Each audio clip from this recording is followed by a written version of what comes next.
know. I understand, but we'll see. Thanks, man. I don't like to predict the past. It's like I wasn't, but I was making it. I know I crossed her. I was up there. I was here. She's letting you know I was here. I know I was. Yeah. Listen. It's right there. When you listen to commentary, Can't. they don't understand.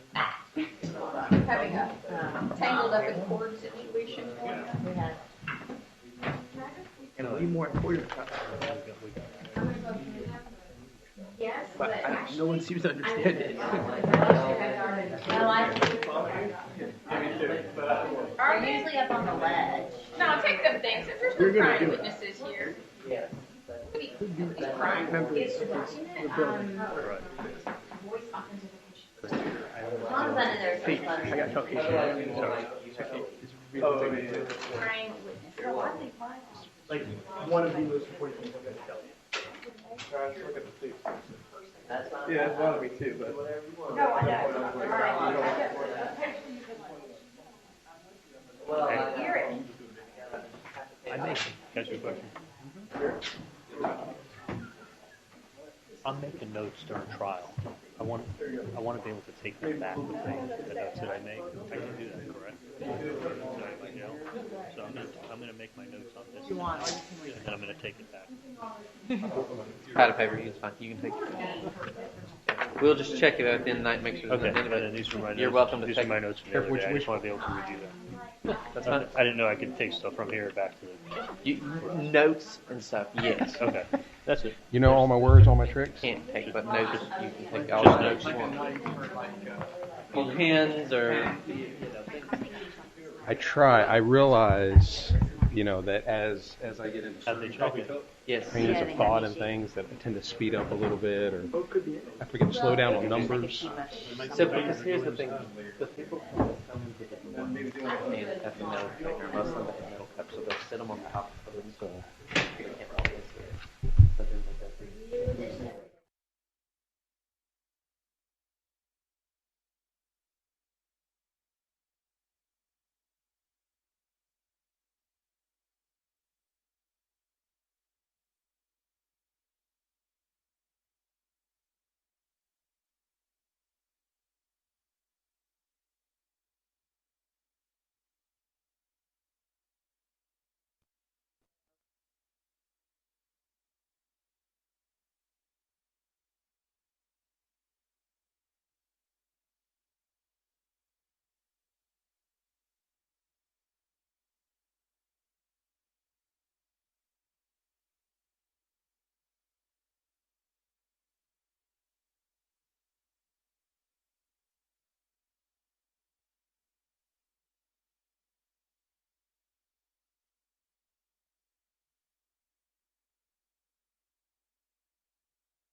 morning, everyone can be seated. Morning. Good one. Okay. Good thing Sonia's here. Nothing ever strange happens in my trials when Sonia's here. Oh, jeez. All right. Is Miss Keppelman here yet? She is. She had to run out, but we can go ahead and continue. Okay. All right. The defense have any argument to raise concerning the transcript? We do, Your Honor. Your Honor, the transcript that was, well, let me take a step back. As Your Honor recalls, the recording has significant portions that are inaudible. Correct. I understand the court's ruling that when there are portions that are audible, the recording can be heard, and we certainly accept that. The difficulty with the transcript is there are so many portions of it that are marked unintelligible. We originally received paper copies of what Mr. McElveen, who is the person who did the enhancement, created. And the transcript that we received was divided into two sections. The first section, which I believe was 38 pages, had the word inaudible appear 121 times. The second transcript, which was 12 pages, had the word inaudible appear 45 times. What the state has now done is they've taken the audio and video of the recording and put it on I'm not sure what, and I don't know what kind of program, and then with the transcript scrolling underneath it. And they've actually excised the word inaudible and replaced inaudible with ellipses and dashes, which can give the jury the impression that what is being said is the most important part and that everything else doesn't really matter. And in that instance, Your Honor, the transcript becomes the evidence. And that is why we cannot stipulate to its use as a demonstrative aid. Now, we understand that Ms. Magbanua took the stand yesterday and suggested that she can now attest to its authenticity. Well, I don't think she suggested. She said it's accurate. She said it, Your Honor. Now, I think reasonable minds probably can agree that there are some truth-telling issues that Ms. Magbanua, some of which she admitted to, others she did not. But in her previous trial, when Ms. Dugan played various clips, not the entire recording, but various clips without the transcript of the audio and the video from the Delta Vita recording, Ms. Magbanua said repeatedly, I can't hear that, I don't hear that, I didn't hear that. So she's certainly changed what she's had to say. But it remains, Your Honor, that if the transcript is allowed on a recording that has so many portions that are inaudible, Katie Magbanua cannot be heard virtually at all. Mr. Adelson's statements are often inaudible. If the transcript is allowed to roll with the dashes, with the ellipses, it becomes the evidence. It becomes what the jurors are going to fixate upon. And that is exactly what Martinez said should not happen. Well, let's take this step by step because I believe I want to make sure at least we're all talking about the same thing. There is an actual copy, paper copy of the recording that could be provided. Your Honor, we received it in discovery. I don't know that that's what the state intends to use. Then let's clarify that point. Is the state wanting to use then a paper transcript that has been prepared and already disclosed, or are you wanting to roll the words under the video itself? The latter, Your Honor, but it's the same transcript that's been applied to the video for demonstrative purposes. All right, I believe Ms. Myers has already indicated it's not in fact the same because the portions that would otherwise refer to being inaudible in the transcript do not appear the same in the video. Okay, so we want in the video the word inaudible to appear instead of... I believe that's what they're suggesting as a part of, or at least part of their objection, because it is not exactly the transcript itself. Well, to clarify, Your Honor, I'm not suggesting that. I'm simply using that as a justification for why this shouldn't come in. The transcripts are clear. There's so many portions that are inaudible that the transcripts just shouldn't be used. I don't think under Martinez they're appropriate. Well, Ms. Myers, this was why during the evidentiary hearing, I specifically asked the question, if Ms. Magbanua testifies at that point, there is someone who is a direct participant in this conversation who can verify the authenticity of either the recording or any transcript that has been prepared. I'm not sure whether or not you all were expecting her to testify or not. She has testified that it's authentic. Well, I think given her previous testimony in the last trial, Your Honor, where she said she couldn't hear, these very same statements that were presented to the jury in that case on clips, I think we have a credibility issue at a minimum. I don't know why she's suddenly determined that she can hear everything that's being said when she couldn't at her trial in 2022. Am I to determine her past testimony as far as ruling on this specific point? No, Your Honor, but at a minimum, I think we ought to be entitled to do a voir dire of her to determine what she can hear and what she can't, and why she's suddenly changed. Well, Ms. Kappelman, any additional argument? No, sir. I think her prior statements regarding... No, but I'm going to get Yes.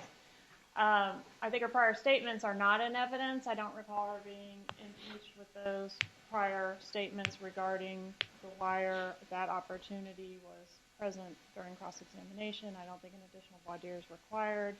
I think we have met the standards under Martinez and would ask that we be permitted to use the transcript merely as a demonstrative aid with the cautionary instruction that Your Honor would give. Well, cautionary instruction definitely will be given as it pertains to this recording. Since the beginning, I believe the defense has already raised previously up to 30 minutes of the beginning of the recording cannot be heard. So on that basis alone, a cautionary will be given. The other point about the transcript that would potentially be under the video matching what the court reporter has actually prepared, I do believe is a fair one. And it cannot be inaccurate in any way if it's going to be used even as a demonstrative. Ms. Myers? Just to clarify, I believe in her trial last year, Ms. Magbanua clips were played. Obviously, we were not there. But I believe, well, we were not arguing. I believe Ms. Dugan presented them to Ms. Magbanua and said, "Did you hear that? What did you mean by that?" And Ms. Magbanua's response time and time again was, "I didn't hear that." So she was given that opportunity. She did testify under oath that she could not hear it. And that doesn't even account for all of the statements by Ms. Magbanua and Mr. Adelson on the recording that cannot be heard. So I think that if the transcript is given as in the version that the state wants to use, those words become the evidence because those words are the ones that the jury is likely to fixate upon. And then with the ellipses and the dashes, as I said, it does suggest that there's more there, but it doesn't really matter. When in fact, there's more there, but nobody can hear it. No, Ms. Myers, I am in agreement with you. That part has to be accurate. If it's going to be used, there's not going to be any guesswork.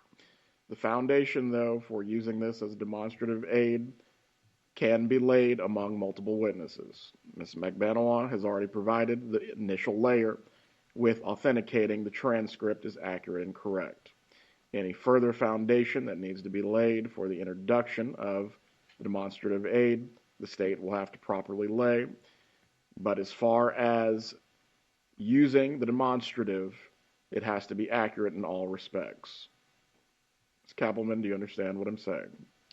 I think what you're saying, Your Honor, is that you'd like the word inaudible to be present on the demonstrative if it's present in the transcript. That is correct. Okay.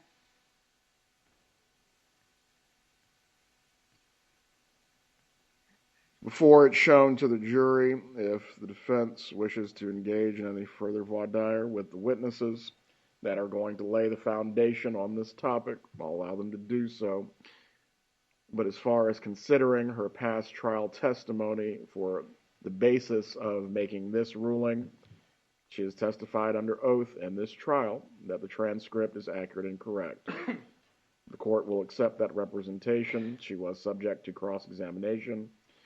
If the defense is going to call her again to dispute this point or for some other relevant purpose, you have the ability to do so.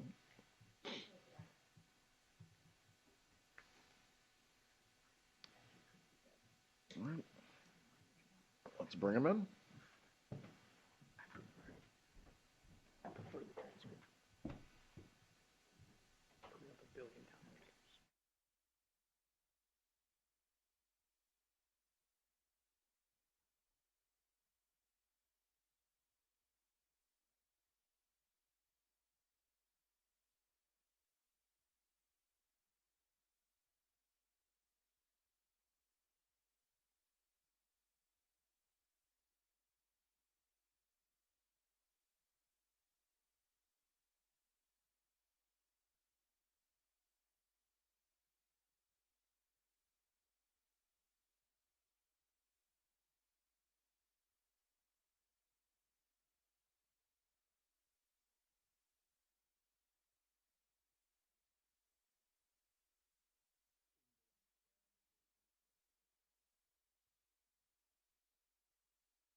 Everyone can be seated.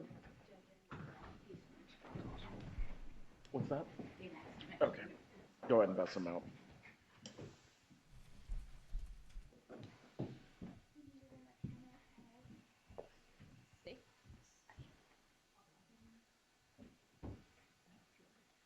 Anybody else?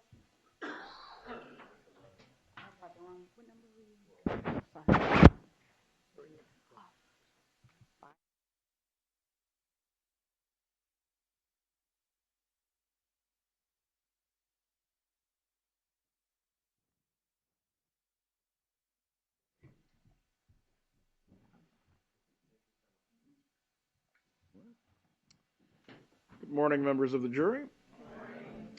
We are going to continue with the examination of Sergeant Corbitt. Last night when we left off, the state finished its direct examination. The defense is now going to have its opportunity to cross-examine him. When the defense is ready, you may examine. Thank you, Your Honor.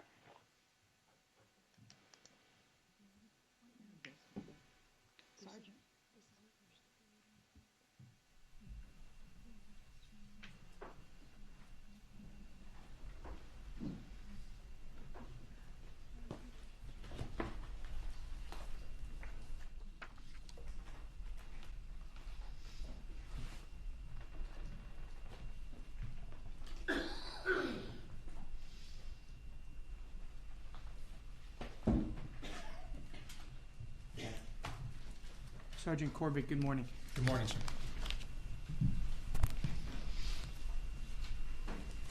Now, you testified yesterday about phone records.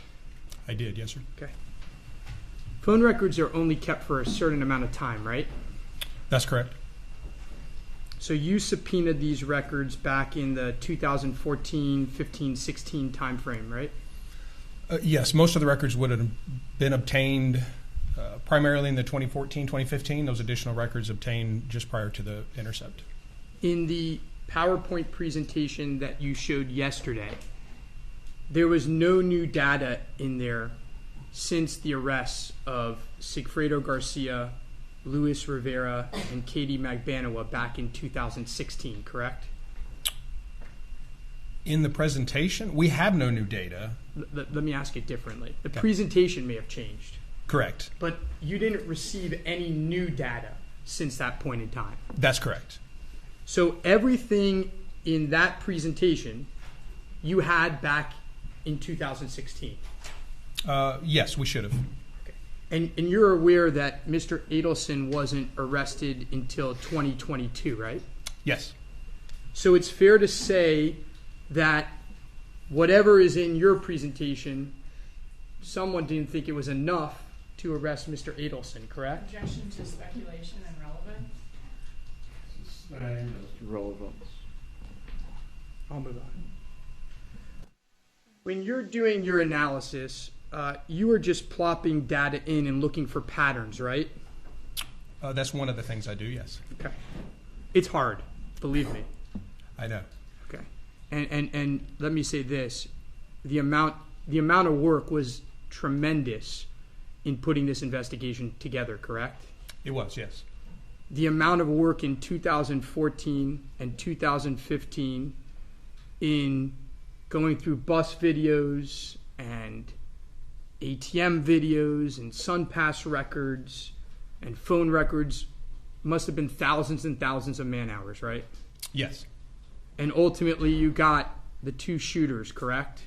We did. As well as Katie Magbanua, right? Yes. And those records led you right to them, but it was a lot of work and amazing work, right? It was a thorough and complete investigation, yes. Amongst a lot of agencies, right? Yes. Now, when Charlie Adelson was arrested in 2022, the phone companies no longer had records for 2013 or 2014, right? It would depend on which company. Some would, yes. But AT&T didn't, correct? AT&T may have, yes. Well, if I told you they didn't, would you believe me? Yes. Okay. And if you don't have the phone records, you also don't have cell site data, right? That's correct. And so if you don't have the phone records and you don't have the cell site data, you're limited to the phone records that you have, right? Correct. And your records began in May of 2014, right? Your phone records. Yes. So if we wanted to see the patterns of these calls at time periods before May of 2014, we are not able to do so, correct? That's correct. Now, one moment. Whoever's phone is going off, turn it off or leave the courtroom. Please continue. Thank you, Your Honor. Now, I think you said on direct that when you look at the call detail records, there's sometimes duplication. There is, yes.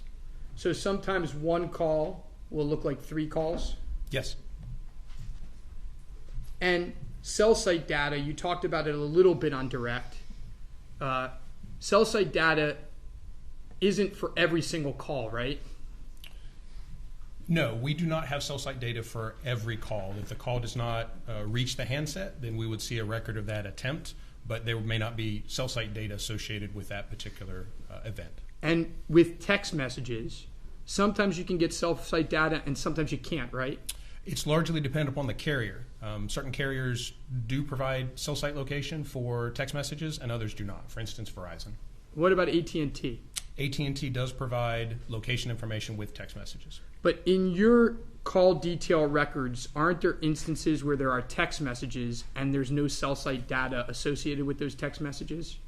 So again, there may be attempted messages that do not reach the handset where there may not be location. And then we kind of talk about text messages as a singular thing, but really we have messages that are completed through the carrier that go through the carrier's network, and then we have things such as iMessage, which from Apple devices, iOS devices, that don't go through the normal carrier network. And so we don't see records at all for those in the call detail records that the carrier provides. So there are a lot of messages that we see for which there is no associated location information or events in the carrier records. Okay, and it's scary that I am doing this with you with my technological inefficiencies, but let's talk about iMessages a little bit. So iMessages are when an iPhone user is speaking to an iPhone user through text messages, correct? Yes. So if Charlie Adelson and his parents are messaging each other, it will often go through iMessages, right? That's correct. And associated with that, you wouldn't see cell site data, correct? That's correct. Now, SunPass records, you got them in 2014, right? In 2015. I was not the one who received those directly, so I don't know exactly when they were obtained. Okay, but you testified to some SunPass records yesterday, right? I don't believe that we did. Okay. Are you aware that in 2022 you can't get SunPass records back in 2014? I was not. Okay. Let's talk about frequency reports. And you mentioned this a bit yesterday, but I want to make sure it's clear. You said that one thing that you look at as an investigator is frequency reports, right? Meaning the amount of times that people are calling each other. Yes. And you said that you're looking at that to see if there are co-conspirators. I think that's one of the words you used, right? And that is one of the things we're looking for, yes. Okay.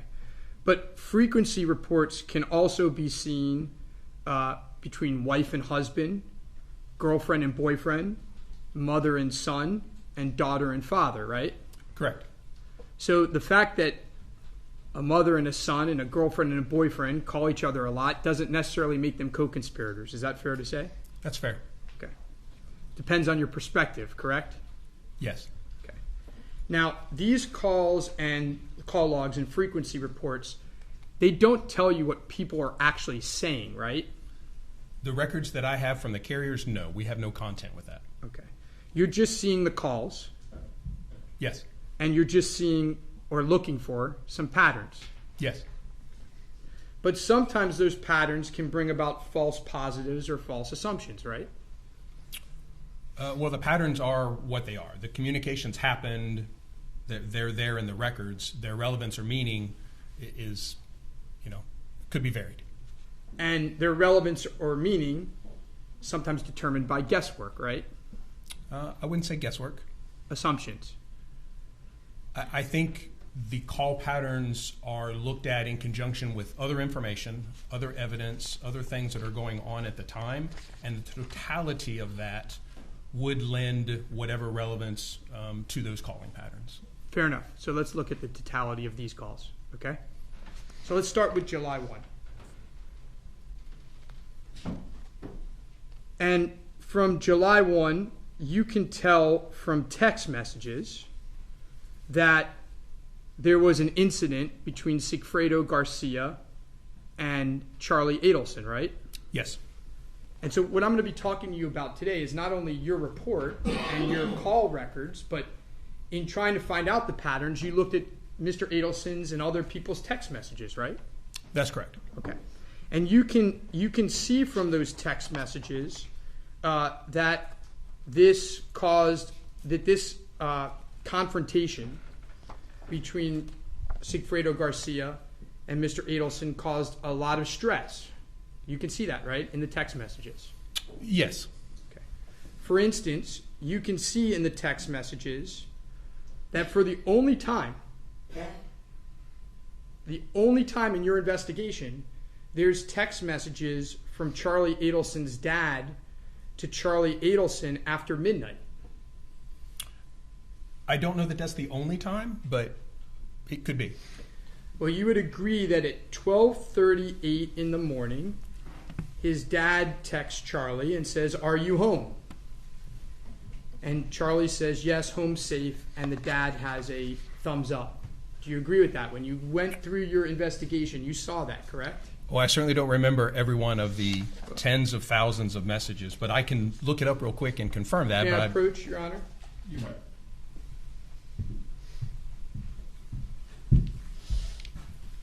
And it goes to the next page. And are these times adjusted? They are adjusted. Okay. Yeah. So it's either 12:38 or 8 o'clock in the evening. It's 12:38. Okay. I can confirm that as well. It's on the second. Okay.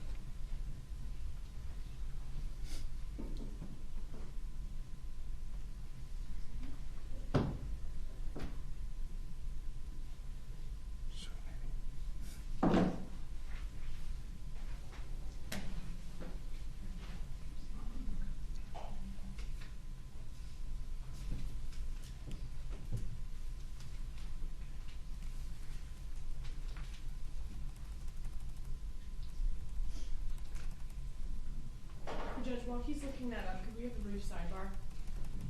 You may approach.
may continue with your examination. Did that refresh your recollection? I'm not finding those messages at that time. So there is a message from Harvey Adelson to Charlie, or from Charlie to Harvey saying, trying to return your call. That's at 8:10 in the evening on the 2nd. We're talking July 2nd. We're talking July 2nd at 12:38 in the morning. And if you want to look on your thing at 8:38 in the evening, that's fine as well. It's not there either, I don't believe. Because I have not adjusted this. Are you sure that you have all the text messages? This is one of the extractions. I'm not sure where that came from. I don't recognize that format that you have. I'll move on, but are you sure that when you did this report, it included every text message received on Charlie Adelson's iCloud? I believe that it does, yes. But you don't have those, right? I do not see those in what I'm looking at right here in the timeline. I'll move on.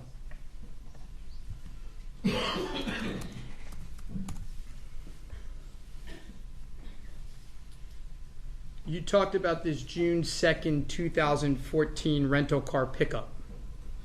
Remember yes. that? And during your testimony, you put Miss Magbanua at the rental car pickup, correct? Consistent with that, yes.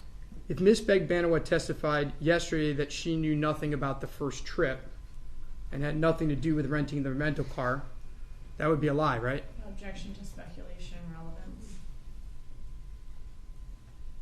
Overruled as to relevance. Sustained as to speculation. You may rephrase if you're capable. If she testified yesterday that she had nothing to do with being near the rental car or knowing about the first trip, that would not be consistent with your data, correct? I don't know her testimony, but it would not be consistent with the location of the handset. Now, Charlie Adelson's handset wasn't located anywhere near the rental car on that day, correct? That's correct. And in fact, looking at his text messages, you could tell that he was working as late as 9:05 that evening, correct? Again, I don't recall the content of every message, but there was nothing that I recall associating him with the rental of the vehicle. May I approach Your Honor, try to refresh witness's recollection? You may. Does this refresh your recollection that he was leaving the office at 9:05 p.m. that evening?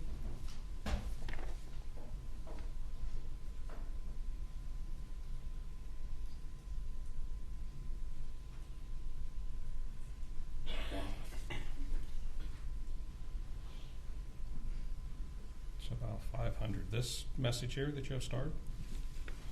These three messages here.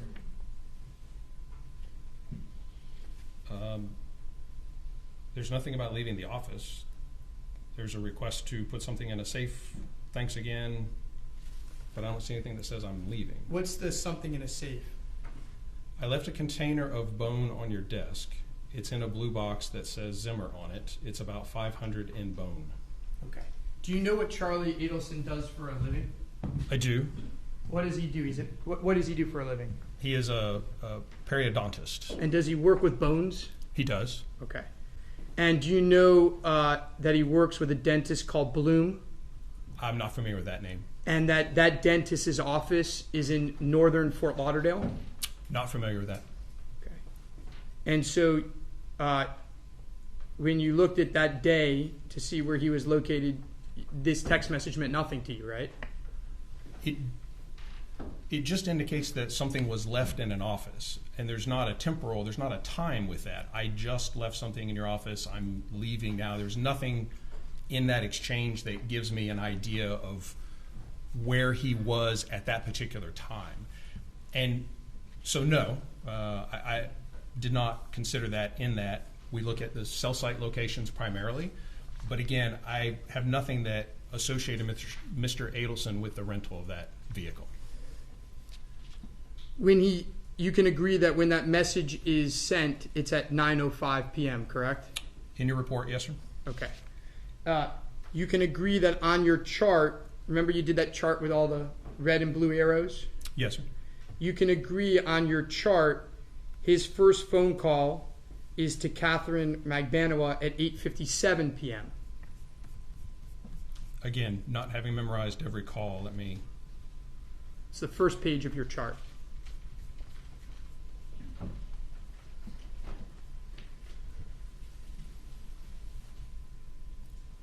The first call that evening, yes, was at 8:57 p.m. If you take my word that he was leaving the office at around 9 o'clock, would that indicate that that call was made from the car? If he was leaving the office, then it could have been made from the car, yes. Okay. And there are no text messages before that call between him and Miss Magbanua, correct? The last text message is at 6:41 that evening, correct? Again, I can look at that. I will take your word. I do not recall any text messages that evening relevant to the rental of the vehicle. The next page of this exhibit has a call back from Katherine Magbanua. Do you see that? At 9:17 p.m.? Correct.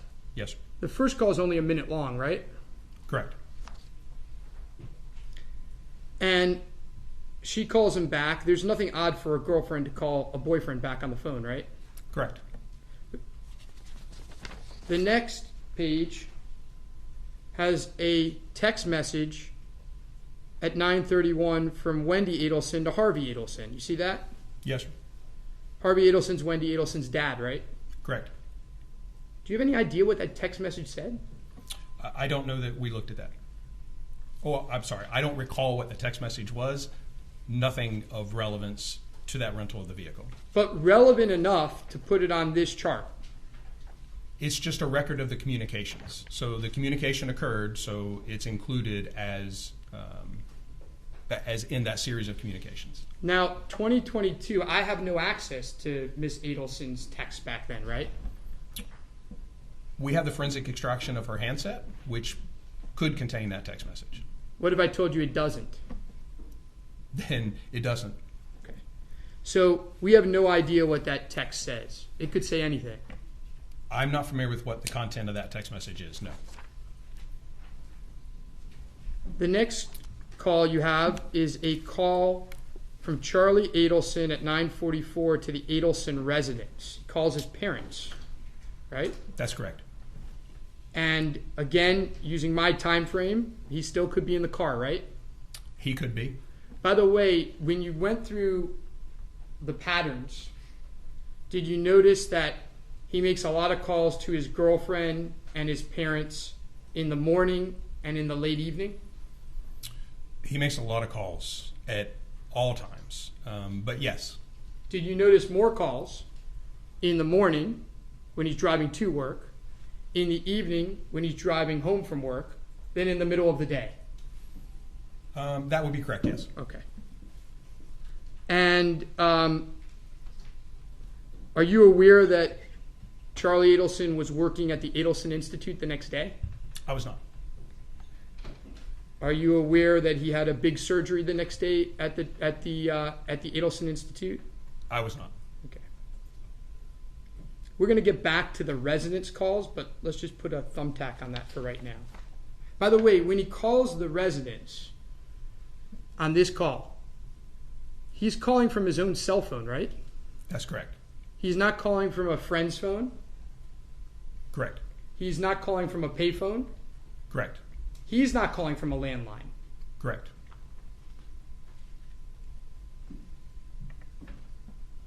The next call you have is a call between Katherine Magbanua and Sigfredo Garcia, correct? Yes. And same with the next one we'll skip over. It's between the killers, correct? Garcia and Magbanua? Correct. Now, Harvey Adelson calls Charlie Adelson at 10:16, right? That's correct. And this is cell phone to cell phone. Correct.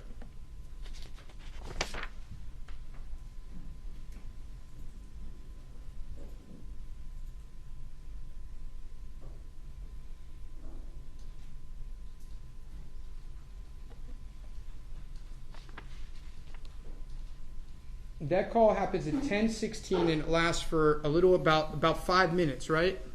Correct, 5 minutes and 18 seconds. And immediately thereafter, Charlie Adelson calls his dad back. Is that fair to say? Yes. Are you aware that at the time that these calls happened, the Adelsons, you have them living... Objection to counsel testifying. I'll let you finish the question first, but go ahead. You may finish your question. Are you aware, where did you think the Adelsons were living, Donna and Harvey Adelson, at the time of these phone calls? I don't believe they were living at the Icon at that point. I believe they were living further north. Would it surprise you that they were living further south part-time at a place called the Continuum? I'm not familiar with that. Well, did you look at the cell phone, the text messages where they're talking about sharing a place at the Continuum? I do not recall those. Do you know whether the Continuum has bad cell phone reception? I'm not familiar with that at all. Would these two calls that you have as two different arrows indicate that the call could have gotten cut off and Charlie's calling his dad back? The call could have ended for any number of reasons, and there's nothing in the records that would tell me it was cut off from a service reason versus just the conclusion of the call.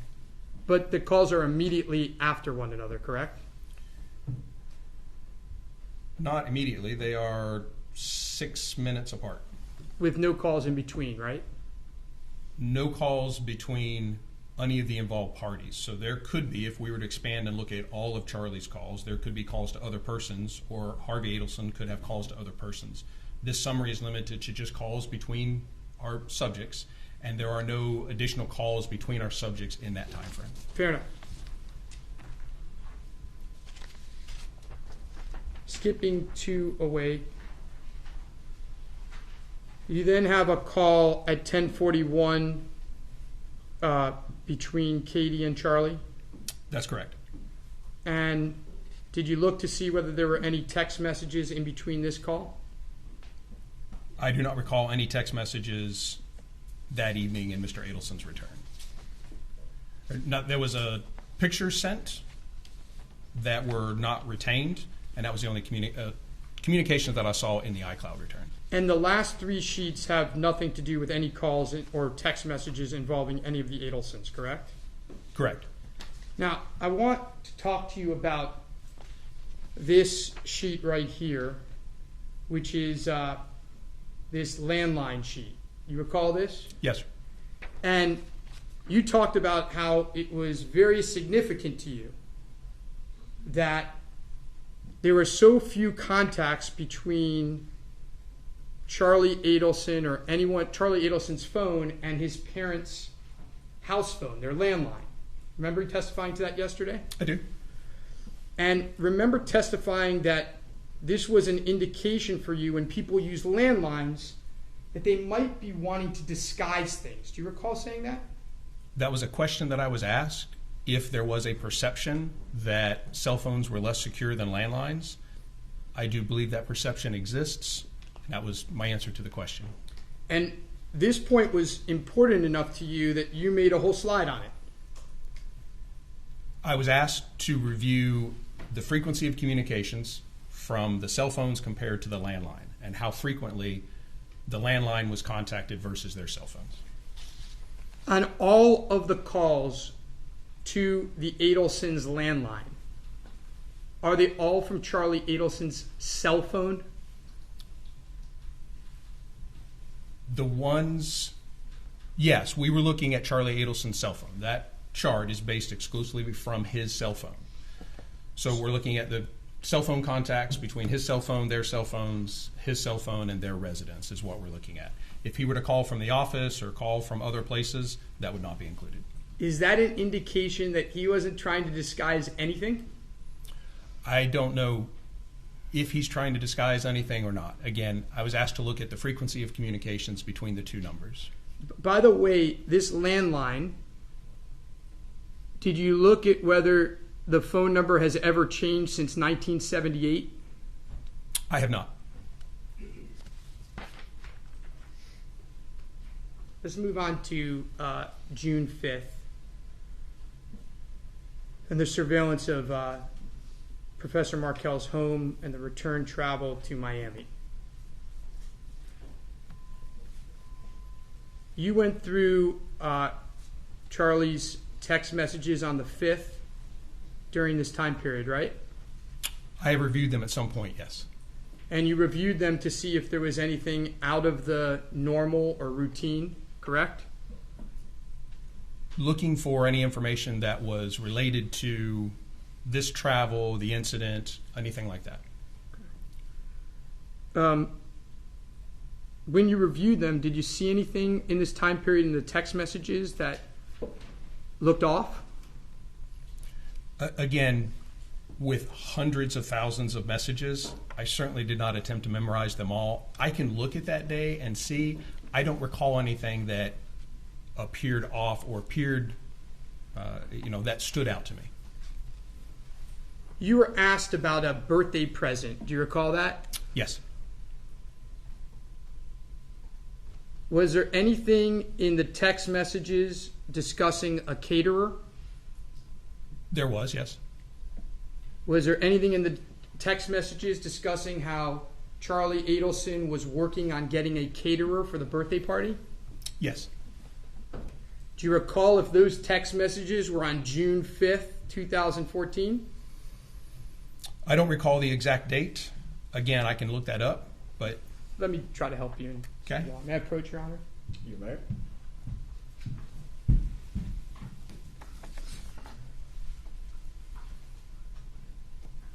Yes.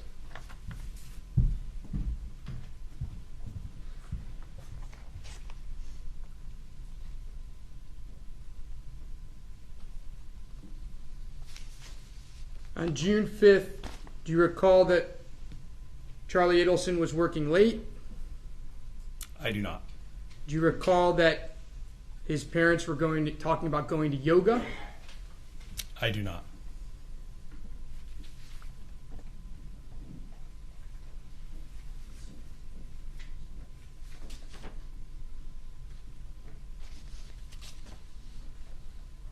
Now, I want to move to June 6th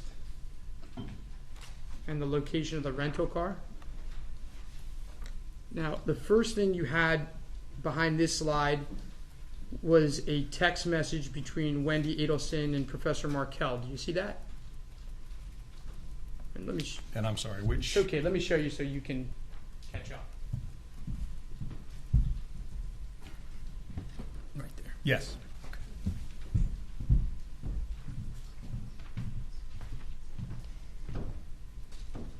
And this is a text message where Wendy Adelson, and it's in evidence, Your Honor, where Wendy Adelson asks Professor Markel whether he's in Tallahassee July 14 to 18.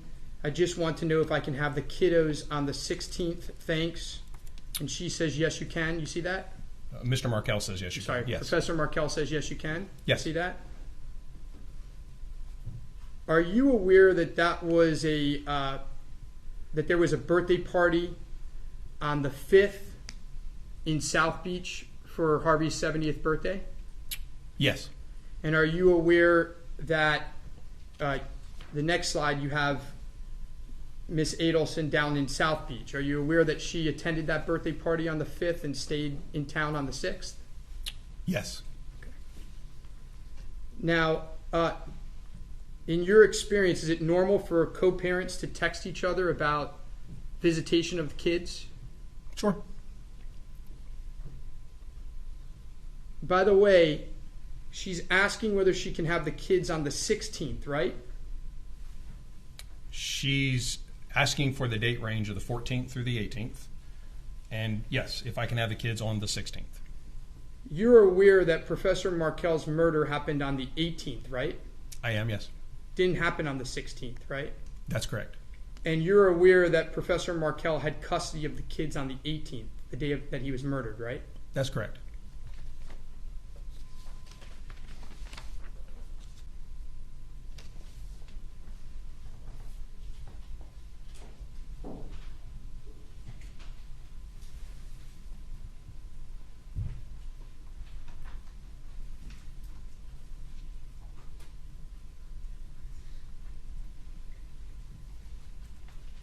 By the way, just moving back very quickly, and I don't know where your slide is on this, but regarding July 2nd, after the incident. Yes, sir. Can you pull that slide up where you have a text message between Charlie Adelson and Katie, a series of text messages? Yes, sir. That will be slide 28. And one of the, can we put slide 28 on the screen? Is that possible? Oh, I'll do it from here. Hold on. Actually, the witness can. Can you put it on the screen?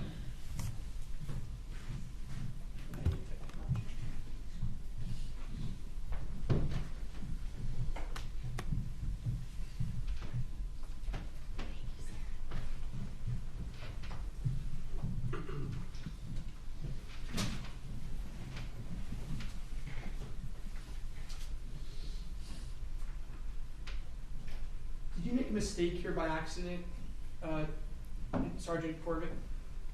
It's possible. These were cut and pasted from the actual Cellbrite report. Isn't it true that Charlie Adelson said this really sucks? It's possible. Can you check? I can.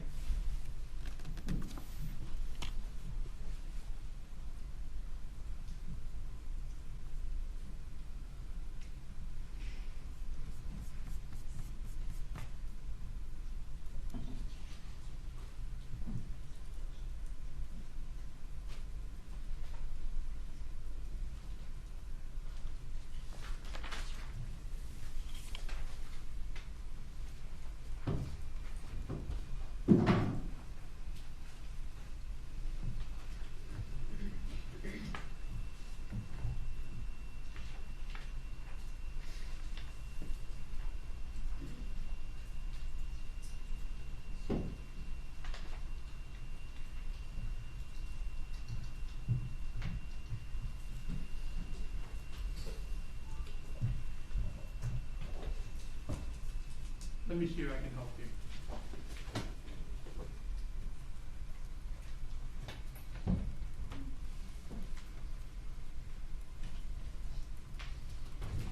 May I approach, Your Honor? All right.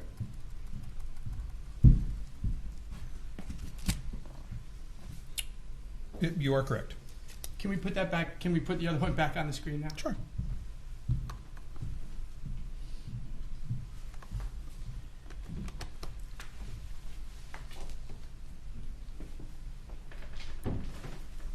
Possibly.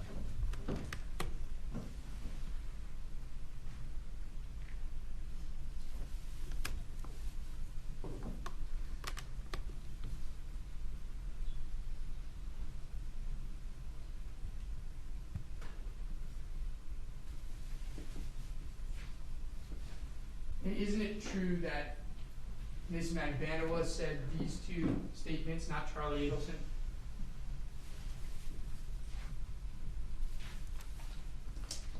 Well, let me double check that. May I approach, Your Honor? They're right after. Yes. Or mine's just 9.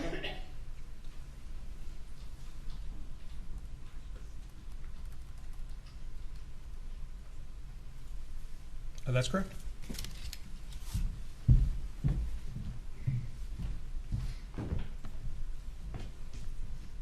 Okay. Going back to June 6th, you showed Charlie Adelson staying at Miss Magbanua's residence that evening, correct? Well, you show him there at 12:30 in the morning and 11:46 in the morning, right? On the 6th. On the 6th.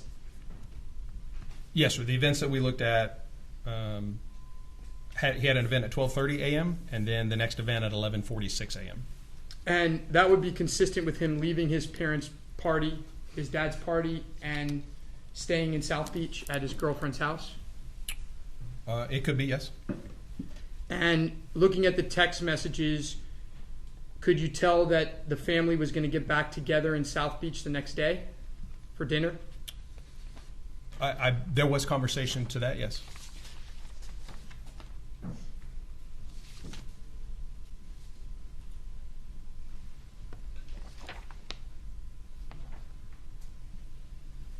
Now, if we could move to July 14th.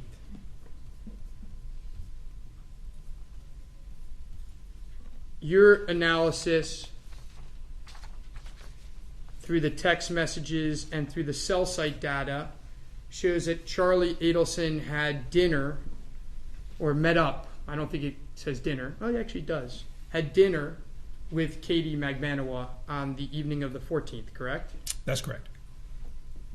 That would be inconsistent with if there's testimony in this courtroom by Miss Magbanua saying that she did not have dinner with him that evening. That would be inconsistent with your data, correct?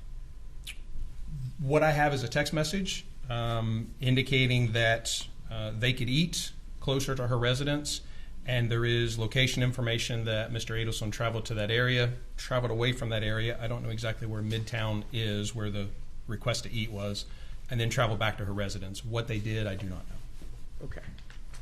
Now, what you do have, and this is important, so I want you to go to this page of your exhibit. You have him leaving, Charlie Adelson leaving the area around 12:42 a.m., correct?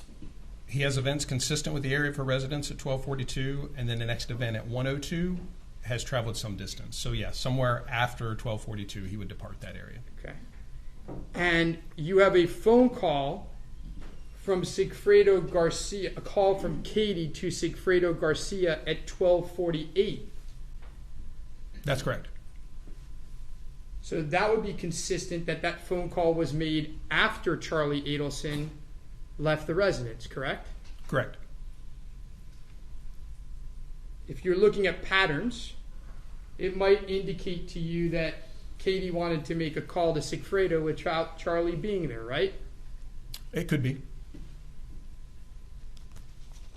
By the way, you have no phone calls whatsoever between Charlie and Sigfredo Garcia or vice versa.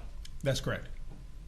And you have no indication anywhere in this chart, through cell phone data or otherwise, that Katie ever called Sigfredo when Charlie was with her. I certainly have not analyzed months of location data to see if they could possibly be together when a phone call was made to Mr. Garcia. Well, let me ask you this question. There's a lot of pages in your exhibit with a lot of dots. Yes, sir. On any of those dots, can you tell, none of those dots show that Charlie Adelson was with Katie Magbanua when she ever called Sigfredo Garcia, correct? That's correct.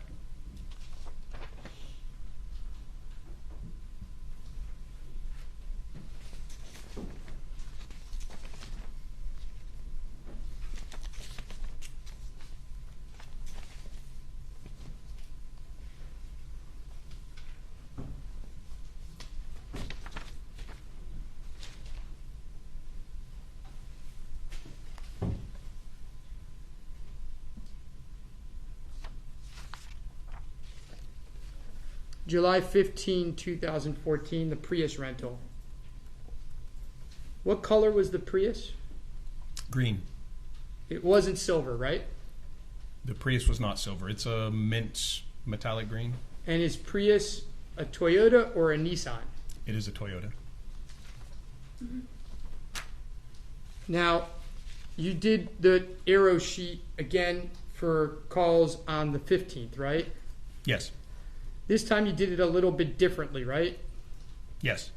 What was different this time versus the way you did it previously? It was just contacts between persons, as opposed to breaking down each individual call. And these contacts between persons, some of them might have been callbacks or misconnections or voicemails, correct? That's correct.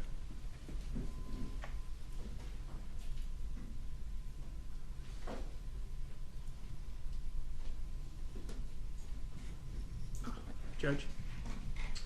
Yes, sir. I'd like to say something in private to the bailiff. We'll take a brief recess. Members of the jury, please follow the bailiff. I didn't know. Yeah.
that's preventing them from being able to follow the testimony itself.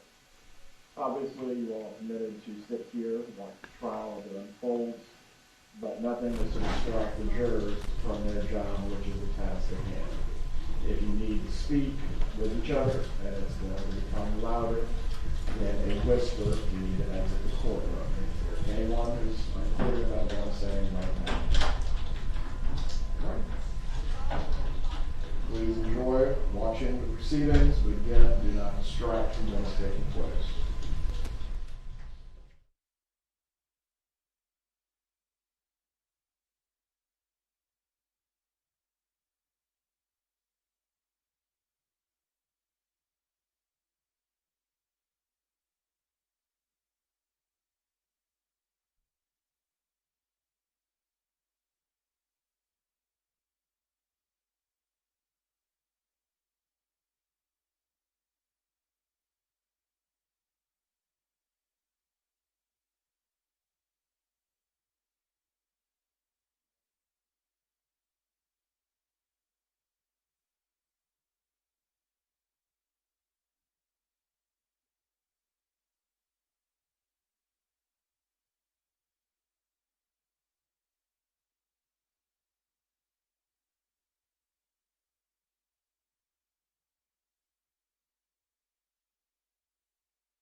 gallery, as you are watching the testimony, please avoid from either nodding your heads that you're agreeing with, disagreeing with, or overtly gesturing in any way that may affect the jurors. Thank you.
Like I said.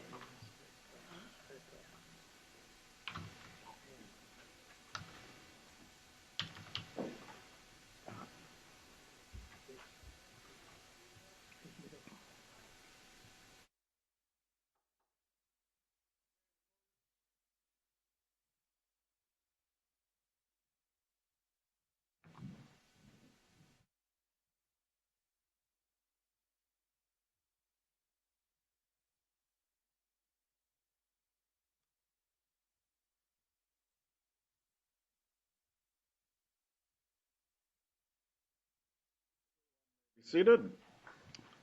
Mr. Rauschbaum, you may continue with your examination.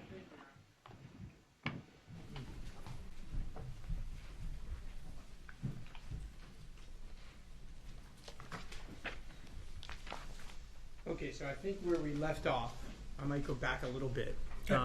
Where we left off, we were talking about your slides from July 15th and how they were different than the previous slides. Can you just repeat for the jury how they're different? Yes. The first time we looked at the calls, shorter time frame, and we looked at each individual event. For this, they were summarized. All the calls are there. They were summarized in the pictures with arrows as just the totality of contacts between certain people. So the total number of contacts and the duration of those contacts. And those could include voicemails and missed calls, correct? That's correct. Okay. Now, are you aware that on the 15th there's some communications between Charlie Adelson and the Adelson residents, correct? Yes. Are you aware that from the text messages that there were some billing issues that Charlie was having with his mom that day? Do you recall that? No. Okay. Are you aware that his mom was trying to figure out about a bill with a company and what she should do with it? Objection to hearsay. Sustained. You may ask the question in a different way. I'll move on from it.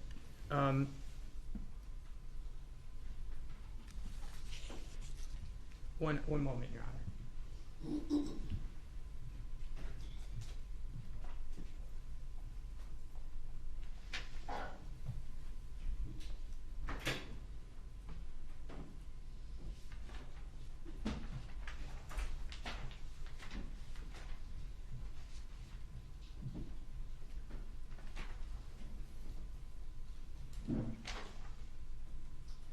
Are you aware that on that day, Mr. Adelson purchased a vehicle? I'm not. Are you aware anything in the text messages about partnering in a limo? I know that there's conversation at various times about limo, but I don't recall specifically from that day. You don't recall that that was the day when he and others closed on a limo? No.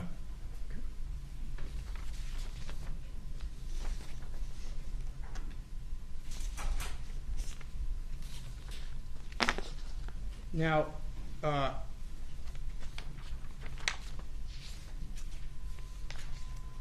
you have a slide about a July 15th meeting between Garcia and Magbanua. Yes. During this meeting, you can tell from cell site data that Mr. Adelson's about an hour north, correct? I believe so.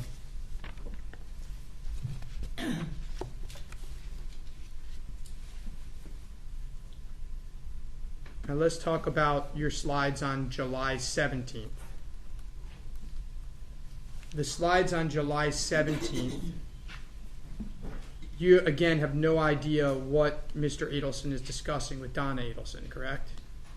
I don't recall the specifics of any communication that day.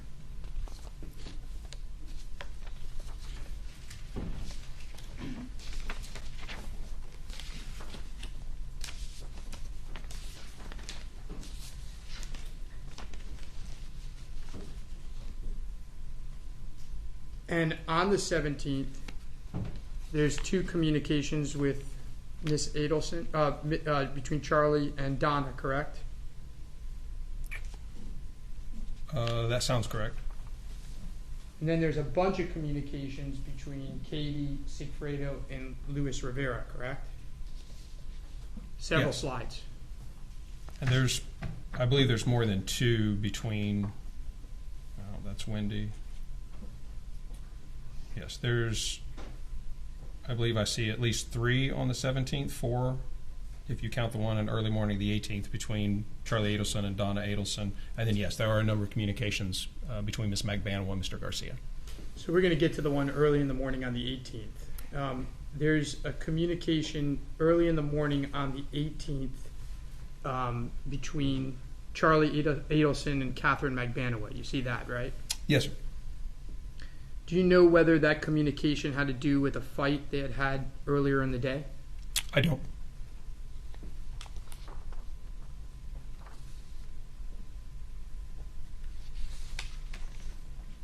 And the communication with Donna Adelson that morning at 1:02 is a 0-second call, right? Correct. Would that be consistent with what I call a butt dial? It could be a butt dial. It could be an unintentional dial. It's obviously a very, very short duration, was terminated very quickly. By the way, there's a couple calls that evening between Charlie and Katherine Magbanua. You see that, right? Yes. I know you said that you look primarily at days where events occurred, right? Yes. But it makes sense that you would also look at days when events don't occur, right? We did, yes. So was it common on days when events didn't occur that Charlie Adelson would almost always speak to his girlfriend late at night? They spoke frequently, yes. And almost every night they spoke, correct? I would Before agree with bedtime, that, yes. right? Yes. And that would be on a regular day versus an event day, correct? Correct.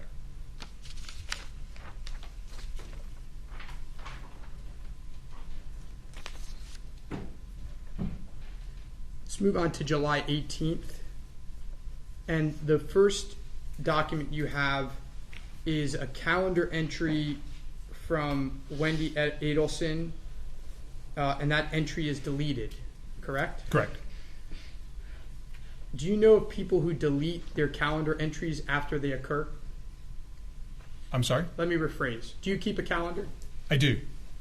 Do you know of people who, when the event occurs, they delete it from their calendar? Yes. It's pretty common, right? I don't know how common it is, but it certainly happens. And you have a call at 8:09 in the morning from Wendy to Donna, and then a call at 8:09 in the morning from Donna to Wendy. Yes. Right. And then you have, well, let me ask you, were you aware that there was a Best Buy repairman coming to fix a TV that day? Yes. And were you aware that the warranty for that TV was in Donna and Harvey Adelson's name? I was not. You then have an 8:11 text where Donna is telling Wendy that Best Buy called her, meaning Donna. Yes. Would that be consistent with the warranty being in Donna and Harvey's name? It could be.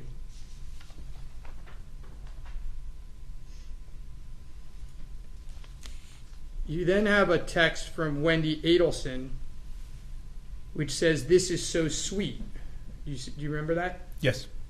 Could you tell that it was a picture? I don't know that it was a picture. Okay. Do you know what it was? Just a text that said, "This is so sweet." And that ominous text, scary text, that was also deleted, right? It was, yes.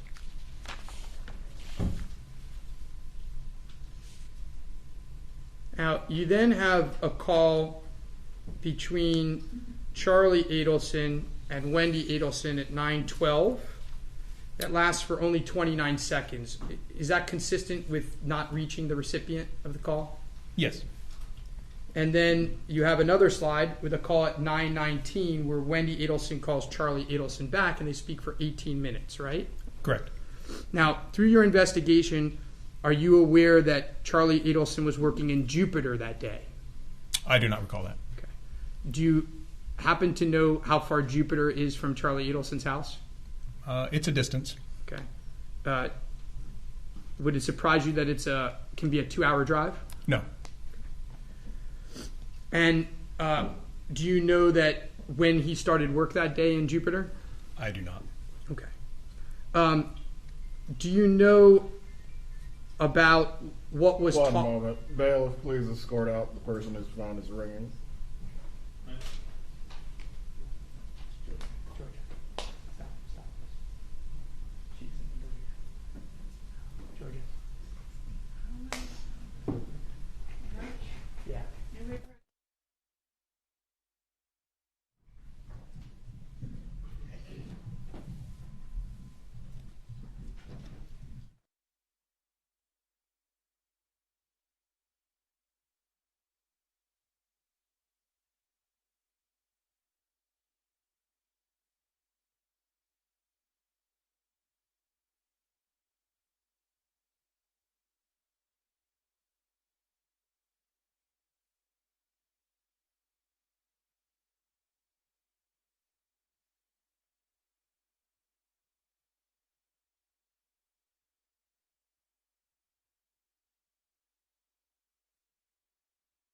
The gallery's conduct during the trial. If there are any more issues with phones, murmuring audibly, or anything else, you are leaving the trial. I hope I am making myself clear. Mr. Rauschbaum, you may continue. Thank you, Your Honor.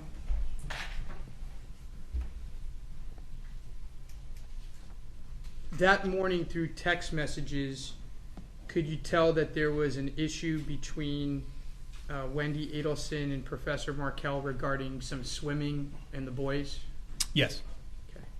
Do you know if Charlie Adelson and Wendy Adelson were talking about that on I the do phone? not.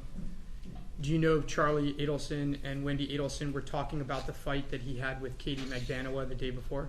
I do not.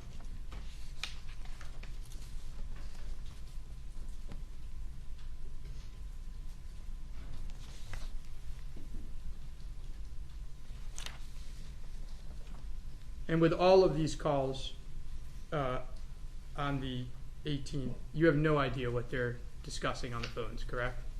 Correct. We don't have any recordings of those, so we don't know what was said during those communications. By the way, there's several back-to-back calls in here between Charlie Adelson and Katherine Magbanua. Do you remember that? Yes. And the calls are pretty short in duration, and then there's a longer one? Yes. Are you aware that there's cell site issues on the turnpike going to Jupiter? I'm not.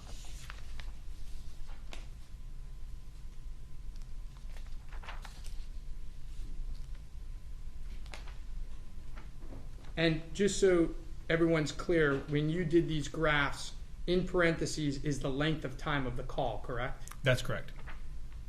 So if there's a call for instance, 11 seconds, it's probably not a connection, right? Voice to voice. It could possibly be, but more likely not, yes.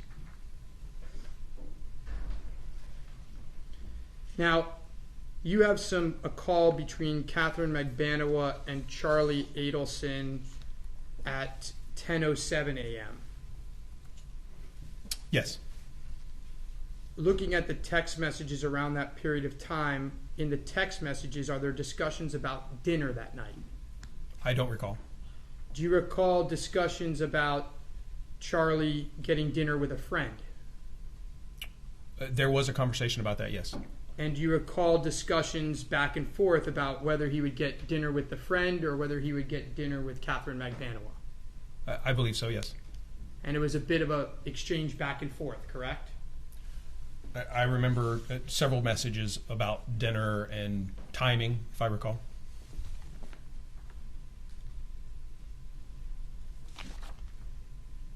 Now I want to move on to Wendy Adelson's travel on the 18th and cell site locations, okay? And what I'd like to do, well, let's try it just verbally, but I want to do it carefully, okay? If you look at your timeline, the first document you have, and maybe you can pull it up actually, is that ABC Fine Wine and Spirits receipt. Yes.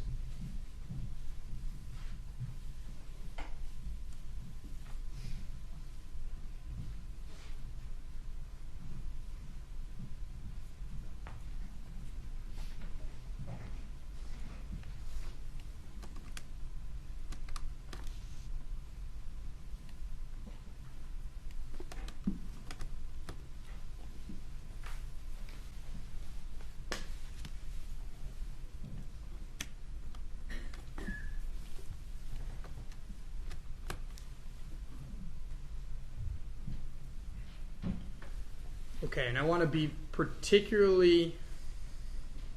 particularly looking at times, okay? Yes. Times are important in this case, all right? So on that receipt, we see that Wendy Adelson bought the liquor and paid for it at 12:49 p.m. Is that fair to say? Yes. Now, if you can go to, I think it's the next page, but let's see. Perfect. You'll see that Wendy Adelson is nowhere near Trescott at 12:30, right? Well, depending on what you mean by nowhere near. Let me ask you this. She's here at 12:30, right? Her handset's communicating with a cell site there, so.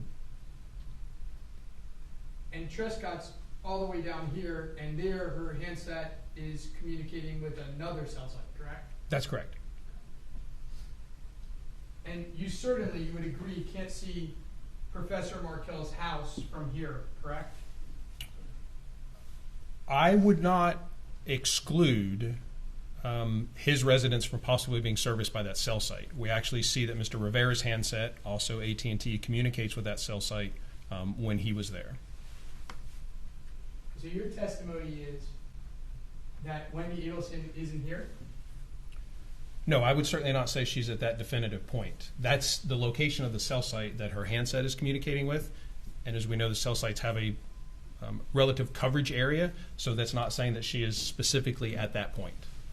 Do you know how far the house is from ABC Liquor? The house is very close to ABC Liquor. Like 2 minutes away, right? Yes. So is it fair to say that, let's say it took her 10 minutes to buy the alcohol that she knew what she was getting, and it's 2 minutes away? Well, let me ask you. 12:47 is how many minutes after 12:30? 17. Now, you recall a call at 12:30, the only call, the first call, between Katherine Magbanua and Sigfredo Garcia? It's an important call in this case. Yes, sir.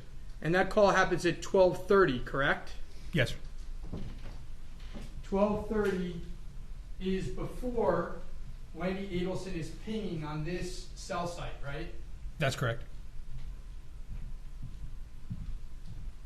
And again, you say Wendy Adelson, that cell site could be picked up from over here, right? It could, yes. But it could also be picked up by where the cell site is, right? That's correct. Do you know if there are other cell sites closer in this area? There are not between those two, no. There aren't. No, sir. This is the closest cell site to Professor Markel's house? No, it's not the closest cell site. There are, between the two cell sites that you're referencing there are no other cell sites between those two. Let me rephrase the question. I wasn't precise. There are closer cell sites to Professor Markel's house than this cell site here, correct? That's correct.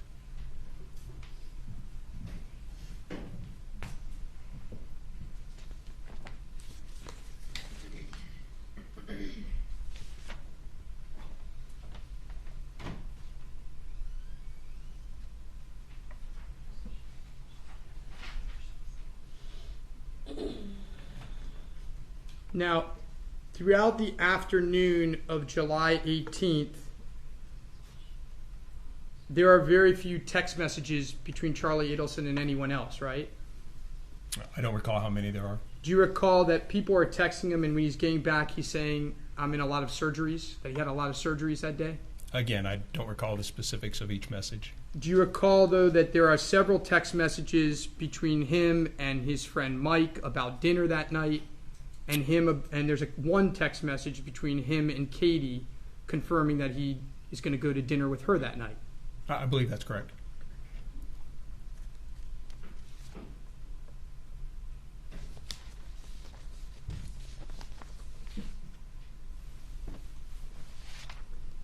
By the way, the text messages between Charlie and anyone that day, nothing out of the ordinary, right?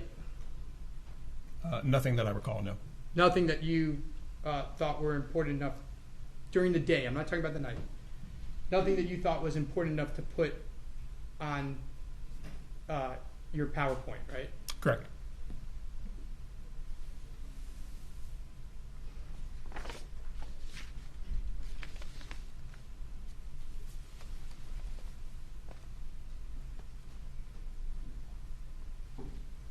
Do you recall there being one phone call with Katie in the afternoon? Afternoon of the 18th? The 18th, I believe it was at give or take 1:24 p.m. I believe that's correct. If you no longer need this, I can bring it down and confirm. Let me turn this off.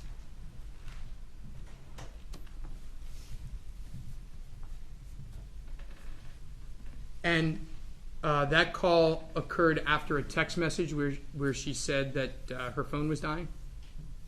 I don't recall that specific message, but... Do you recall her texting him about asking him how work was? Yes. And do you recall that he didn't get back to her for a while? Correct. And do you recall that there's text messages indicating that he worked late that evening? Yes, he indicates that he was just finishing work around 8:20, 8:23.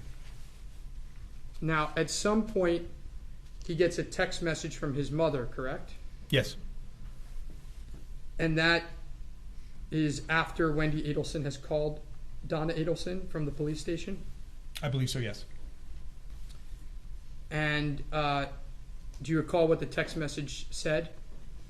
Call us as soon as possible, ASAP.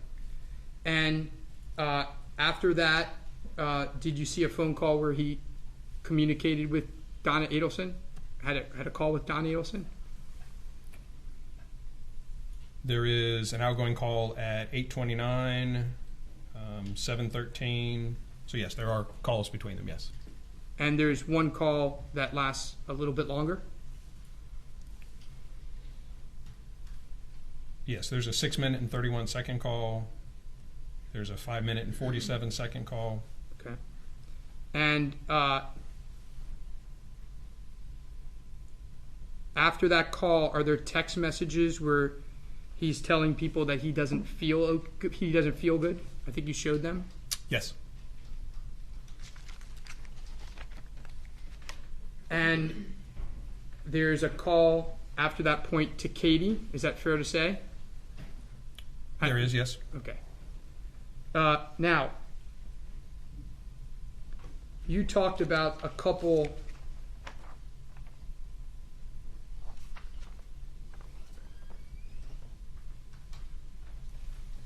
Katie texts him at 6:01 p.m. before he's spoken to his mom, right?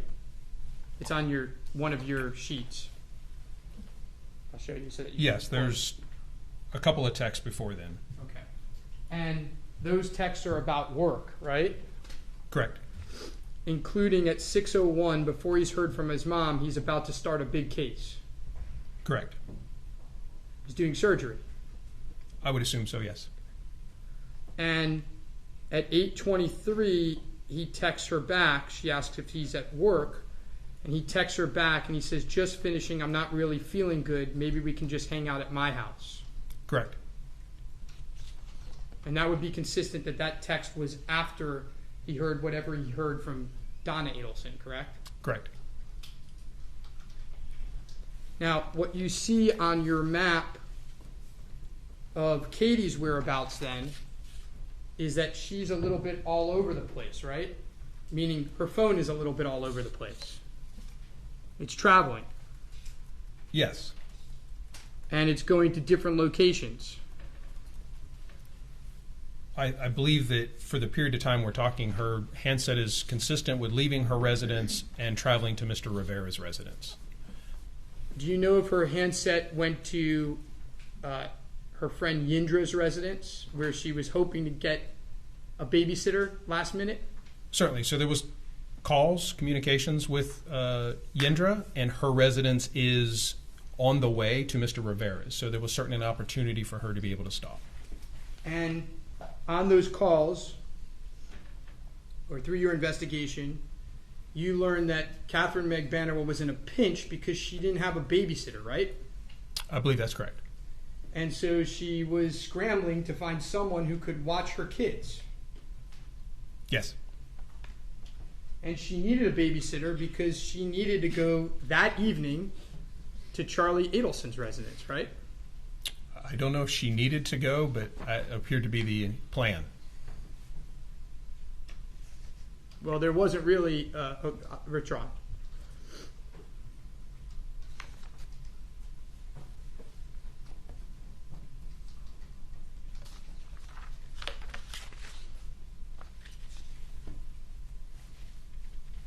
Now, you have a chart where you show Charlie Adelson leaving Jupiter.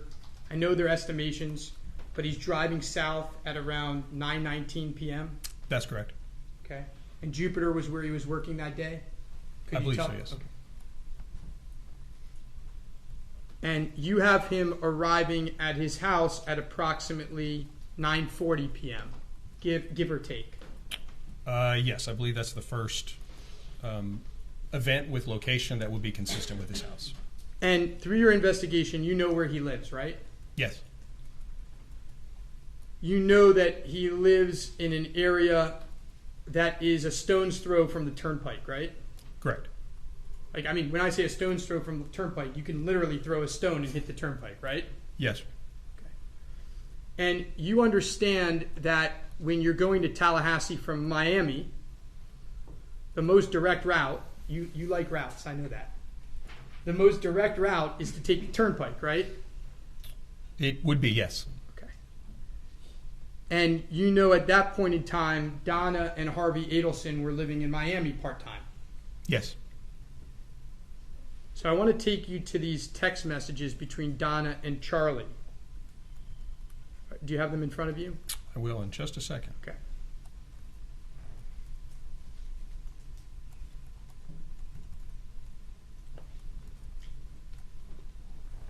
Yes. Okay.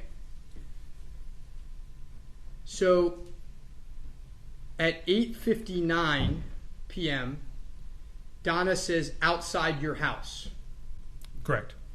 Now, you don't know from that text whether she's actually at his house or on the turnpike outside his house, right? From that text message alone, no. Okay. And no SunPass records were ever taken to show her actually getting off the turnpike to go to his house, right? Not that I'm aware of. And I can't get those records today, right?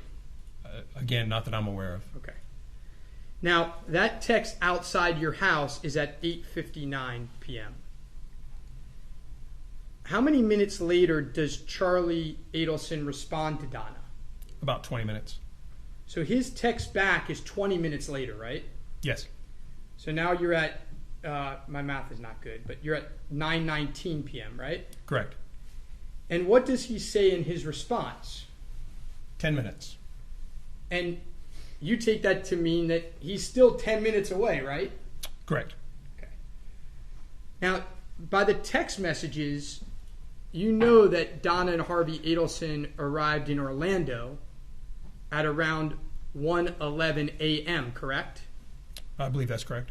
Did you do that same analysis that you did with Wendy's route as to whether they could have gotten to Orlando at that time had they waited at Charlie's house for 30 minutes and then dropped off money and done whatever else the state says that they did with him?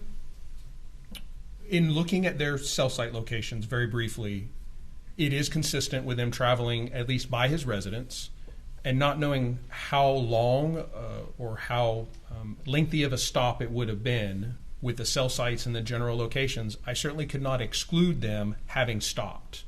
If it were 5 minutes, then it doesn't make that drive. Obviously, they did reach Orlando when they did. 5 minutes one way or the other would not. I could not deduce that from the cell site records. But it's not 5 minutes.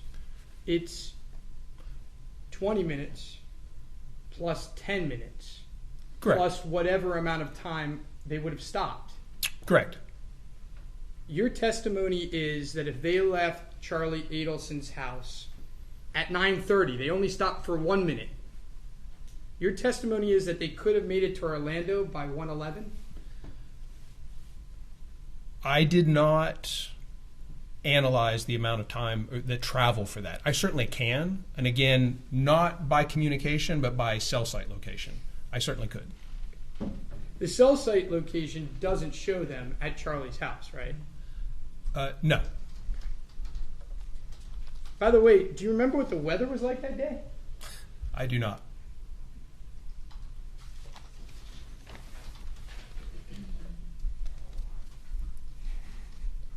Let's go to July 19th.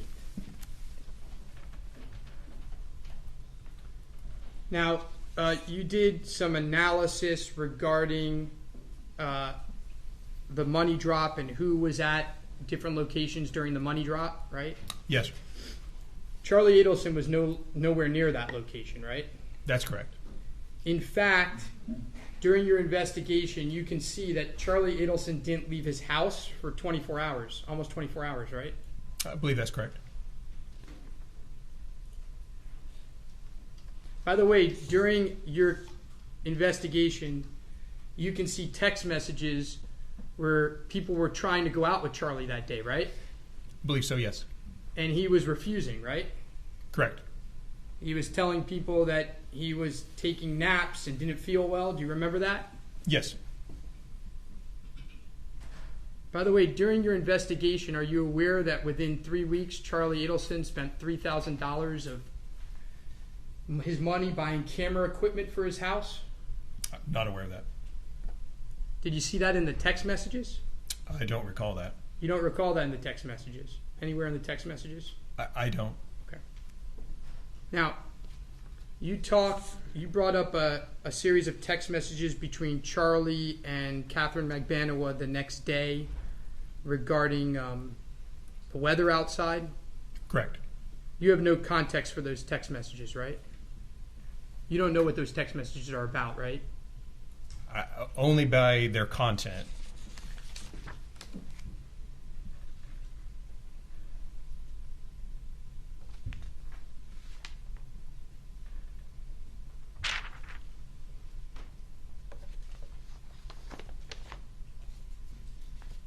Now, the government put in a whole host of text messages through you, right?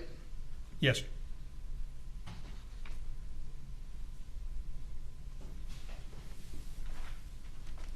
Do you recall text messages between Charlie and his mom when they were leaving Tallahassee? On which day? On the 21st? I believe so, yes. Do you recall what those text messages said? I do not. Again, I can certainly look at them. Can you look at text messages on 7/21 at around 12 o'clock p.m.? And then again at 12:18 p.m.?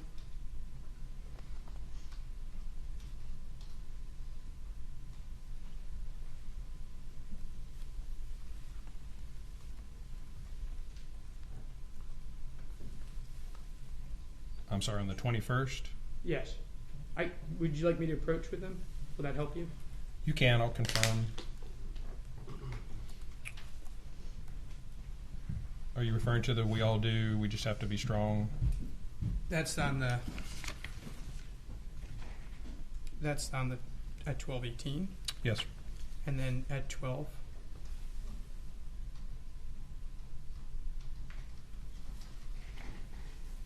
Yes. And then this one right here. Yes. Did Charlie Adelson indicate to his mom in these text messages his feelings about what had happened? There is a message that says, "I feel so bad for them." Did Donna Adelson respond to Charlie about how the family had to be in response? She did. Did she say what Wendy needed? Her message is that we just have to be strong and supportive. They need family right now. Just got in car now. Just what? Got in car now. Those text messages weren't in your PowerPoint, right? They were not.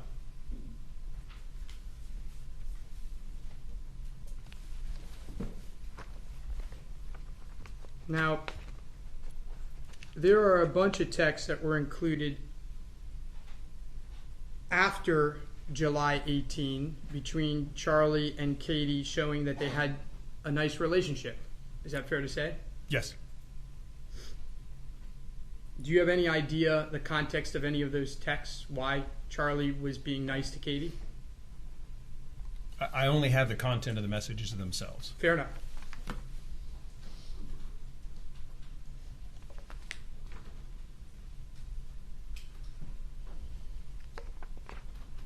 The state also showed you a bunch of texts related to Wendy Adelson's divorce. Do you recall that? Yes. And during those texts, you can see that Donna Adelson in particular is upset. Yes. At least that's what the messages say. Correct. Are most of the messages initiated by Donna Adelson or Charlie Adelson? I believe most by Donna.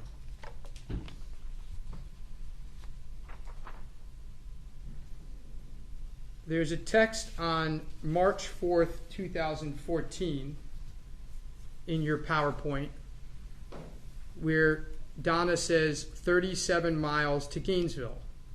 I can't talk now, but I'll text you before we stop in Gainesville where I can go to the bathroom and have a moment of privacy. Then I'll call.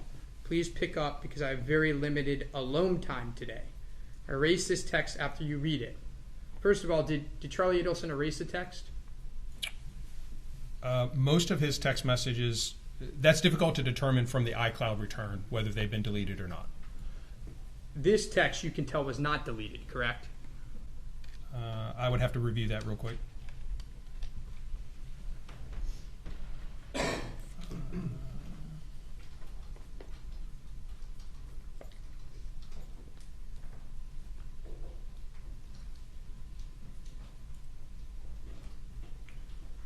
I'll move on. It's okay. Are you aware that Donna Adelson was with Harvey Adelson on their way to back from Tallahassee? I would deduce that based on the content of the messages. Okay. And are you aware that they were throwing a surprise party for Harvey Adelson? I know they were throwing a party. Well, have you seen the invitation in your investigation where it's a surprise party? I have not.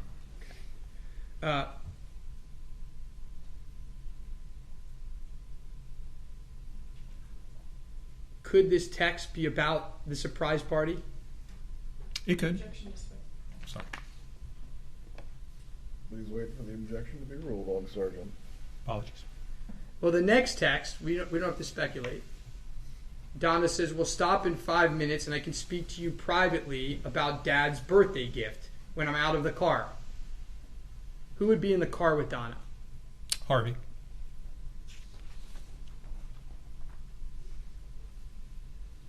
And by the way, this is 1 month or so before the text we talked about earlier where Charlie's getting a caterer for paella for the birthday. I believe so, yes.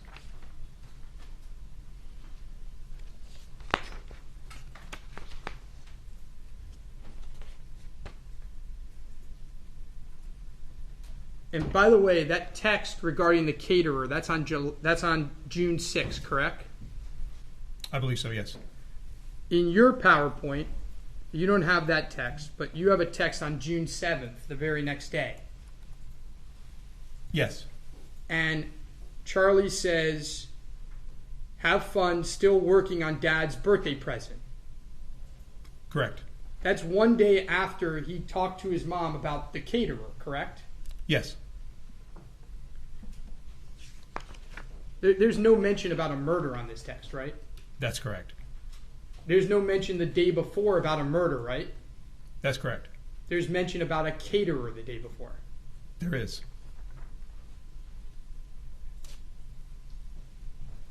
May I have 1 moment, Your Honor, to set this up? Take your time. This will be the scariest part for me.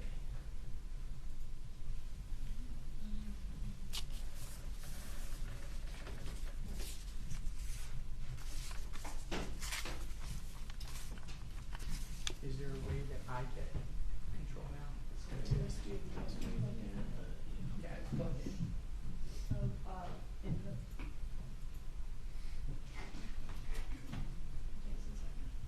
Okay.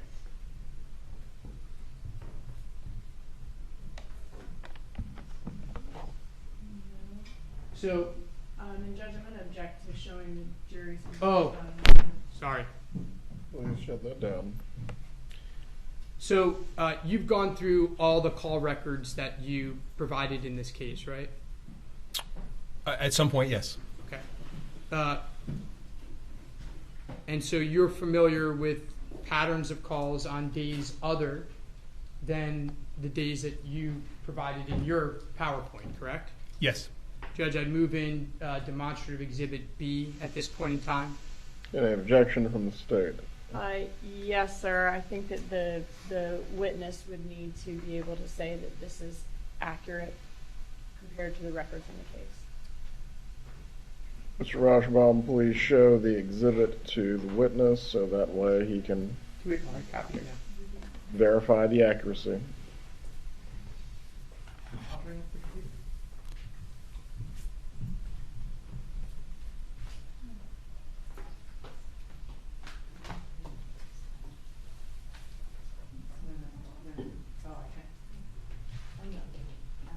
If I press this witness button, it just goes to him? No, that reflects what's on his. Okay, I'll bring it up.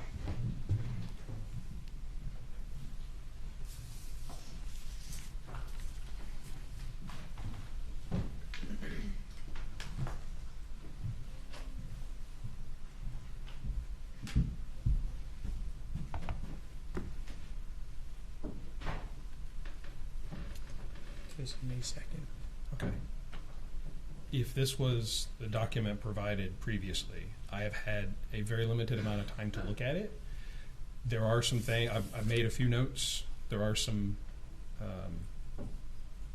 inconsistencies with it that I could probably talk about some of, but I have not had a chance to review the entire thing, and it would take some time. Judge, may we go sidebar? You may.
to use demonstrative.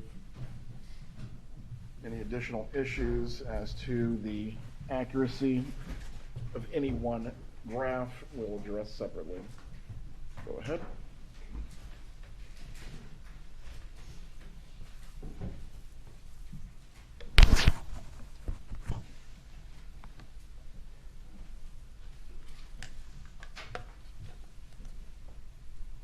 Okay.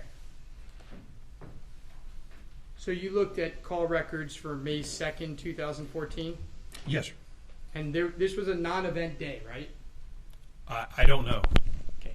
Not an event that you were told by the state to look at, right? Correct. And it's one of the first days of records that we have in this case, right? Correct. And these are the subjects that you were looking at for the event days that you looked at with the state, right? Yes. And you have a call from Charlie to Katie at 12 in the morning that day, right? 16-minute call? That's correct. And you have another call at 12:19 for 3 minutes and 45 seconds. Correct. Pretty much directly after each other, right? Yes. And then you have a call between Katie and Sigfredo Garcia at 6:42 in the morning for 36 minutes. That's correct. And then you have a call at 7:18 in the morning between Katie and Sigfredo, right? Yes. And then you have a call between Katie and Sigfredo at 8:36 in the morning, right?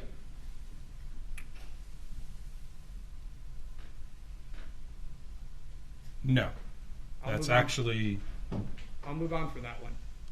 it's a text The witness message. is permitted to explain. Go ahead, Fair sir. enough. That is a text message from her records that's reported in Central Time. So Fair enough. Text message, not a call. At 9:36. Yes. Okay. Then you have a call from Harvey to Donna at 8:52 in the morning. That's correct. Then you have a call from Donna to Harvey at 9:10 in the morning. Yes. Then you have a call from Charlie to Donna at 9:25 in the morning. Yes. Then you have Katie calls Sigfredo 3 times,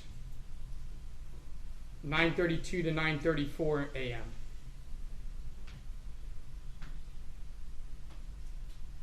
Yes. Then Charlie calls Katie, 9:34 a.m. Yes. Then Charlie calls Donna, 9:35 a.m. Correct. Then Katie texts Sigfredo, 9:36 a.m.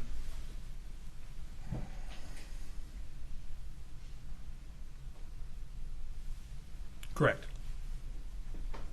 Then Katie calls Charlie twice.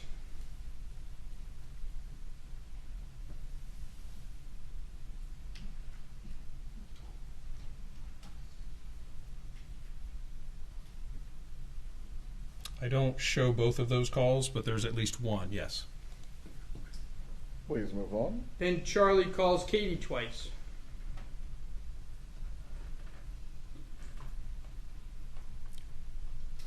I show one at 9:40, a return call at 9:43.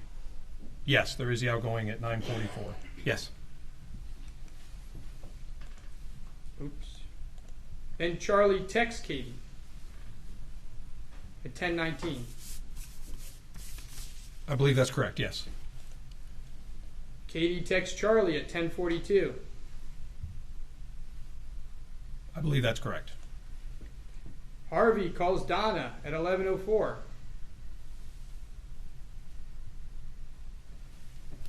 That's correct. Donna texts Harvey 3 times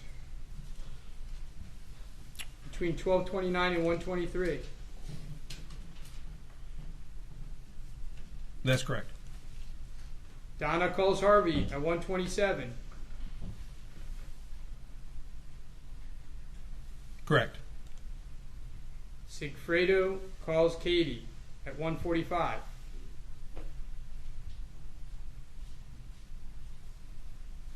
I do not show that call. I'll move on.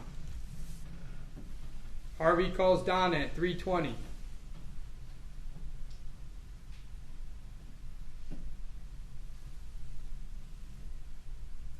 At 1:53?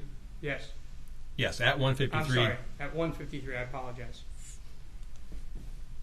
Wendy texts Charlie at 2:33. Yes. And this goes on, right? You've seen this exhibit? Yes.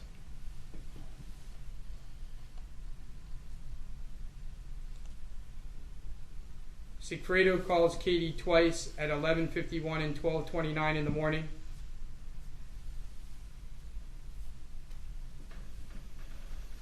It's the last activity of the day. I do not show those on. You still on the second? It bleeds over to the next day. That's okay. We'll move on. And if we go to May 7th, another random day, you had a chance to look through it. Similar phone activity, right? There is, yes. May I have one moment, Your Honor? Take your time.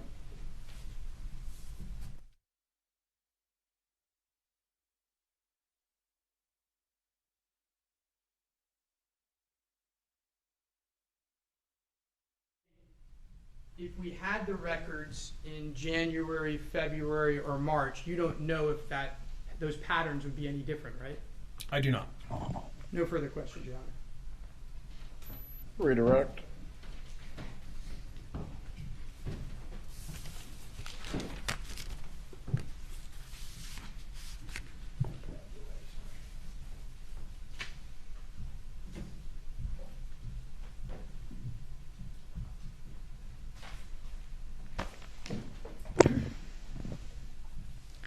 When defense first began asking you questions, they talked about duplication. In the presentation that you showed the jury yesterday, have all of the duplicates been taken out of that presentation?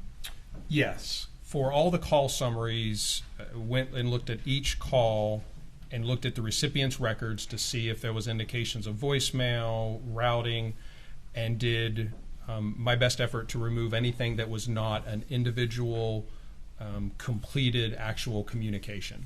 Okay, just want to make sure we're not seeing twice of every single event in your presentation. The only place there would be duplicates would be like in a frequency report or when things were tallied, because those are across thousands of records. So in those, the duplicates may be there, but in frequencies we're kind of looking at relevance, and those duplicates duplicate themselves across all the callers. But in any of the summaries or any of the individual call patterns, we are looking at just individual events.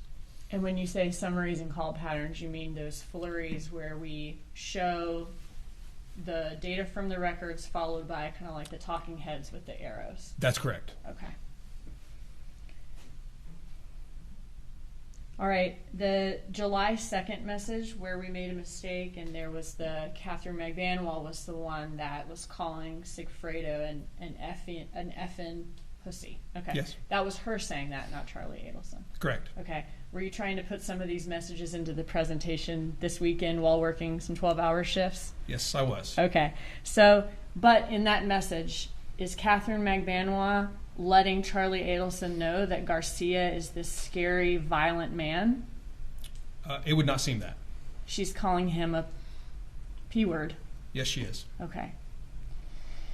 Or telling Charlie Adelson that Sigfredo Garcia is one. Correct. Okay.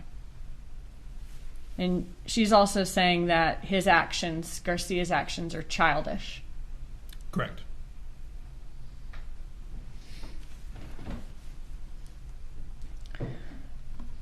I just want to make it clear, for the car rental in June when Sigfredo Garcia rented that silver Nissan sedan, we have no indications that Charlie Adelson was physically there at the rental location or anything like that, right? We do not. Okay. What your testimony was that Katherine Magbanua was on the phone with Charlie Adelson while she was consistent with being at Comfort Rental, and then they had that 25-minute call on her way home from Comfort Rental. That's correct. Okay. just in general, when a person calls a landline, is that a suspicious thing? It is not. Okay. Is the reason that this Charlie Adelson's calls to his parents' landline, did that stand out to investigators because Charlie Adelson was the person on the wiretaps talking about calling people back to a landline or on a landline? That's correct.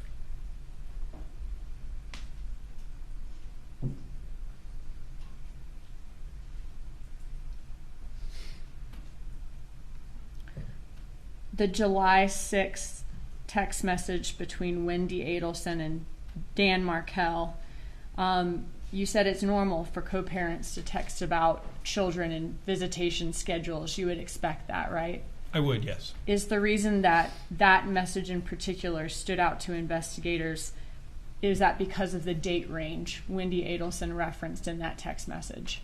That's correct. And the date range that she referenced, was that the week of Dan Markel's murder, the 14th through the 18th? It was, yes. And during that date range, the 15th you said was when the Prius was rented? Correct. The 16th you said was the travel to Tallahassee? Yes.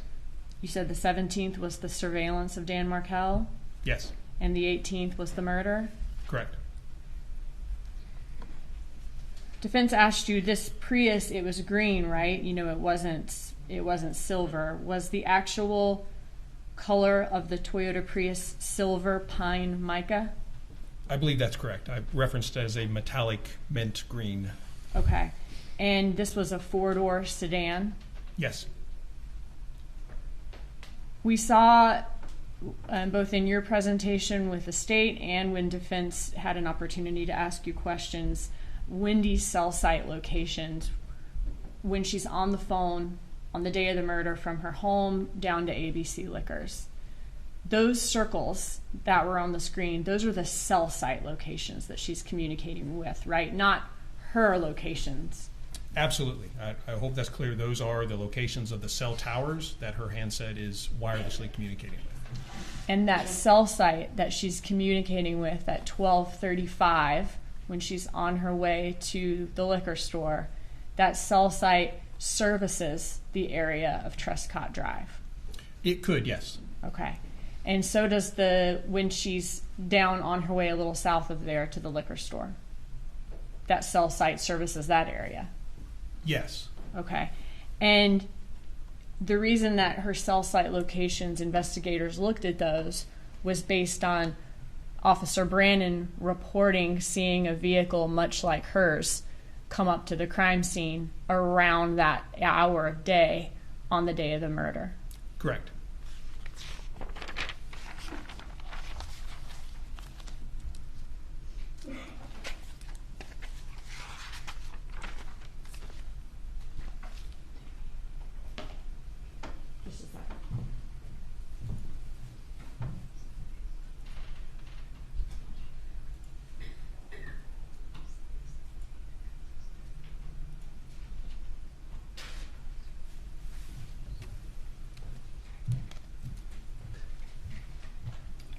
Based on the data, could her cell site location be consistent with her going up to the roadblock as Officer Brannon described? It could, yes.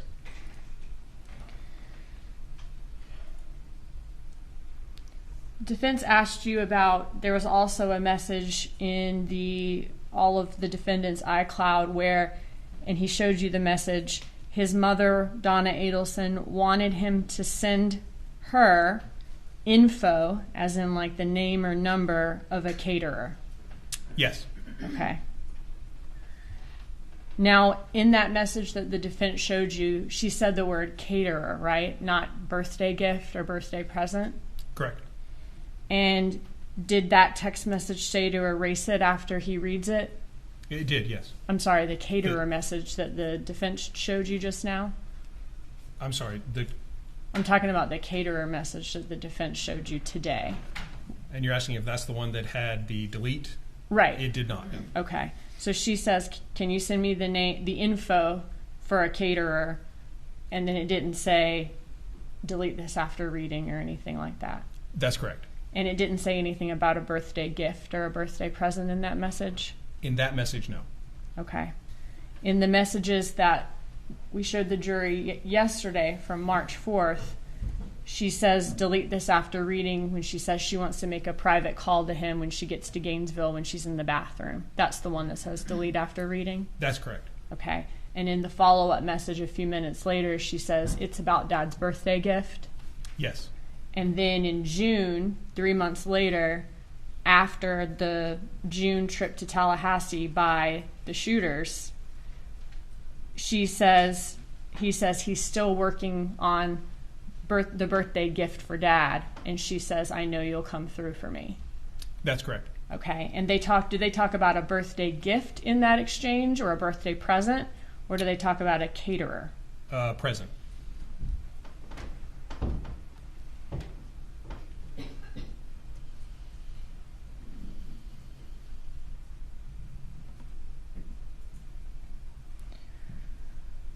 On July 18th, the day of Dan Markel's murder, does Charlie Adelson's statement that he's not feeling well, that text comes after a call with Donna Adelson, but does it come before Katherine Magbanua comes to his house that night? It does, yes.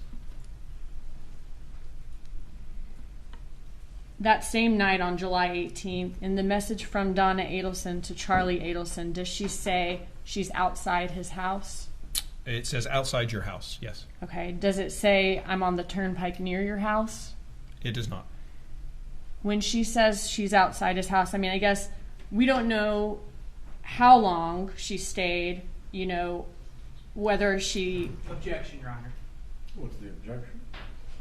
Foundation. Hey, Ms. Dugan, if you can clean up the foundation on this issue. From the messages alone, do we know how long she stayed there? Objection, Your Honor. Foundation. Overruled. She's going to lay the foundation. We do not. Okay. From the messages alone, do we know if she left something in his house for him? We do not. All we know is she said she's outside his house, and he says 10 minutes. Correct.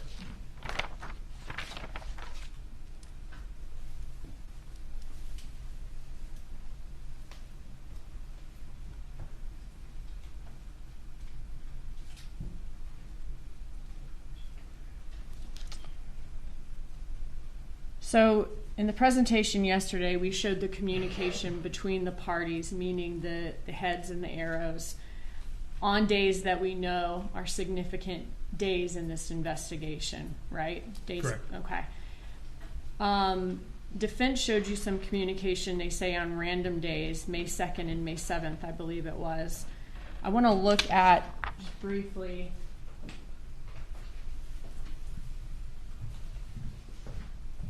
divorce file in this case.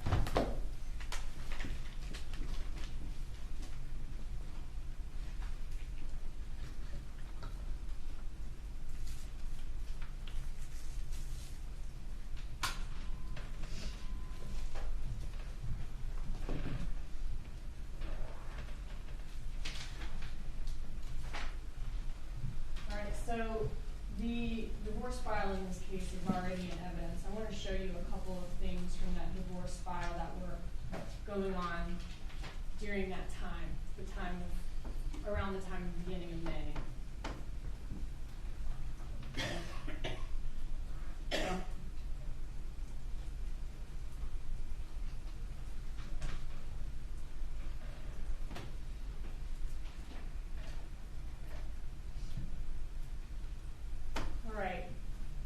Now, this document, does this appear to have been filed toward the end of April 24th, 2014?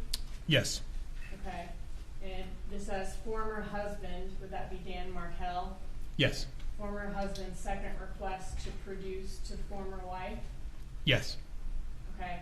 And Dan Markel is requesting Wendy Adelson to produce for inspection and copy the following documents.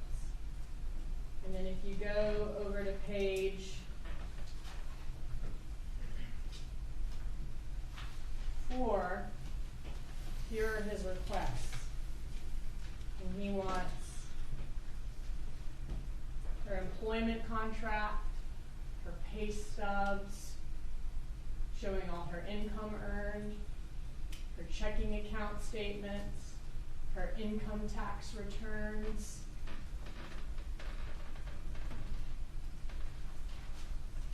her TIAA CREF retirement account information,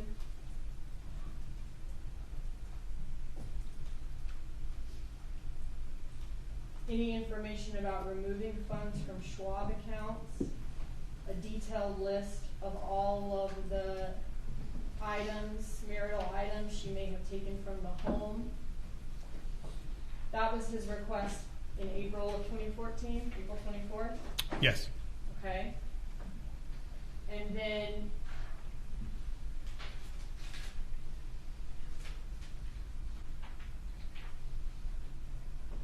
on May 2nd of 2014, that would have been the first day of messages that the defense showed today, right? Yes. Or not messages, communication back and forth. Yes. Okay. On May 2nd, 2014, on this day, Dan Markel is moving to compel Wendy Adelson. So he's asking the court to basically force or order Wendy Adelson to respond to that motion, to his second request to produce. That motion that was filed on April 24th. Correct. Okay.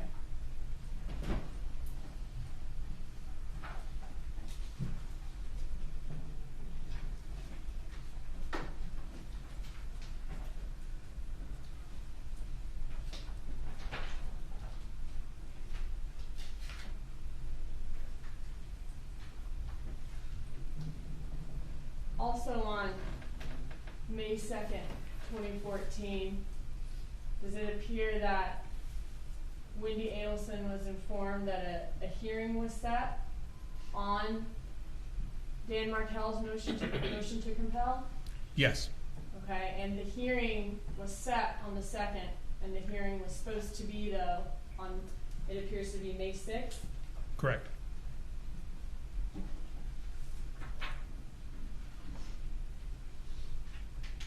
Okay. On May 5th, Dan Markel files a memorandum of authorities to enforce the marital settlement agreement and motions for sanctions. Is that right? Yes. Okay, I'm just going to try to get through this. Looks like a pretty lengthy motion. Is that fair to say? Yes.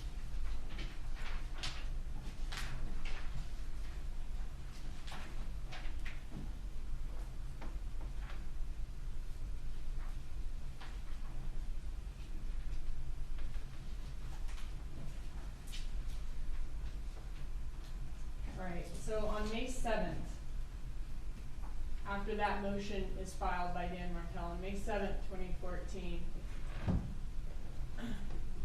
does Wendy Adelson's attorney then motion the court to be able to withdraw as her counsel? Yes. Okay, so on May 7th, that was the second day of communication that the defense showed today. Correct. Her attorney is trying to now withdraw from her case. Correct.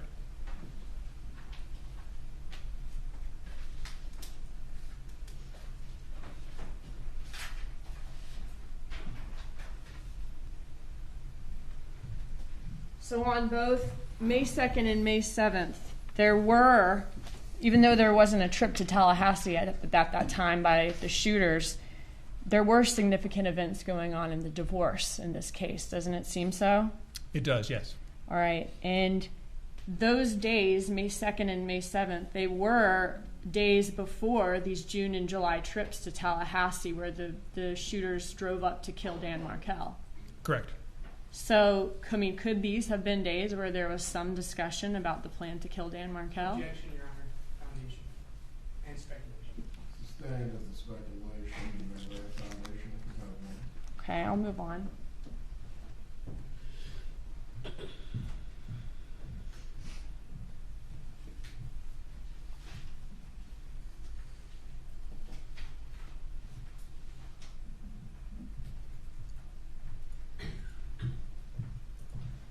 I want to show you what I'm going to mark as states 129, A and B.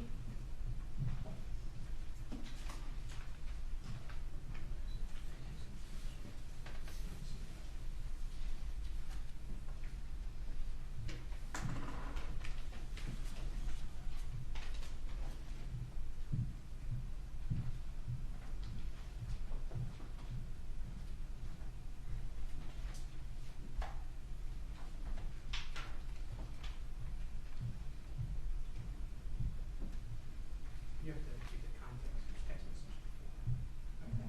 Here's maybe go sidebar. Briefly.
Everyone can be seated. Sergeant, if you need to take a break, you can step down.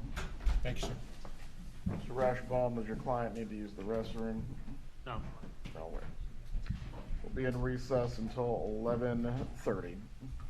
Okay, good.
still have a dispute as to the exhibit.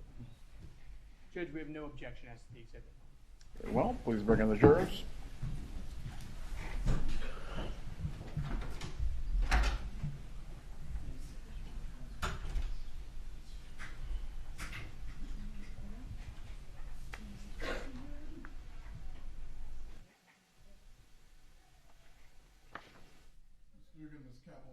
Once we finish with the sergeant, are you going to be able to complete Jimenez and Bronstein this morning? Yes, Your Honor.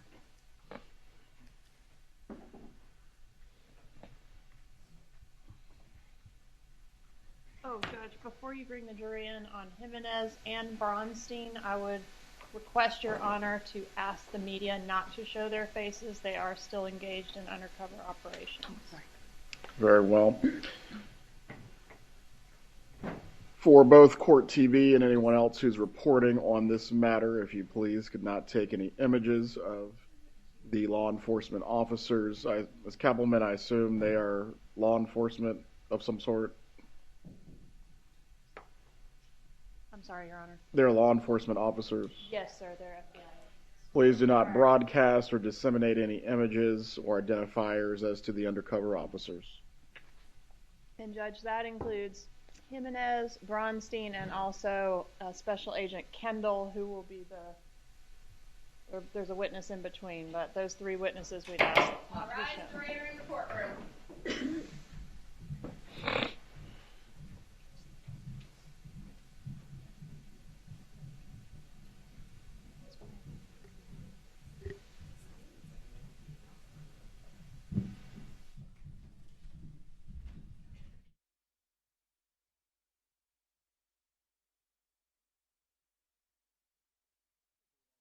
Seated. Ms. Dugan, you may continue with the examination of Sergeant Corbitt. Thank you, Judge. No further questions. You have something to say, Mr. Rauschbaum. Just a brief recross, Your Honor. I usually do not permit recross, as it's literally going to be one question. I was hoping for 3 questions. Let's get it on down to one. All right. You may recross as to your one most important question that you need to. May I have one moment with Ms. Myers to figure out which one I want to use? Go ahead.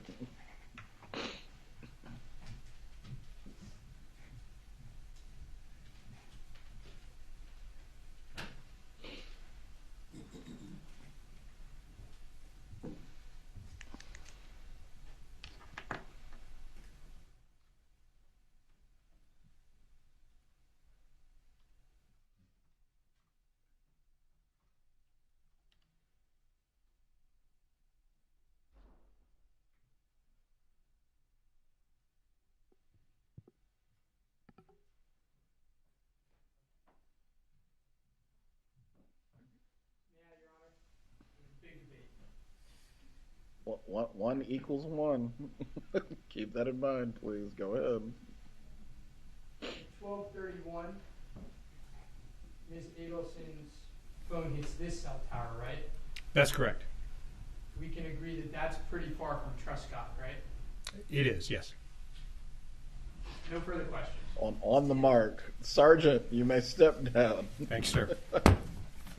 Please call your next witness. State House Oscar Jimenez.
how were you employed back in 2016? Special agent with the Federal Bureau of Investigation. Were you employed in any undercover operations during your time with the FBI? Man, numerous. And were you involved in an undercover operation related to this case that occurred on April 19th of 2016? Yes. Can you explain what that operation was? My role in that operation, I was portraying a Latin King gang member, and I was instructed to conduct a bump. All right, and what's a bump? Well, a bump is an investigative tool used by law enforcement where you would have either an agent or an officer working in an undercover capacity to have a face-to-face contact with either a person of interest or a subject in an investigation. And what you would look to do in a bump is either to extract information from that individual or give them information or possibly set up future meetings with that individual, or in some cases tickle or stimulate a wire or a phone tap. And was that the case here, that the bump was designed to generate chatter or conversation on a wiretap? It was, yes. All right. And when you say you were posing as a Latin King gang member, did you announce yourself as a Latin King gang member to the person you approached? I did not. Okay, so you're just, that's the role. That was my You're role. in character. That is correct. Okay. And who did you approach and where was this done? Tell us what happened. So I was instructed to do the bump or do the contact with Mrs. Donna Adelson, and this was in the Miami area. All right. And was it right out in front of her residence there, the Icon, like in South Beach? I believe it was outside her residence in that general area. And what did you do when you approached Ms. Adelson? Well, my instructions were to approach her and engage her in some type of conversation and to hand a flyer or a piece of paper to her. Okay, I'm going to show you what I've marked as State 78 and ask if you recognize 78. Yeah. Yes, I do. Is State 78 consistent or a fair and accurate copy of the flyer that you handed Donna Adelson? It is. Move into evidence, State 78. Any objection? No objection. State 78 is admitted. May I publish? You may. Do we have 78? Let me just do this.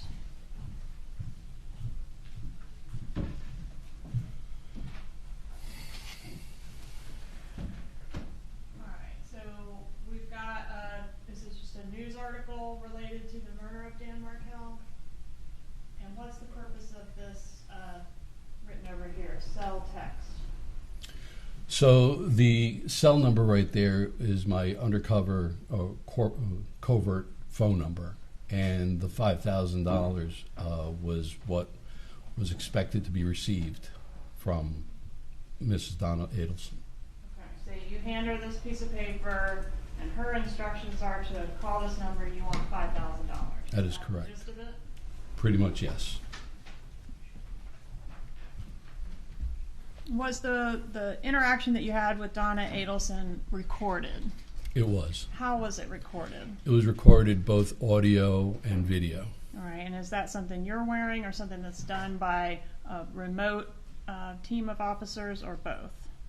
Both. I had a body recorder, audio and video, and it was also conducted by surveillance and security teams. All right, I'm going to show you what I've marked as 105.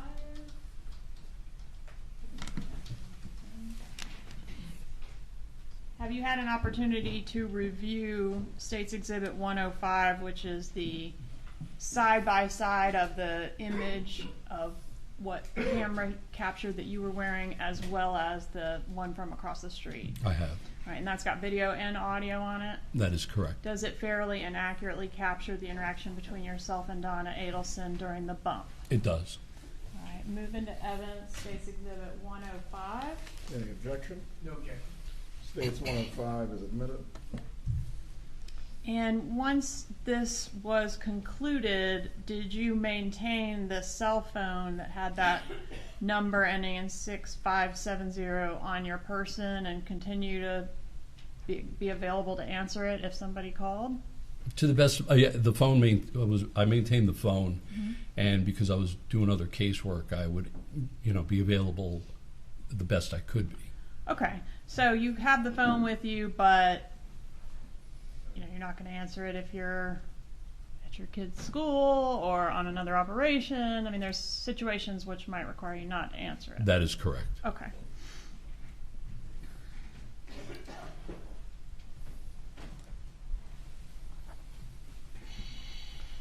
As part of this operation, did you at some point make a phone call to the Adelson Institute?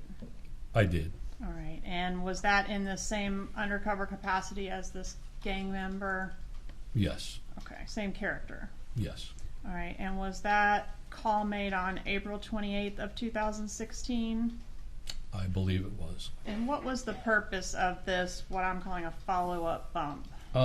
Yes, it's like a follow-up bump. It was basically to try and get Donna Adelson on the phone, and also to additionally stimulate the wire. All right. And that call...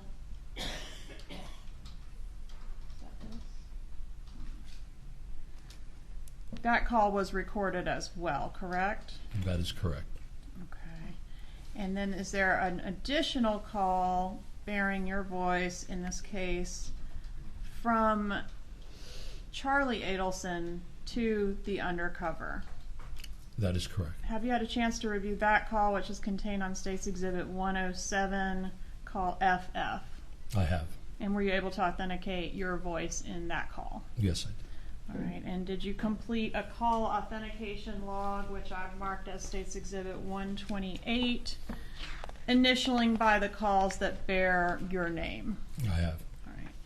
Judge, at this time I'd ask to introduce State's 128. Any objection? No objection. States 128 is admitted. And Judge, I also failed to introduce the call authentication log pertaining to Ms. Magbanua, which I've marked as 127. I would move that one into evidence by stipulation at this time as well. 127 is admitted. May I have one moment, Your Honor? Go ahead.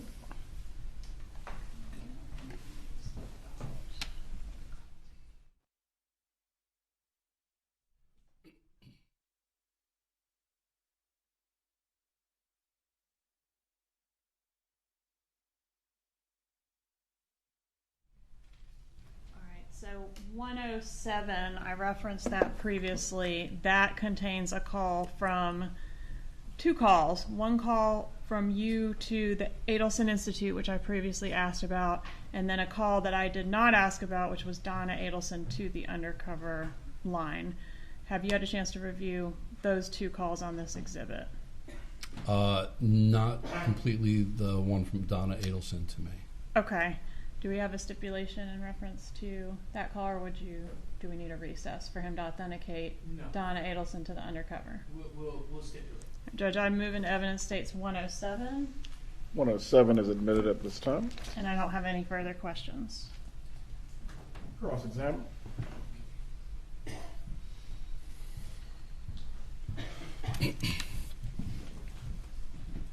Good morning, Special Agent. How are you? Retired. Congratulations. Thank you. Your role was to pretend to be a member of the Latin Kings, right? Latin King gang, yes. Okay. And you handed Donna Adelson a flyer? I did. And you and your team accidentally didn't make a copy of that flyer, right? Well, my role in the investigation was to be the undercover. That was handled by the investigative team. But the flyer wasn't made. No one kept the original, right? I later found out that it wasn't, but yeah. We provided the original to you because the Adelsons kept the original, right? They didn't destroy it. I don't know what they did with it. Now, when you saw Donna Adelson, she told you that you scared her, right? She was startled.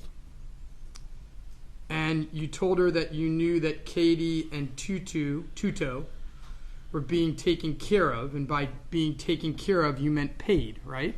That is correct.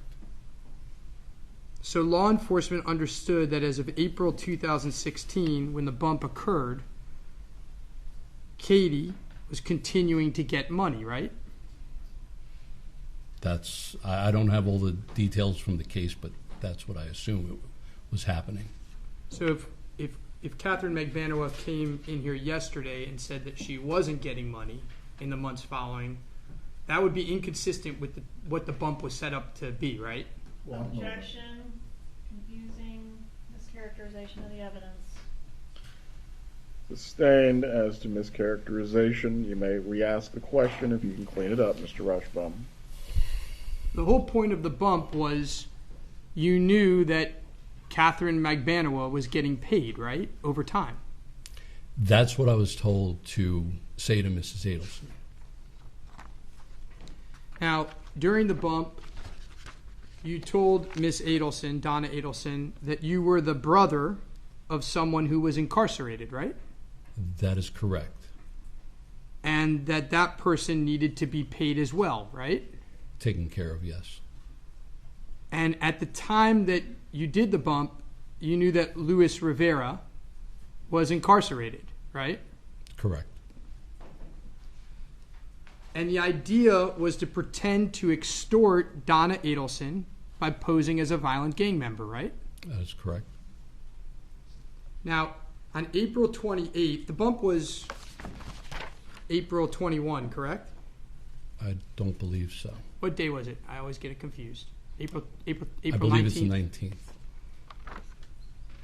You hope to spur some activity, right? After April 19th.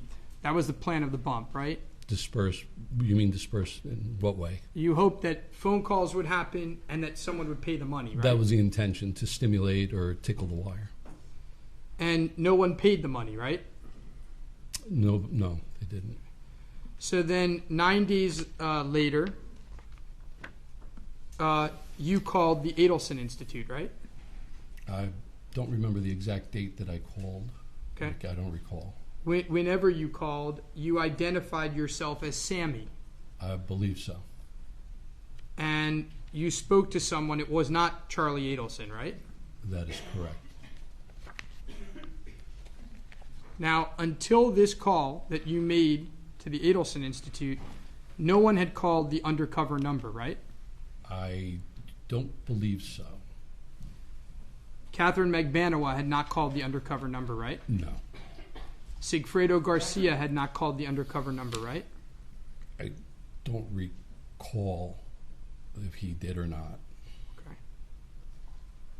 Do you think that you ever spoke to Sigfredo Garcia? Oh, I know I didn't. Okay. Did Sigfredo Garcia ever leave you a voicemail? I understood that. Well, I did miss a call from him.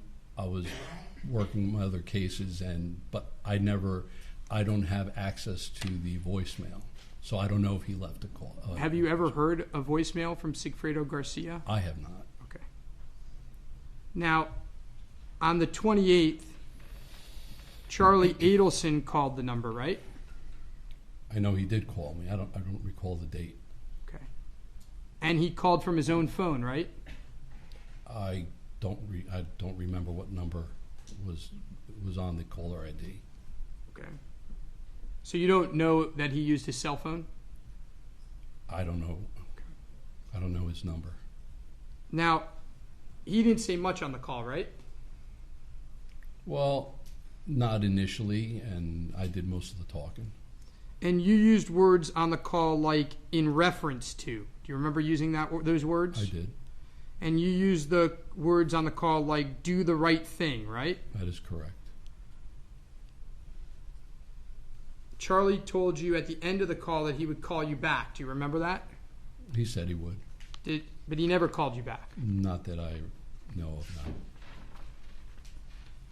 Now, still no one paid any money, right? Not to my knowledge, no. And so, and on the calls you were hearing that, well, strike that, Your Honor. let me turn your attention to May 4th, 2016. Okay? Okay. At around 2 or 3 in the morning on May 4th, 2016, you sent Donna Adelson a text message to her cell phone, right? I know I sent her a text message, but I don't know about 2 or 3 in the morning. I don't know the time or date. Do you remember that it was very early in the morning? I don't. That was 7.5 years ago. Fair enough. The text message was pretty threatening, right? I don't remember the content of the message, but I don't remember the content. Well, let me ask you, over time, did the threats get worse?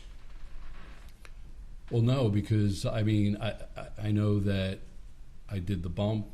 I remember talking to Charlie, and I remember calling the Adelson Institute and sending the text message. But I didn't add any additional threats. You don't think you say threats? I didn't. You don't think that the text message was stronger than the original meeting or the letter that came in between? Again, if you can show me the text message, but I haven't seen. I don't think it was that bad. Did you say in the text message who was the puta who had called me? I think it's puto, but Okay. they said puta. Okay. Fair enough. Yeah. My Spanish is not great. No, that's fine. I think I'm going to defer to the witness. Spanish on this, Mr. Rauschbaum. I will as well. I will as well. Nonetheless, you were trying to act like a Latin king, right? I was, and quite frankly, I was instructed to be not so gang-like with Donna Adelson. Okay. Actually, to be polite. Okay. On May 6, 2016, you received a voicemail from Donna Adelson at 11:30 in the morning, right? I don't recall. Do you remember getting a voicemail from her? Well, again, if I receive a call and I don't answer the phone, these voicemails are remote. They're not on my phone. I don't have access to it. The investigative team has access. Fair enough. So you wouldn't remember trying to call her back a couple times after she... Fair enough. Just asking what you remember. Yeah, no, You don't recall calling her back a couple times, right? I don't, sir. And at some point, you spoke with her on that day, right? I believe I spoke with her. And I don't know about that day. You're aware now that she recorded the call, right? I have no idea. Okay. During that call, do you recall she told you that she didn't have anything, that she doesn't know what this has to do with her? Do you remember her saying that? I don't recall that conversation at all. She tells you that she didn't do anything and doesn't know anything? I don't recall that conversation.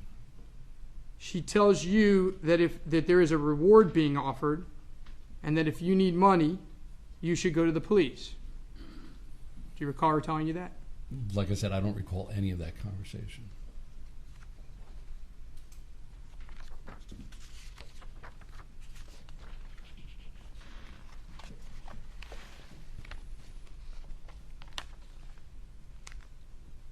Now, on these wires that were spurred by your undercover activity, are you aware that Katherine Magbanua told Charlie that she and Sigfredo had called the undercover number many times?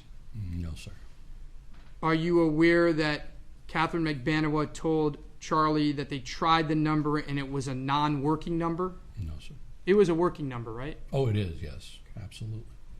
Are you aware that Katherine Magbanua told Charlie that Sigfredo left a nasty voicemail message on the undercover number? No, sir.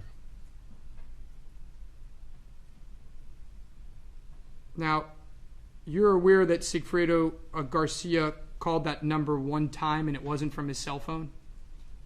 I was told that he called, but I don't know what number he called from. You don't know that he called from a burner phone? No, sir. Whereas Charlie Adelson called from his own phone? Again, I don't remember the numbers, and I don't remember, who's calling from what phone. Thank you. I have no further questions. Redirect examination. No questions, Your Honor. You may step down. Yes, sir. Will Mr. Jimenez be recalled? No, sir. Have a good day, sir. Please call your next witness. State call Special Agent.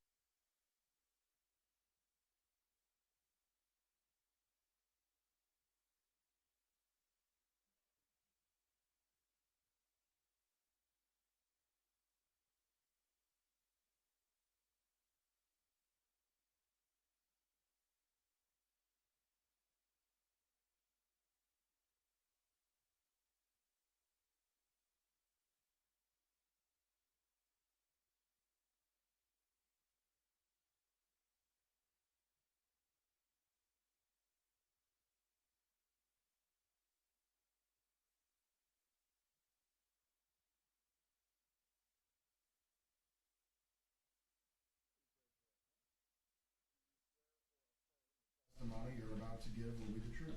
I do. You may take your seat. Sir, please spell your name.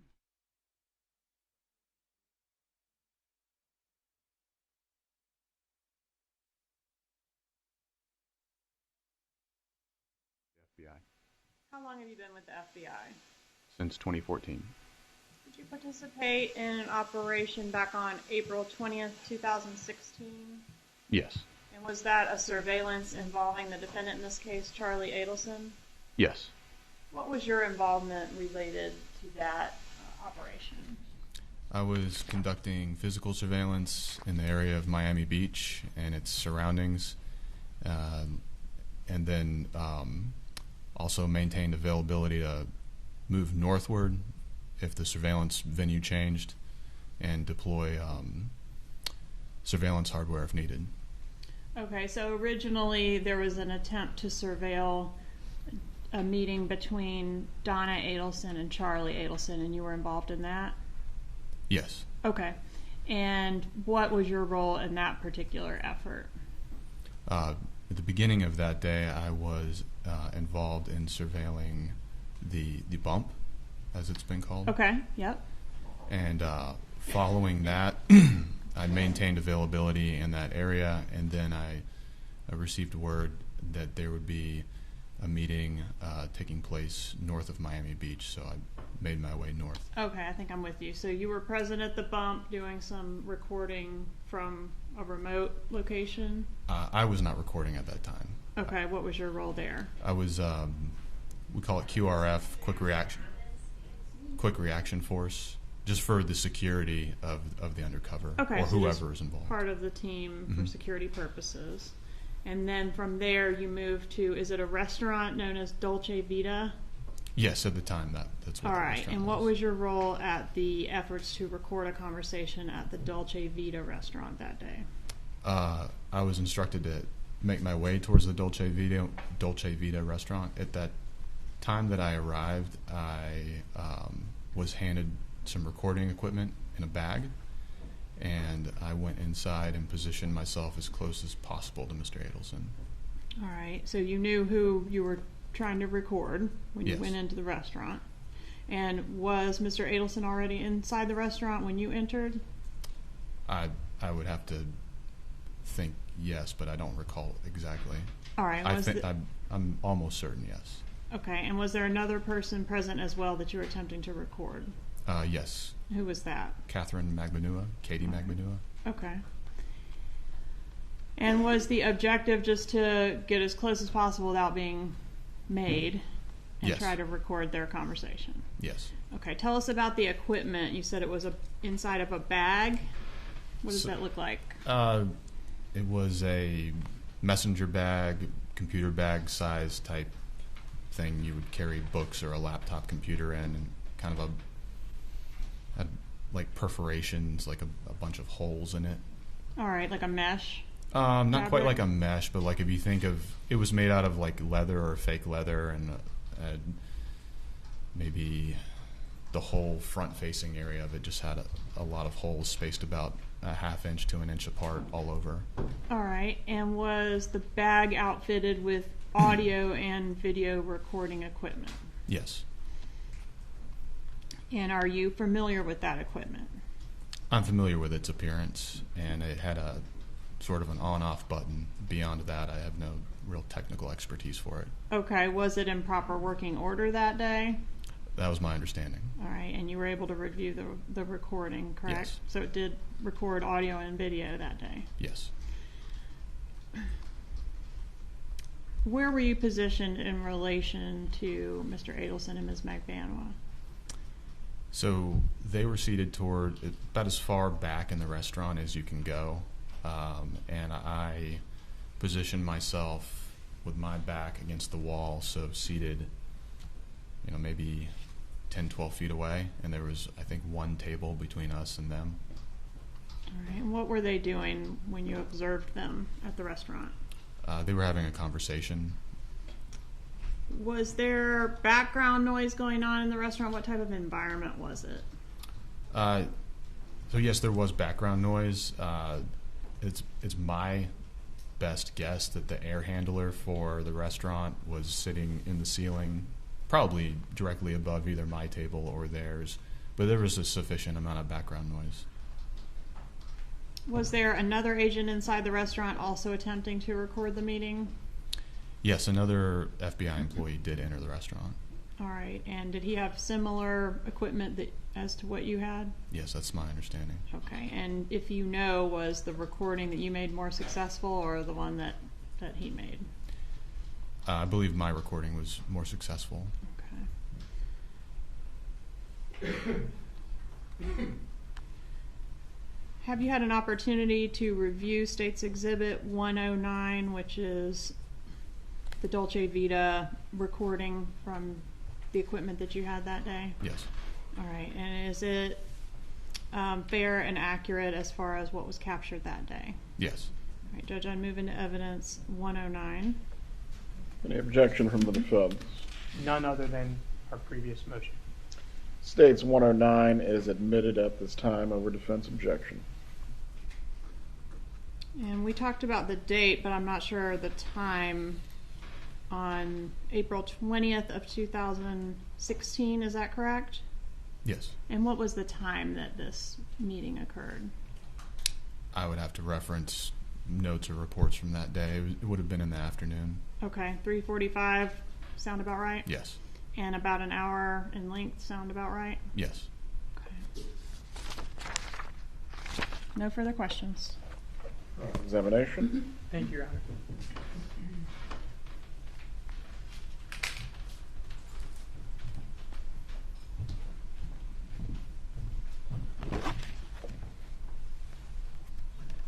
Good afternoon. Good afternoon. So, by the time you got to the restaurant and started the recording device, Katherine Magbanua and Charlie were already there and talking, right?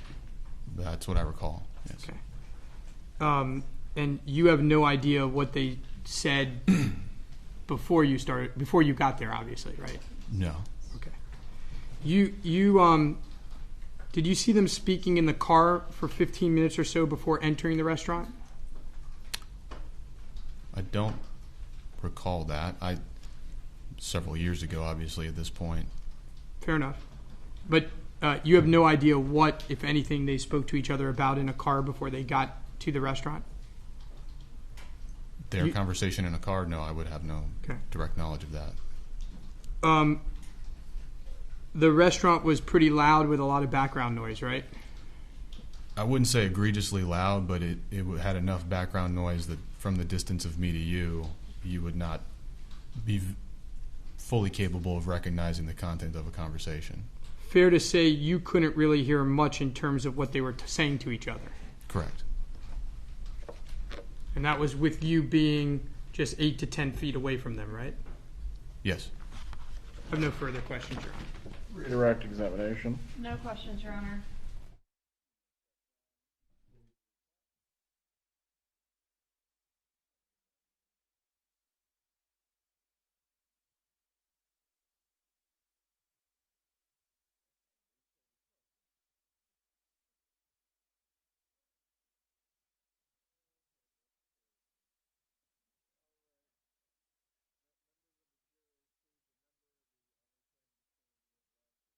Woman's brief witness.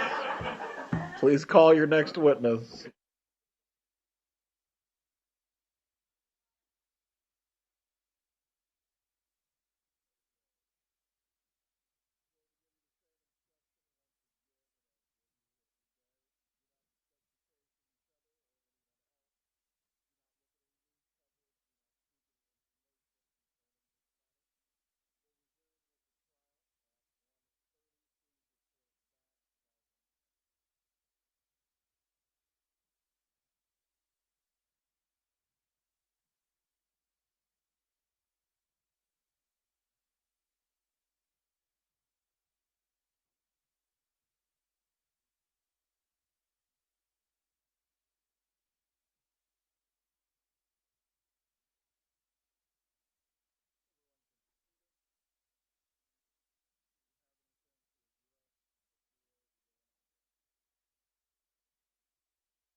Oh,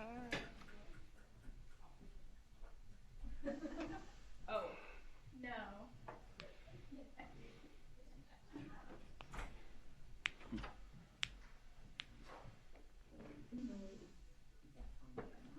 You're about to see your sushi friend. He's going to testify second. Should ask him if he likes sushi.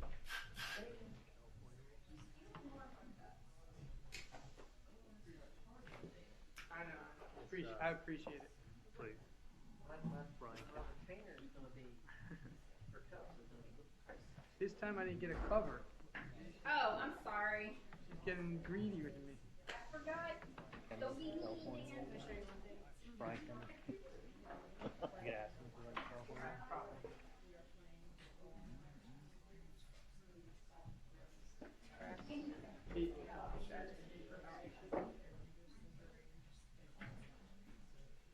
Right? Only California rules. Ginger cells. And I think he would. I think it's better. Anyway. Do you want me to put your presentation back together? Happy with that? I don't need it today, but. What else? I think that's all. How you feel? Yeah, what do you guys think? Sorry.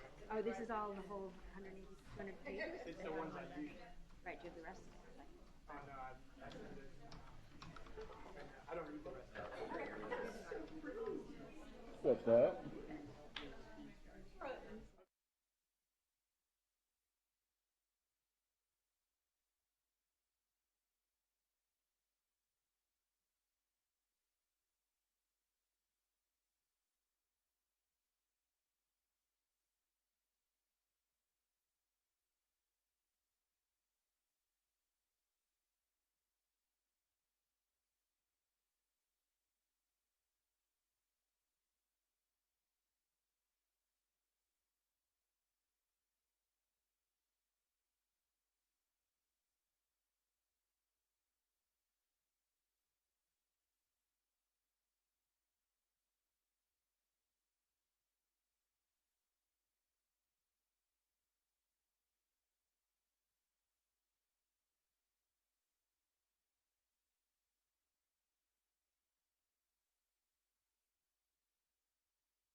reviewed it. We've reviewed the transcript. We've reviewed the video, but we haven't reviewed what's coming in. We're okay with the state's word that it's a transcript, but we haven't seen it, so I'm just putting everyone on notice. All right. I understand what you're telling me. Do you wish to look at it now while there's some time? Well, I mean, it would take 40 some odd minutes to look at it. Campbellman, can you play for him, I guess, at least the parts that were previously at issue? It's the whole thing. Well, not the whole thing, but the parts that were, I guess, otherwise had the ellipses or the parentheticals.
I believe this morning Ms. Myers indicated the portions that did not actually match the transcript, that had either the parentheticals or the ellipses, were still at issue. Are you still raising that at this point now? I'm sure they corrected it, but it's the entire transcript has ellipses, and now it's going to say unintelligible. I'm just telling you we haven't seen it. You understand? I understand what you're telling me. I didn't want to take away your break, but this would have been a good time to watch the video if you had concerns about the video. It wasn't concluded until towards the end of the break, Your Honor, so that wouldn't have been doable. All right. Do you wish to watch this further now?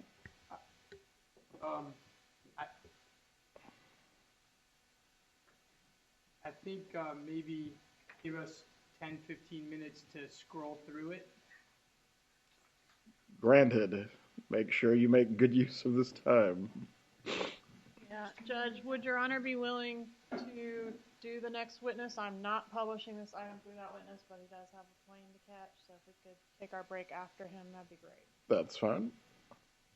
This is Mr. Kent.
Please call your next witness. The state calls Keith McElveen.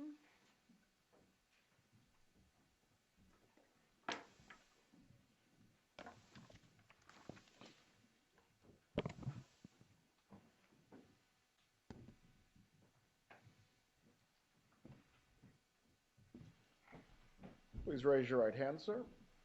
Do you swear or affirm the testimony you're about to give will be the truth? I do. You may take your seat. Sir, please introduce yourself and spell your name. James Keith McElveen, JamesKeithMcElveen. How are you employed, sir? I work as a forensics engineer, a media forensics engineer. And what is a forensic engineer? We specialize in taking audio, video, or computer data and extracting intelligence out of it. How long have you been doing this type of work? A bit over 35 years. Can you go through your training and experience that qualifies you to do this type of forensic engineering? I began doing this type of forensic engineering back post 35 years ago, working for the government, working on war crimes investigations, unmixing voices. Since then, I've had 20 plus, either given or taken 20 plus courses in this discipline. All right. And have you had an opportunity to testify as an expert in your field previously? Yes, I have. Judge, I would tender the witness at this time as an expert in the area of forensic engineering. Does the defense wish to Engage in any further voir dire of the witness? No, Your Honor. Is there any challenge to his ability to provide an opinion in the stated field? No. Members of the jury, the witness will be permitted to provide you with an opinion today in the field of forensic engineering. You may continue. Sir, were you asked to clarify recordings in reference to the case State of Florida versus Charles Adelson? Yes, I was. All right, I want to start with the Dolce Vita restaurant recording. What items were provided to you in reference to that exhibit? I received 2 recordings, one from each device that was deployed in that restaurant. All right, and was one better audio and one better video? Yes. All right, and what's the part that's of interest to you? The audio. Okay, and so you don't do anything with the video? Only used it for observational timing reasons. Okay. And was the bag that had the mesh on it, was that the one that was the better audio? Or the Yes. one that had the better video? Right. The one with the better video had very poor audio, and the one that had better audio had very poor video. All right, I'm with you. And the one where we're looking through the little holes, is that the one with the good audio or the good video?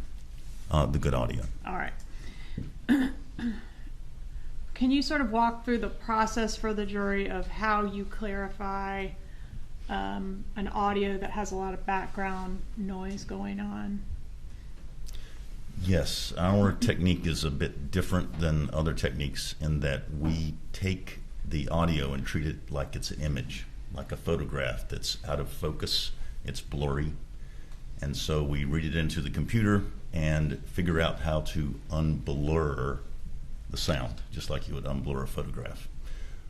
And this fortunately has the nice effect of focusing in on the person's voice or the people's voice if they're near each other, and blurring out the rest of the background, sort of how you would use a video lens if you're a photographer, and you can zoom in on a person's face, but everything behind the person and everything closer is blurry and kind of pushed down and not as noticeable. Were there any particular issues or problems with this audio? It was frankly a mess. Competing voices, loud noises, movement of both devices, not good positioning. There was a kitchen, and of course it's a busy cafe, coffee grinders, blenders, order taking, lots of different sounds going on. All right, and can you tell the jury that the most up-to-date efforts available in your field were applied to this exhibit to make it as good as possible? They were. All right, and what was the outcome? I think you've got some different segments. Could you tell us about that? Yes. Fortunately, the recording device that had the better audio was also the one that had the longest audio. the recording started at different times. One device arrived into the establishment significantly prior to the other one. I believe it was like 20 minutes difference. The one that started first, its recording first, moved. The person carrying it came in from the outside, came to the counter, then went to a seat, and then moved to a different seat, getting better position. And each one of those changes of location causes the focus to change, just like you were taking a picture. All of a sudden, the person you're trying to take a picture of moves, you've lost your focus, and you have to regain your focus.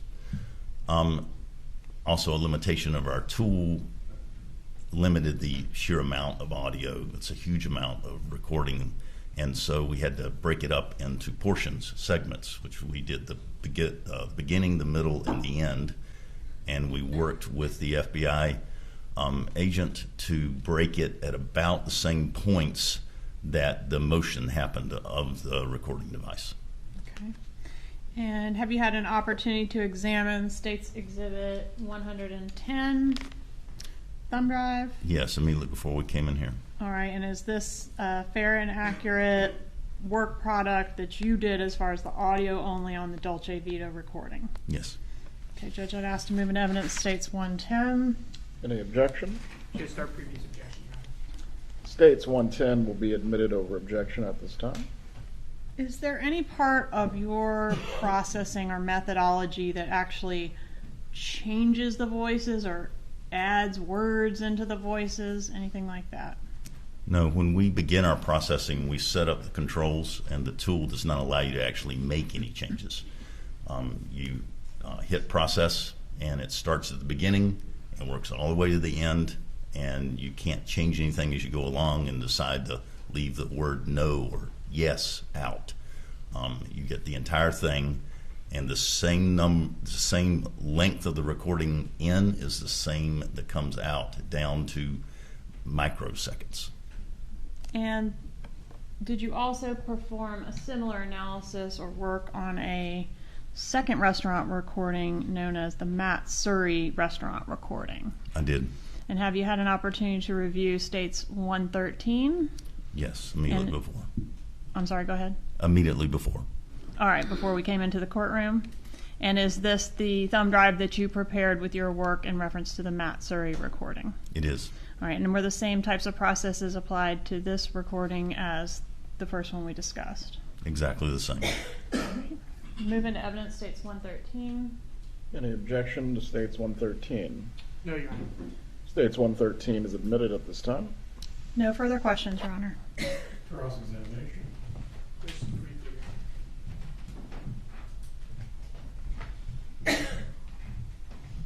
Starting with the Dolce Vita recording.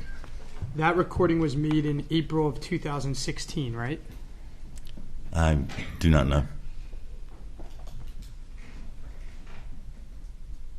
You were asked to enhance the recording in January of 2022, right? That sounds correct. Okay. You'd agree with me that there's 20 plus minutes of the recording that's missing, right? The first 20 minutes or so of the recording are missing? Please clarify what you mean by missing? Well, fair point. You'd agree that the meeting that was recorded started before the recording, right? If you mean how long the conversational participants had been carrying on the conversation before the person carrying the recorder entered the restaurant, I have no idea how long they had been talking. The recording picks up in the middle of a conversation, correct? If you mean device 2, the one with the longer recording, I believe that you might be confusing the fact that it was the middle segment of 3. If you mean the conversation, I think you mean. The recording that you enhanced is not the beginning of the conversation, correct? Between the participants. Again, I don't know when they began talking, but we cleaned up all the way from the beginning of the recorder entering the restaurant, by the front to a chair to another seat, and the first segment had clear conversation going on at times. Voice level goes up and down. Then there's the middle segment, which is a few seconds, 30 seconds or something, maybe a minute go by, and then the video from the other device starts. Fair enough. If that's the one that you're talking about, then that's only the middle. There's the lead up to that portion is another 20 minutes. But you don't know if the conversation began before the recording started, correct? Correct. I have no way of knowing that. Okay. Now, even on your enhanced version, virtually everything said by the female participant remains inaudible or unintelligible, right? I'm not exactly sure what you mean by virtually, but I would say that the female participant talked very seldomly.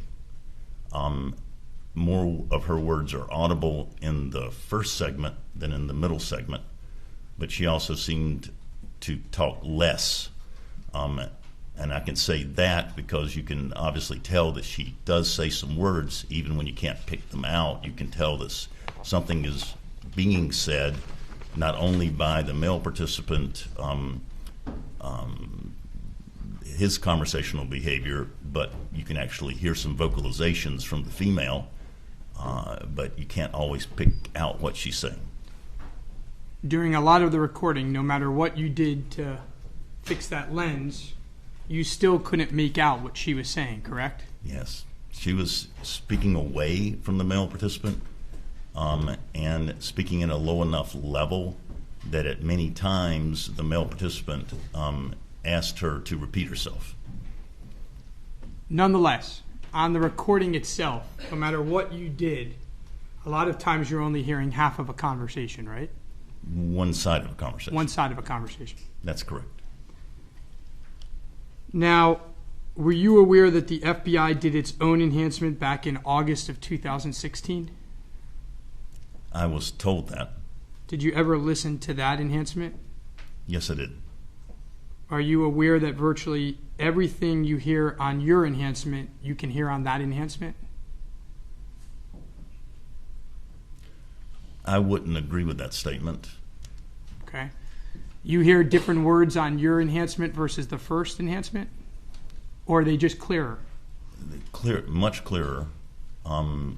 My understanding was the reason we were given these recordings was that originally the evidence was not suitable for playback to the jury because it required somebody to be have very good listening equipment and to listen very carefully and loop it many times to be able to really pick out what the words might be. I would say, in all fairness, that after our enhancement, you didn't have to struggle that much except on those inaudible parts.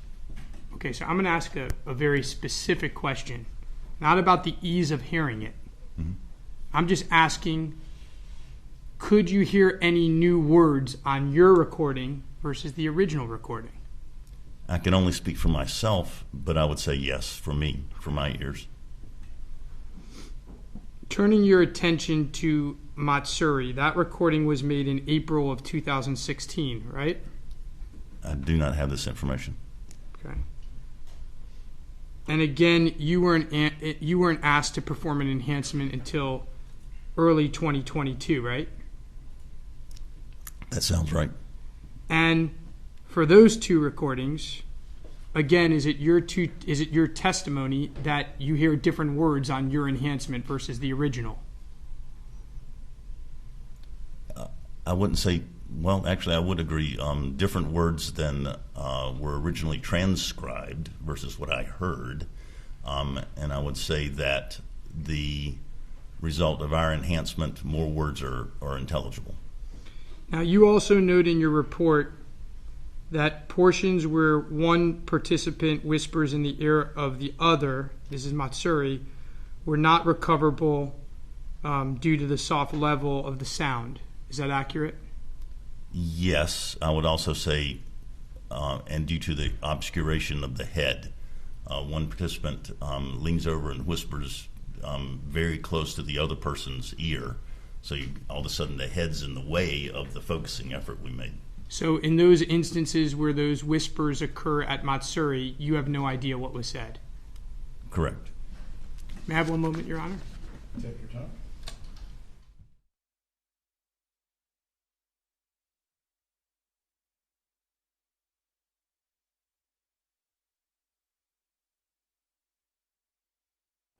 Redirect examination. No, Your Honor, no further questions. You may step down, sir. Members of the jury, before we continue with the next witness, we will take a brief break. The bailiff will escort you back to the jury room.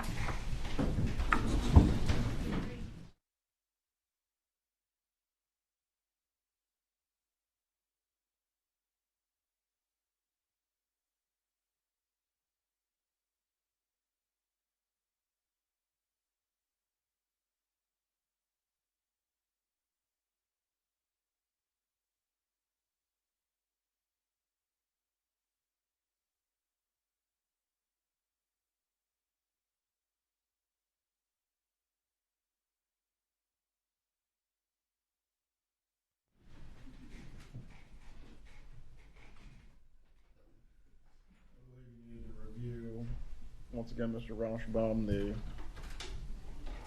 parts of the recording that have now been modified. Do we have it? Go ahead. May we be excused to do that? That's fine. Go ahead. This over here.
seated.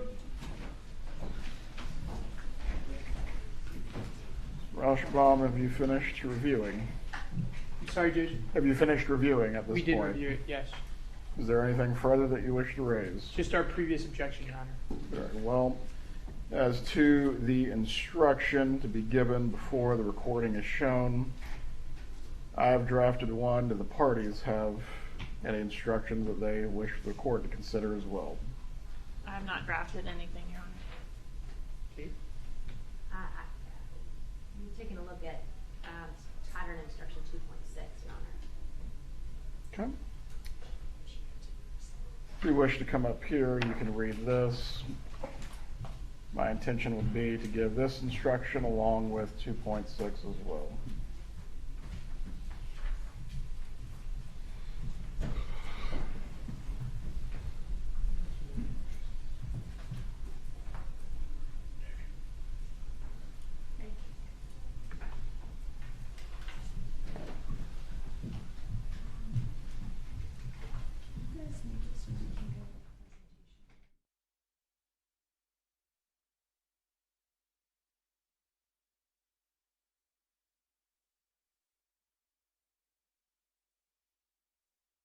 The state wish to be heard concerning the instruction? No, Your Honor.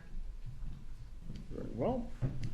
Then I will give this instruction and also 2.6 unless the parties are asking for anything else to be given as well. Nothing from the state. No, Your Honor. Please bring in the jurors. Oh, one moment. I think Getting they're... a little bit of IT help, if we could just take 1 second. Could we approach to discuss timing? Sure.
Everyone can be seated. State, you may call your next witness.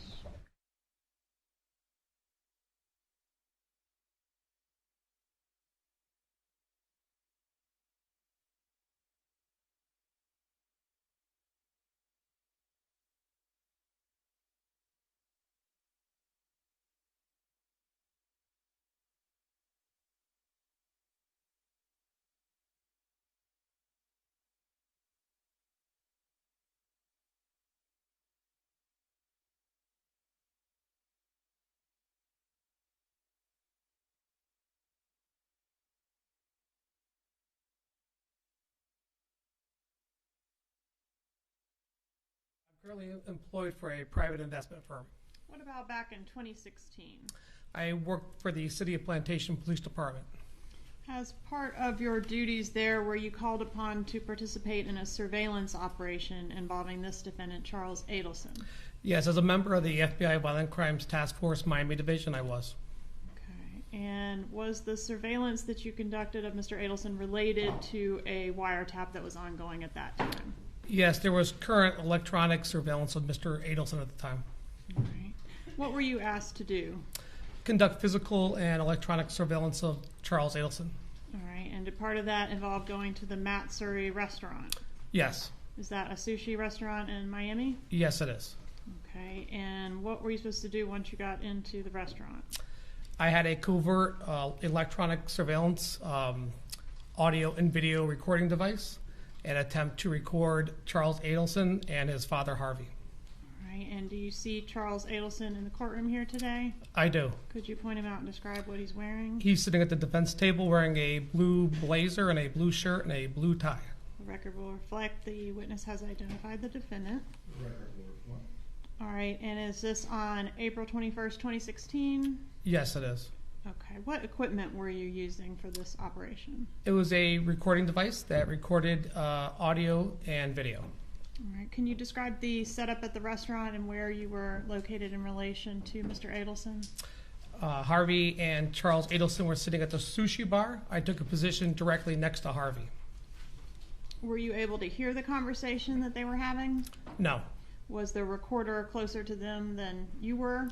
It was right between myself and Harvey Adelson. Have you had an opportunity to review the recording that's captured on State's Exhibit 12? Yes. And is that a fair and accurate recording of the interception you made there at the Matsuri restaurant on the date in question? Yes, it is. All right, and it's video and audio, is that right? That's correct. All right, let the record reflect the witness has initialed this exhibit, and I will at this time move it into evidence as State's Exhibit 112. Any objection? No objection. Case 112 is admitted. No further questions. Cross-examination.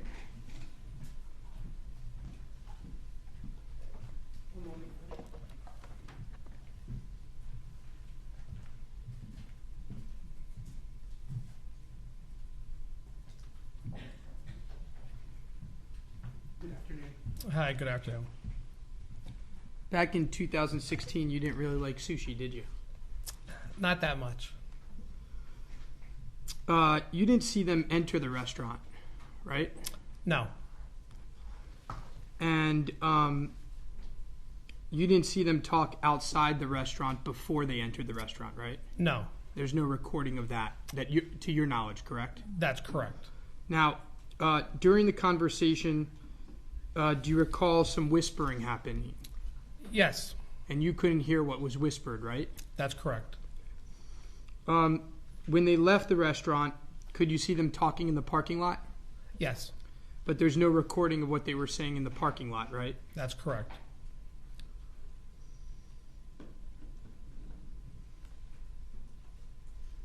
You participated in the arrest of Charlie Adelson as well, right? That's correct.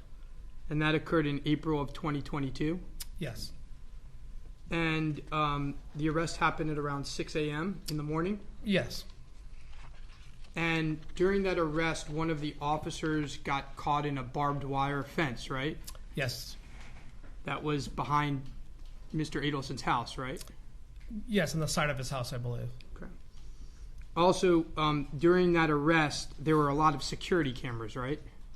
Not that I'm aware of. Okay. When Charlie Adelson was arrested, he surrendered peacefully? Yes. And he consented to allow the agents to come in the house? I wasn't aware of that. Fair enough. May I have one moment, Your Honor? Huh? No further questions, Your Honor. Redirect examination. No questions, Judge. You may step down. Please call your next witness. Special Agent Pat Sanford.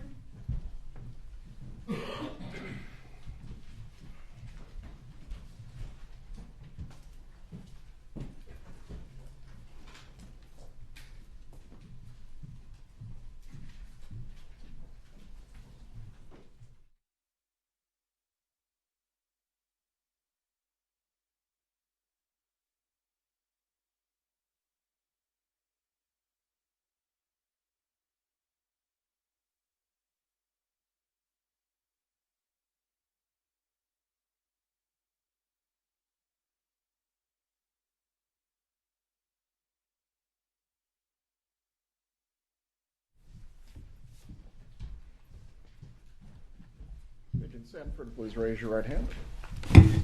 Do you swear or affirm the testimony you're about to give will be the truth? Yes, I do. You may take your seat. Guess we'll have you reintroduce yourself.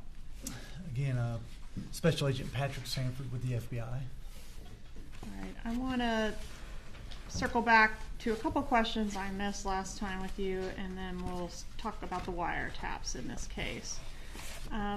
In reference to Professor Markel, he was transported from the scene to the hospital, correct? That's correct. Do you know how long he survived before he was pronounced dead?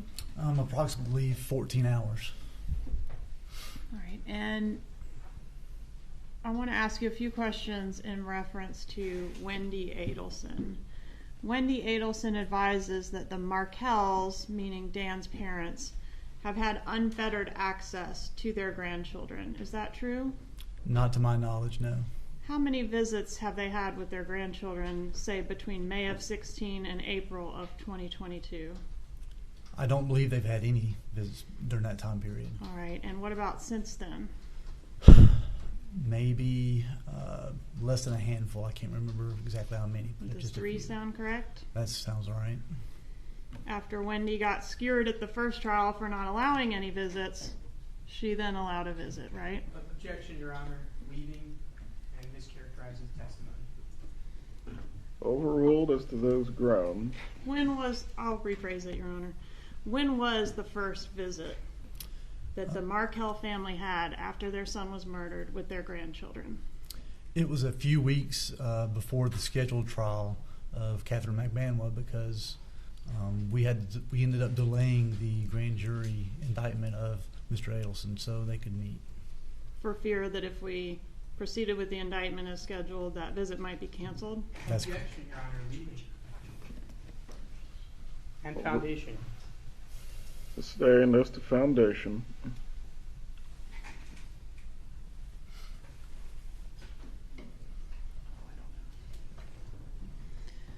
You're probably right. All right, I want to turn your attention to Mr. Rivera.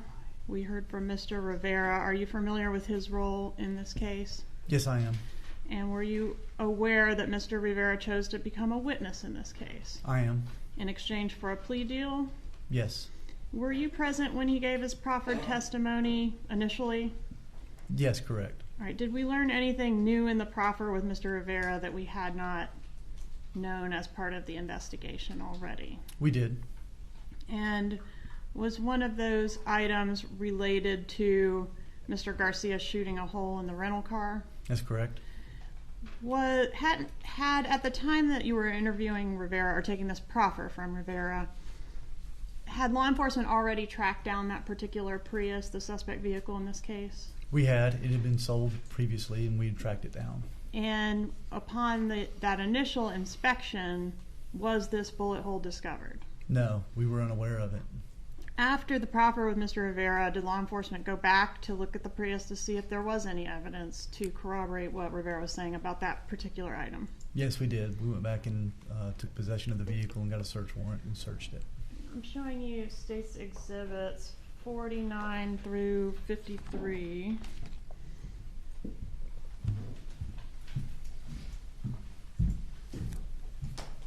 Recognize these exhibits?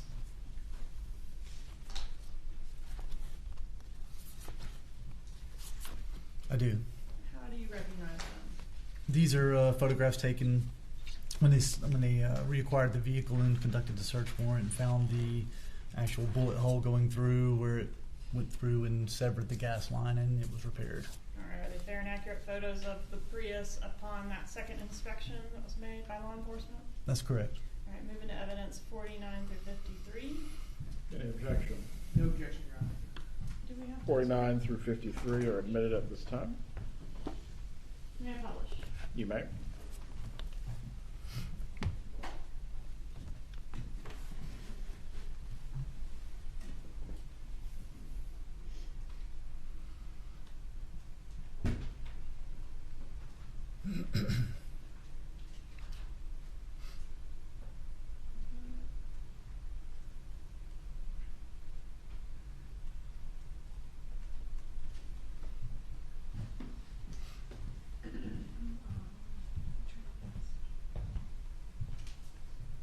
All right, publishing 49. Publish 50, please. Is that just documenting the VIN number of the vehicle? That's correct. Publish 51. What does the rod show in the vehicle? It shows the path of the bullet, where the hole is, and the path of which it traveled. And is it in the passenger seat floorboard? Correct. All right. Publish 52, please. Publish 53. All right, what does this exhibit show? This is the fuel line. You can see where it had been severed and had been repaired.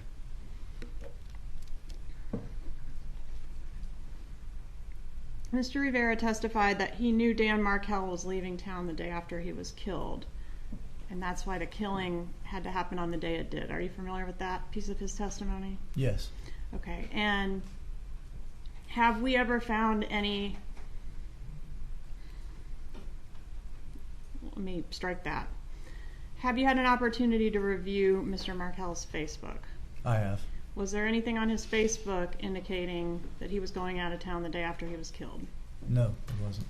Have you had an opportunity to review the prof's blog that was provided by the defense in this case? Some of it. All right, and does the prof's blog provide specific information that would let these killers know that he was going to New York the next day? There was just a reference to a conference that was being put on. That Danny and I are going to a conference? That's correct. So someone else saying Danny and I are going to a conference that starts on X date? That's correct. There was no other information detailing his travels. And is that published in the form of like an alert, or is it just in a narrative of a lot of other stuff? No, it was buried inside of a lot of other stuff, inside of comments. All right. I want to move on to The Wire. Whose phones were tapped in this case? Katherine Magbanua's and Charlie Adelson's. How many phone calls were intercepted total? Oh, wow. Thousands. Have you reviewed the disc of calls that were selected and prepared for the jury's consideration in this case? Yes, I have. Are they all fair and accurate recordings of calls intercepted pursuant to the wiretap in this case? Yes, they are. All right, Judge, at this time I would move into evidence states 108. It's a thumb drive containing the wire calls. Any objection? No, Your Honor, other than our previous objection. States 108 will be admitted at this time over objection. Go ahead. May I confer with the opposing counsel for a moment? Take your time.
sorry, we had an issue we should have handled before the jury came in.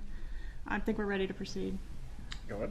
All right, so in reviewing the calls that were captured on this wiretap, was there any evidence of Donna Adelson and Charlie Adelson meddling in Wendy Adelson's life? Yes, there's quite a bit. All right, I wanted to bring your attention first to a text message that was included in Sergeant Corbitt's presentation about pulling the plug on a home purchase. Are you familiar with that text message? Yes, I am. All right, and for the jury's reference, it's page 218 in Sergeant Corbitt's presentation, but we've already seen these text messages. Can you tell me why the date of the pulling the plug on the house is of interest to your investigation? That text message was sent on Halloween of 2013, which was the same time frame that Katherine Magbanua said that Charlie came to her. All right, so the pulling the plug on the house, who's pulling the plug on the house? Wendy was pulling the plug on the house. She was looking to buy a house, and Charlie was talking to her about not purchasing the house, not wanting her to purchase a house in Tallahassee. And was that done at someone else's urging to Charlie? Yes, it was. Who was that? His mother, Donna Adelson. All right, and this date where it's revealed in the text that Wendy pulled the plug on the house is the same date that Charlie Adelson first approached Magbanua about harming Markel? That's correct. And that's Halloween, October 31st, 2013? Correct.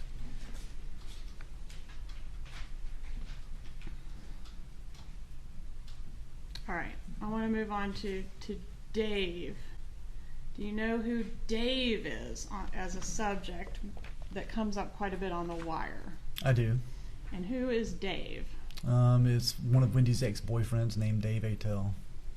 All right, and is this the person she was dating apparently at the time of the wiretap? That's correct. Okay, and is Dave the subject of discussion between Donna Adelson and Charlie Adelson? He is. So the two of them are talking about Wendy's love life? Correct. Okay. Have you reviewed the wire to find out how many times Dave comes up on the wire? Quite a few, at least a dozen times. That they're having conversations about the status of Wendy's relationship with Dave? That's correct, and some of the conversations are quite lengthy. Okay. And Judge, for this, I have just figured out what 128 was supposed to be. Okay, could we mark this? Whatever's next.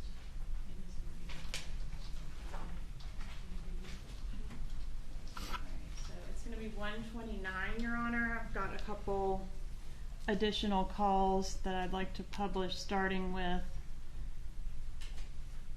this call, which is call 989. So I'm moving to introduce states. What's the number, Ms. Dugan? 129. I'm moving to introduce 129, which is a thumb drive containing additional wire calls, including 989, which I'd like to publish at this time. Any objection? Assuming it is what I've been told it is, no objection.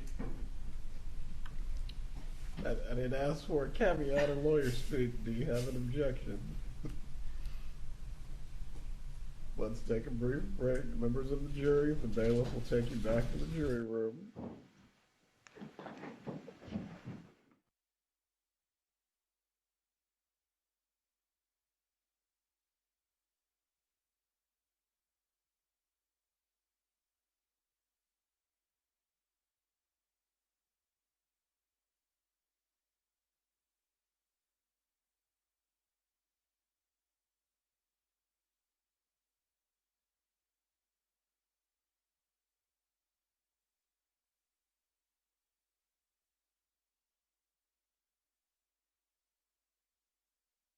The affirmative, one way or the other. Please play the recording for the defense. I just need a date of the recording. The Date or time? 989 occurred on April 15th of 2016 at 8:21 p.m.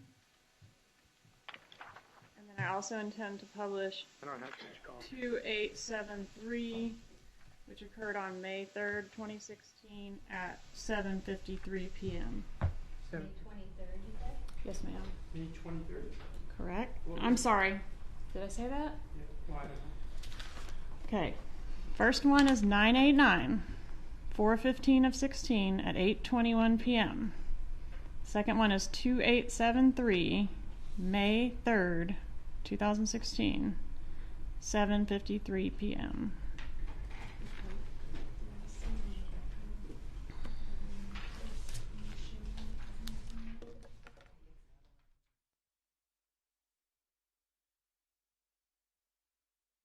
Something for identification.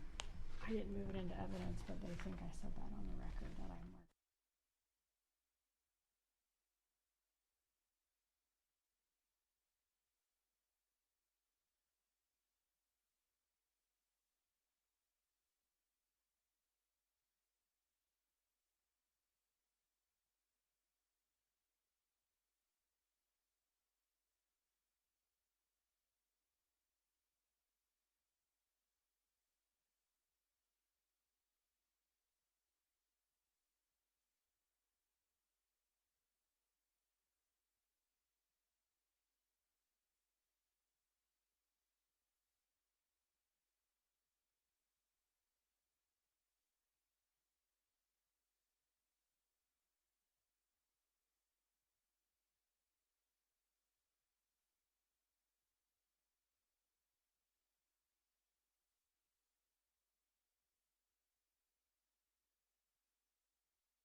Everyone can be seated. We have an affirmative statement at this point as to any objections. No objection. Please bring the jurors up. It's going to be 1:30 now, but I'll clear that up for them as well.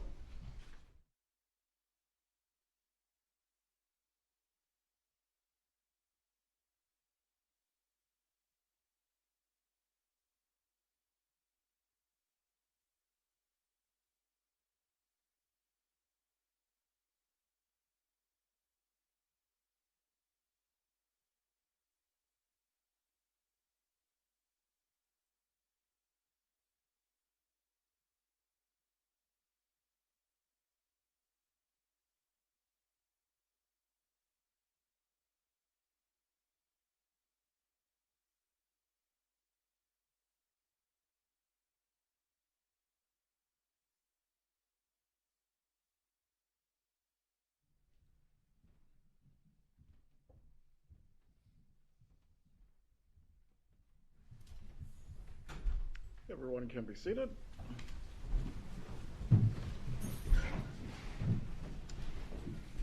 Ms. Kappelman, you may continue. Thank you. Agent Sanford, I've made a mess of a couple things. So can we circle back to the Wendy giving Dan's parents visitation question? Okay. Are you familiar with the email that Dan's mother sent regarding the Jewish-run child services organization? Yes, I am. Okay. Between that time, May of 2016, and April of 2022, how many visits did the Markels have with their grandchildren? As far as information I have is 0. All right, so not unfettered access. That's correct. Okay, and since then, 3 visits, correct? Correct, to the best of my knowledge. Okay, thank you. All right, my next mess is this exhibit, which is now going to be 130, not 129 as I previously indicated, because we had already identified something previously as 129. So 130 is going to be the Dave call, okay? Okay. All right. So you're familiar with this particular call. It's call number 989 on the wire. Do you remember it? Yes. Okay, and this call was made on, may I have that sheet? April 15th of 2016 at 8:21 p.m. Sound right? That sounds right. Okay. At this time, Judge, I'd ask to move into evidence states 130 and publish call 989. Is there an objection as to states 130? No, Your Honor. It is admitted at this time. All right, and if we could just start at 8:56, please.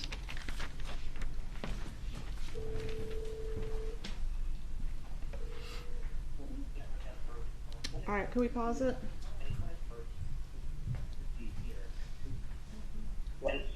The problem is too. Okay. All right, so Judge, this may be a good time to have the jury advise that they each have headphones and may make use of them. If they don't need them, that's okay, but if they want them, you have volume controls for everyone. Members of the jury, please take your headphones if you wish to listen in that fashion.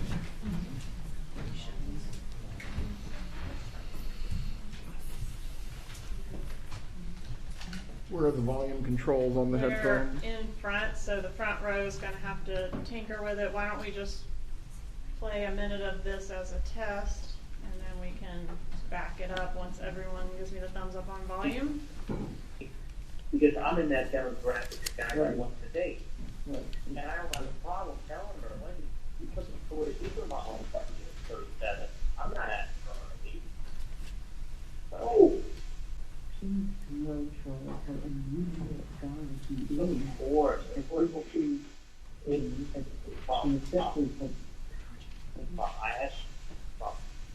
I have done. And I will continue to talk to her.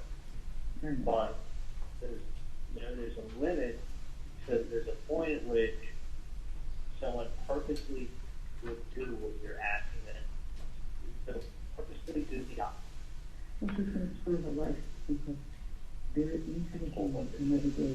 There is going to be another day. What's that? There is not going to be. All right, Judge, could we inquire as to if everyone is comfortable with that equipment at this time? For everyone who is going to wear the headphones, do you have anything that you need to raise concerning them? All right, they're nodding their heads in the affirmative that the headphones are working and giving a thumbs up. All right. Let's go ahead. Yeah. The reason why I don't. The guy had the problem is that if he was 26 and was trapped, like, where do you think it's going to be when, like, I mean, I would, you know, and the problem is too, is like, and she has to hear it from me because I'm in that demographic of guy who wants to date. Right. And I don't have a problem telling her, Wendy, you put the Victoria's Secret model in front of you at 37. I'm not asking for her to date. No. She needs to know, Charlie, how unusual a guy he is. Of course. And people should, and especially from. I have done. I know. Something to young. I know him. And I will continue to talk to her. But there's a limit to, there's a point at which someone purposely will do what you're asking them to purposely do the opposite. I'm just going to spur her life because there is going to be another day. There is going to be another day. What's that? There's not going to be another day. No. The reason why is I'll never tell someone you can't win the lottery twice, but I can tell you this, the probability is not in your favor. Probability is not in your favor of winning the lottery once. Yeah. Winning it twice, even more. And that's how I talk to her. Because what happens is this. That's what she needs to hear. She understands when I don't ever offend her because I don't talk about her. I just say, Wendy, listen, if you put a 37-year-old Victoria's Secret model in front of me, I wouldn't want to get serious with her. Why? When I could be with a 25-year-old. I said a 25-year-old is going to be 18 in 15 years. I go, you want to buy a car with high mileage or low mileage? I go, listen, Wendy, you don't want to date a guy that's 50. You know why? Because he's too old for you. And he's going to be 60 in 10 years. And 10 years from now, you don't want to see yourself with a 60-year-old. I get it. So it is what it is. But you can definitely ask her why she's not going out with him because you were there with this lady really said it. I know. But it opens it for you. Of course. Yeah. But just hear me out. Yeah. I can talk to Wendy differently than anyone can. But even when I do, I don't reference it as saying, Wendy, in a million years I wouldn't date a girl like you with 2 kids. Because it's true, in a million years I would. What I would say is, Wendy, the Victoria's Secret model, I wouldn't have you set me up with if she was 37. And that's just, it's a double standard, but that's life. And she knows about double standards in life. It is what it is.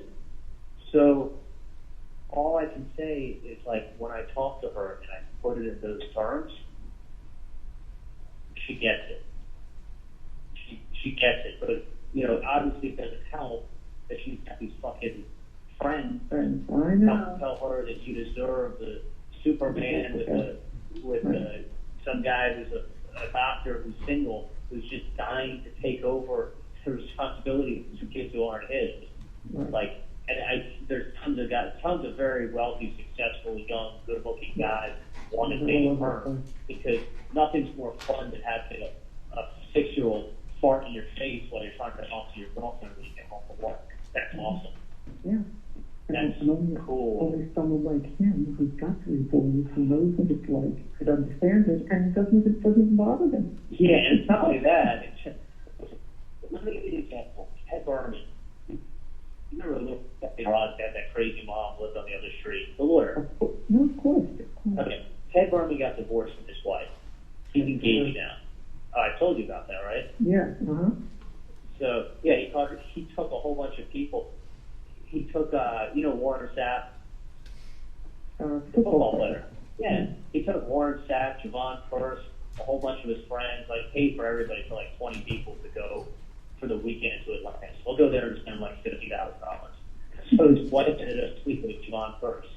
Nice. So anyway, so he's engaged now to a new girlfriend. He's known forever. Okay. He has 3 kids. I'm in that age group. I don't know what. And I'm wondering if Sue's that one. It's not, I mean, yes, your kids are a blessing to you, they're worse than somebody else. Yeah, that's right. But, I mean, listen, do I look like the kind of guy that wants to go home from work and talk to my 37-year-old girlfriend while her kid farts in my face? No, they're my nephews, I love them. But as far as dating someone, hell no. I want to go ahead and tell my girlfriend, listen, let's go away for the weekend. What time can you get off next Friday? Okay, I don't want to go like, oh, we got to deal with, can we get the in-laws to watch them? What's their schedule will look like? It's not just Wendy. It's Wendy and the 3 boys. It's 3 people you're dealing with. Mm-hmm. So you can't, and you can. Trust me, I know what to say. I know you do. I mean, and I listen, and a part of me is because you know what? Someone gets handed a golden opportunity. But that, you know what? That's what she has to hear. Sometimes you get the gold ring, and you two, I don't know if she's got her heat stuff up in her ass. Because she has everyone telling her that she's such a great catch, and she is. But they're not. But guess what? They're not living her life. They're not living her life, and they're not breaking it down and saying who's, and listen, the guy who may treat her really well just may never really bond with the kid. Like, there's so many aspects to it. So you can be a great guy, he doesn't really want to do anything with your kids. What are you going to do? Kick him out too? This guy not only was crazy about her, but he's crazy about these boys. And he treats her, and that's what. That's why. Because the truth is, she can meet a great guy. Those aren't his boys. He just doesn't like them. What is she going to do? Get rid of them? He may treat her well, but he's like okay with the kids. He'll tolerate the kids. He'll put up with them. I put up with them, whatever. And then what if they're real nice to the boys on day one, but 3 years down the road, he's pretty much had enough of them. Right? And, they're going through a tough time. I mean, I'm just saying. Know that she's been given an opportunity that she most likely will never happen again. No, she's throwing it away. She's not only throwing it away for herself, she's throwing it away for these kids that deserve a dad. But you don't understand. You could never say that to her. Well, you can. It was a 10 code. Yeah, I know. You can say anything you want. It's America. I can tell you the end of the cover. You can tell me the beginning. If you weren't here, that's what I would do. I would try. You'd fuck it up good. And you'd fuck it up good and go, I tried. You would get 30 seconds into your planned speech before she told you to butt out of her life. And rightfully so, it's her life. She can tell you whatever she wants. But the difference is that I can talk to her differently than you can. I know. Charlie, believe me, and I'm grateful that you do. I really am. You know that. You know that. Trust me, I know. I mean, listen, she's doing great with that, considering everything she's been through. I would just like. You know what? She's your sister. She loves you. She's a good sister, and you're an amazing brother. And I'm just grateful that the two of you have each other. I really am. Well, I am too. But I can tell you I really am, and I appreciate what you do because. I go. Who else is going to do it? Who else is going to say, "Hey, wake up"? This is not only the perfect guy for you, but the dad for these boys. My God. Listen. Most people don't ever get an opportunity like this to begin with. Like I'm just saying, like to begin with. I'm shocked that you don't. Because the truth, and that's what I could listen, Mom. When and acting on your head at the minute and going like, wake up. Trust me, Mom. Believe. Let me say this much to you. As much as you feel like knocking her over the head, I feel like punching her and then knocking her over the head. Okay. So trust me on this. Mm-hmm. So what I'm telling you is that I'll talk to her. and I will do my best, my best is very good. I know. And I can listen. And you gotta understand, the way I'll tell her too is like, Wendy, she loves Jess. I think Jess is awesome. Jess will be a great friend to me. And I talk to Jess all the time. Wendy, I wouldn't meet Jess in a million years because she's 37 and she has no kids. She's no kid, and desperately wants children. Absolutely. I said, but she has to. I go, what? You about? So it's like you winning the lotto and saying, "I'll never win the lotto again." That's not true. You still have a 1 in 14 million chance. That's like, I'm not going to take that from you. You can get out there and buy another ticket and win the lotto. Right, so just to clarify, this call is, guess I gotta wait for you to take your headphones off. This call happens 2 years after Dan Markel's death. That's correct.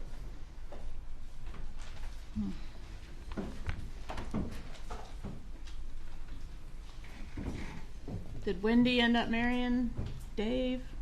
No, she didn't. All right, what about, so we talked about the meddling in her financial decisions, her love life. What about her career? Do they talk about that as well? They do. And I'm referring to Donna Adelson and the defendant discussing Wendy Adelson's career decisions. That's correct. All right, are you familiar with call 2873, also here on Exhibit 130? Yes. All right, and was that call made on May 3rd, 2016 at 7:53 p.m.? That sounds correct. All right. Permission to publish this call, Your Honor? You may. 708.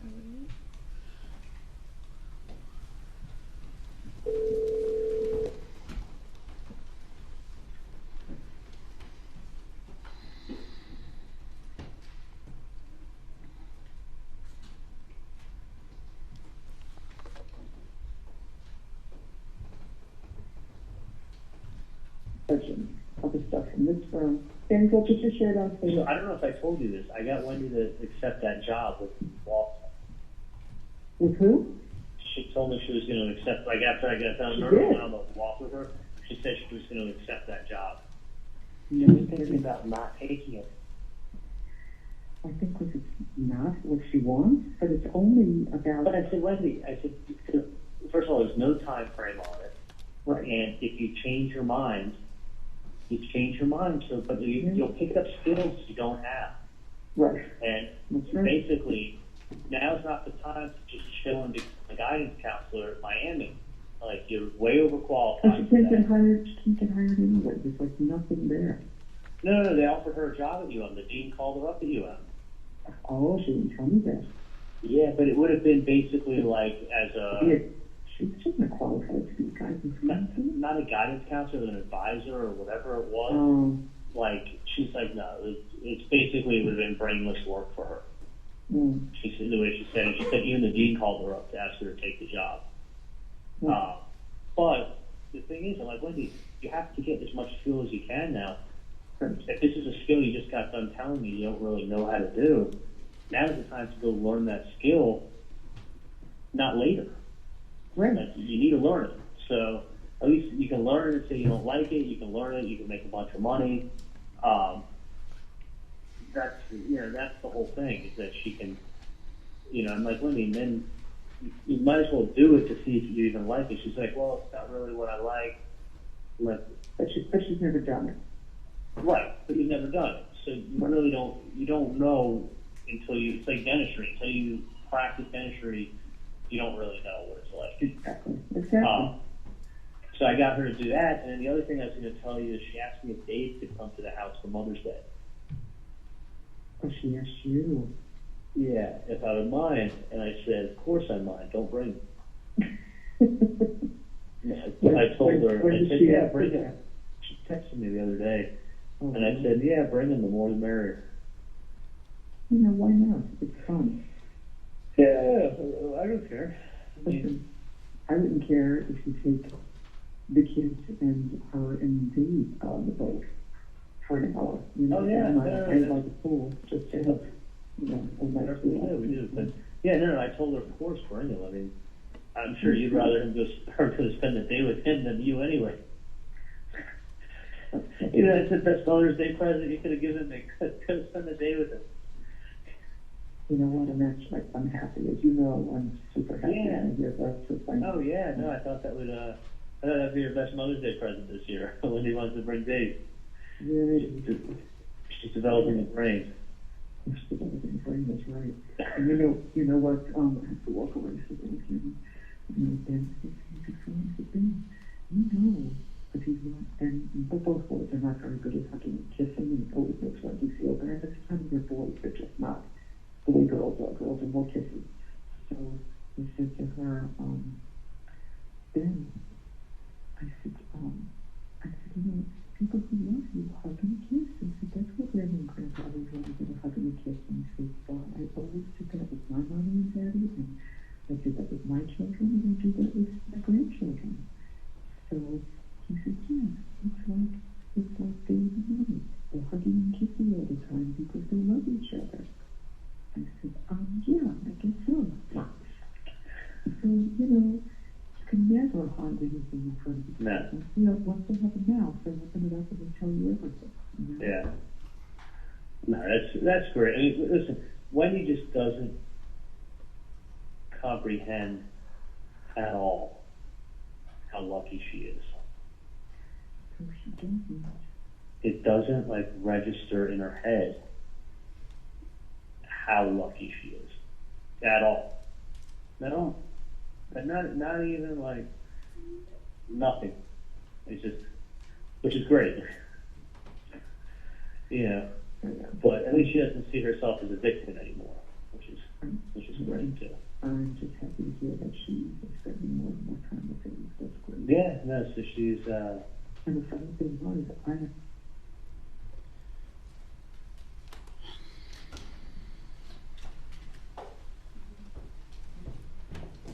All right, let's move on to the bump. Was the bump on April 19th, 2016? Correct. What time of day was the bump? I believe it was around 1:45, 1:50, somewhere around there. Okay, in the afternoon? In the afternoon, yes. Were you involved in that operation? Yes, I was. What was your role? I was the lead agent. Came up with brought the undercover down there, and I coordinated everything.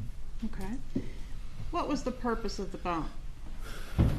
The purpose was we had just began the Title III on the individuals, and we knew it had been 2 years after the homicide, and we wanted to purport the undercover agent to pretend to be somebody that Luis Rivera knew. Luis Rivera was currently in prison at the time, had been in jail, was in prison, and we wanted to make it seem that Luis Rivera was talking to people and telling people what he had done, and possibly even want more money out of it because his family was struggling because he was in prison. Why did you select Donna Adelson to be the recipient of this bump? Because we noticed the pattern of calls leading up to the murder and around the time of the murder. The calls were always Donna Adelson to Charlie Adelson to Katherine Magbanua to Sigfredo Garcia and then back. It was always going back and forth pretty much in that order. So we wanted to start it on one end and see what would happen, see if it would travel that same line of people. All right, Judge, at this time I'd like to publish States 105, the bump video. You may proceed.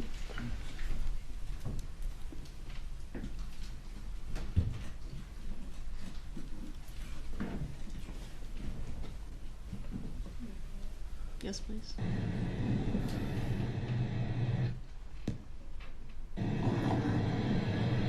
Black shorts. What is it? Pause it for just a moment. All right, so on the left side of the screen, we've got two different things going on here. Can you explain what we're looking at?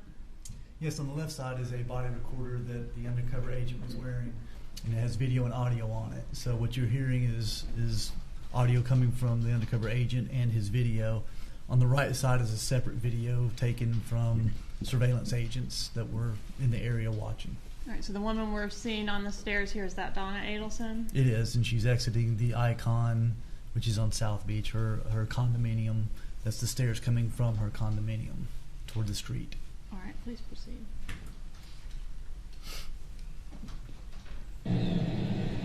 Okay, bud.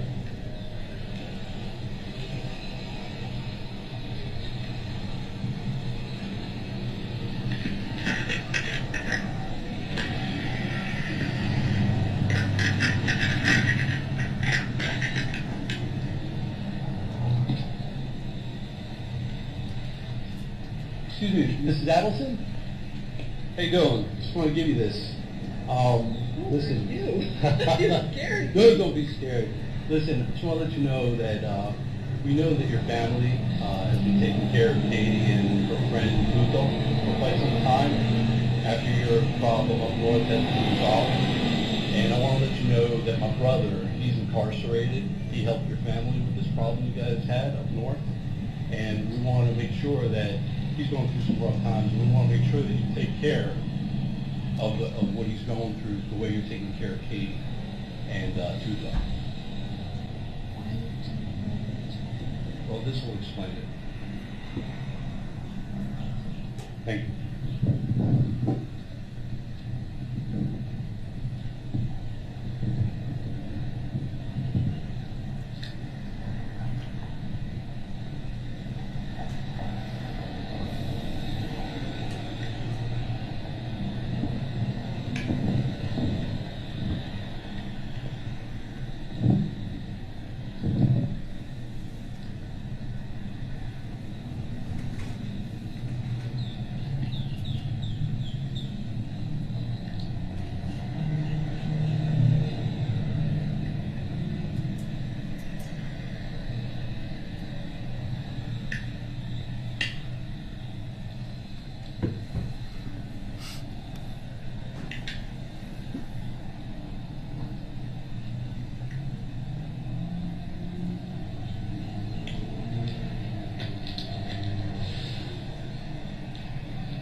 Where does Mrs. Adelson go after the conclusion of the bump?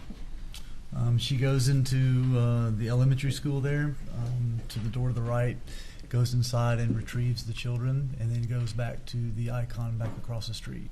And are those Wendy and Dan Markel's children? Yes, they are. So they're in school just literally less than a block over?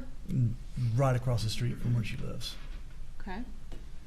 And when the undercover bumps Mrs. Adelson, do we know if she had a cell phone on her person? We don't know that. Okay, but she didn't take one out and make a phone call. She did not. All right. When is her first phone call after the bump?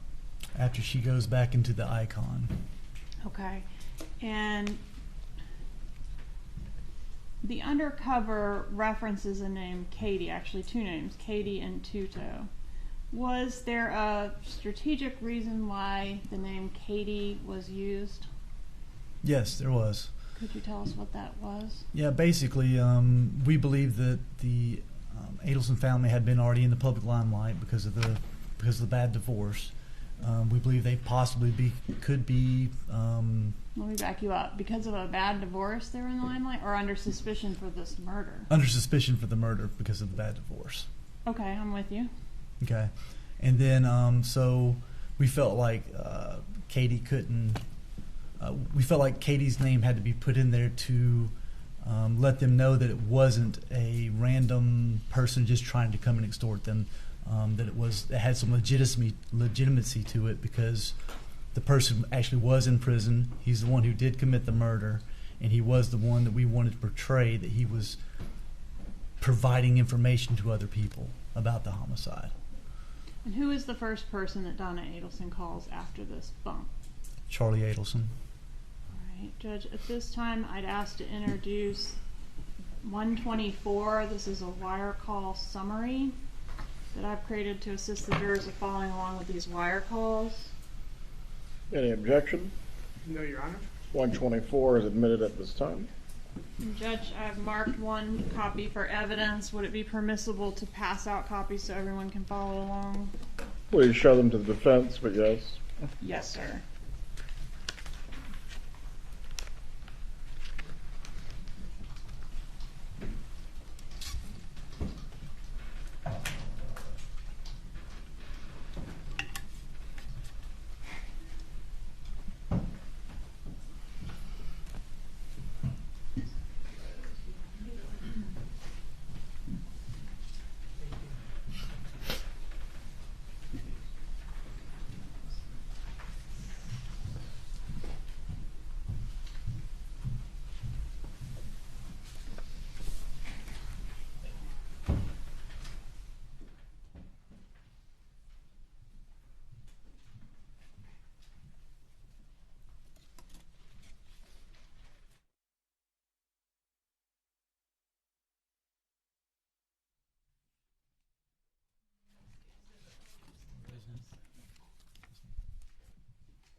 Judge, for the jury's purposes, will they be able to make notes on this and take it with them, or do they need to make their notes separately? Defense have any objection to the jurors writing on the summary and taking it with them? None at all. I think it's a great idea. Well, that settles the matter. All right. At this time, Your Honor, I will ask to publish what's marked as Call A on the... Have I introduced this? All right, let's introduce the wire calls themselves. And those are 108, Your Honor. 108, I believe, has already been admitted over objection. Okay, then they're already in. So this will be Call A from 108 that we'd like to publish at this time.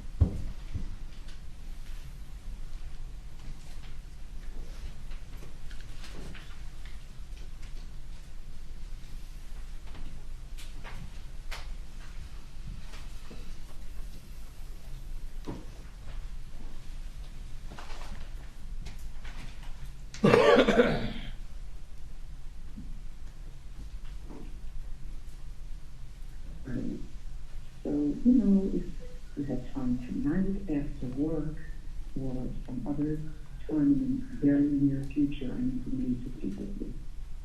Okay. Okay? Did someone write a letter to you or something? I've got some paperwork hand delivered to me. You're being sued?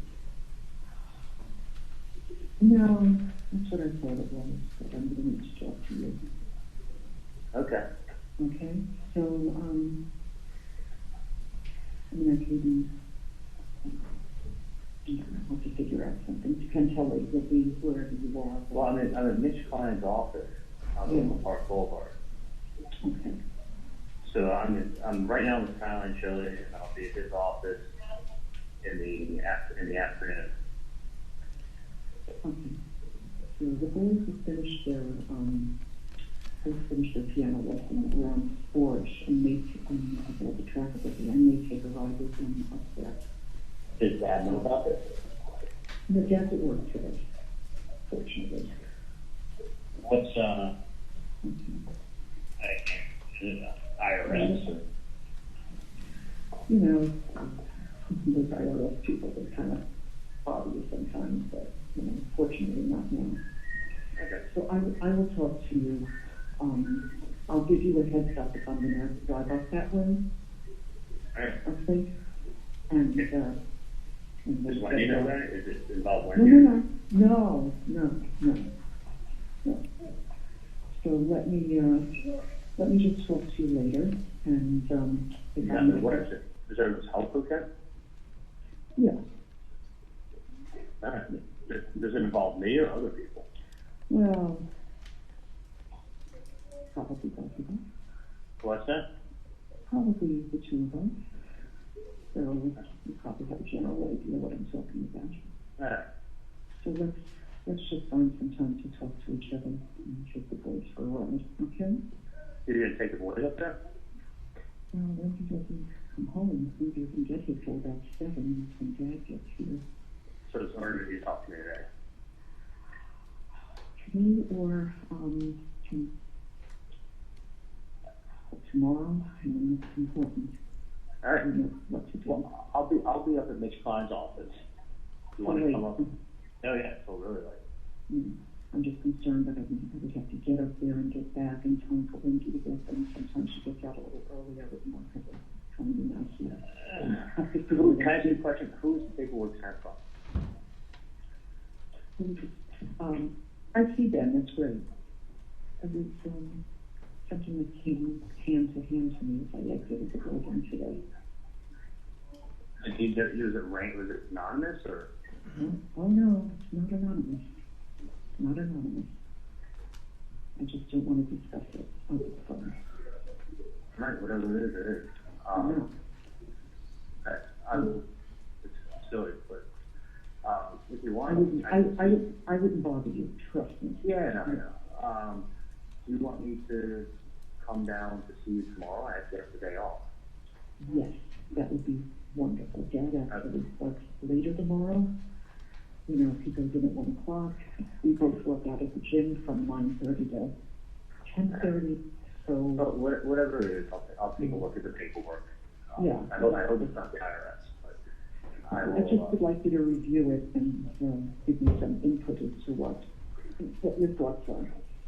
All right. Okay. So come down tomorrow. Dad leaves at 12, so anytime after 12 would be good. 12 tomorrow. Yeah, he leaves at 12. He starts at 1 there, so 12, 12:15. All right, I'll come down in the afternoon. That way I can hang out with you and see you at 6. That would be great. Perfect. All right, I'll talk to you later. Love you coming by. Love you. Bye.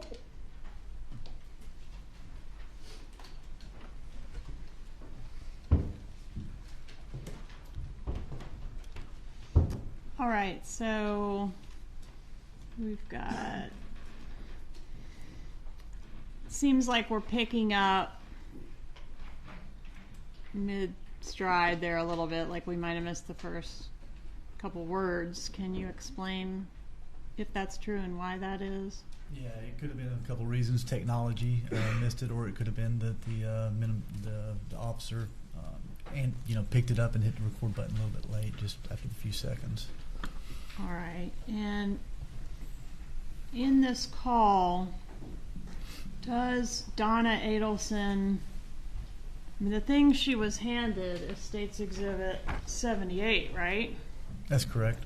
Does she ever mention to the defendant even the name Dan Markel? No, she does not. Or Danny? No. Jibbers? No.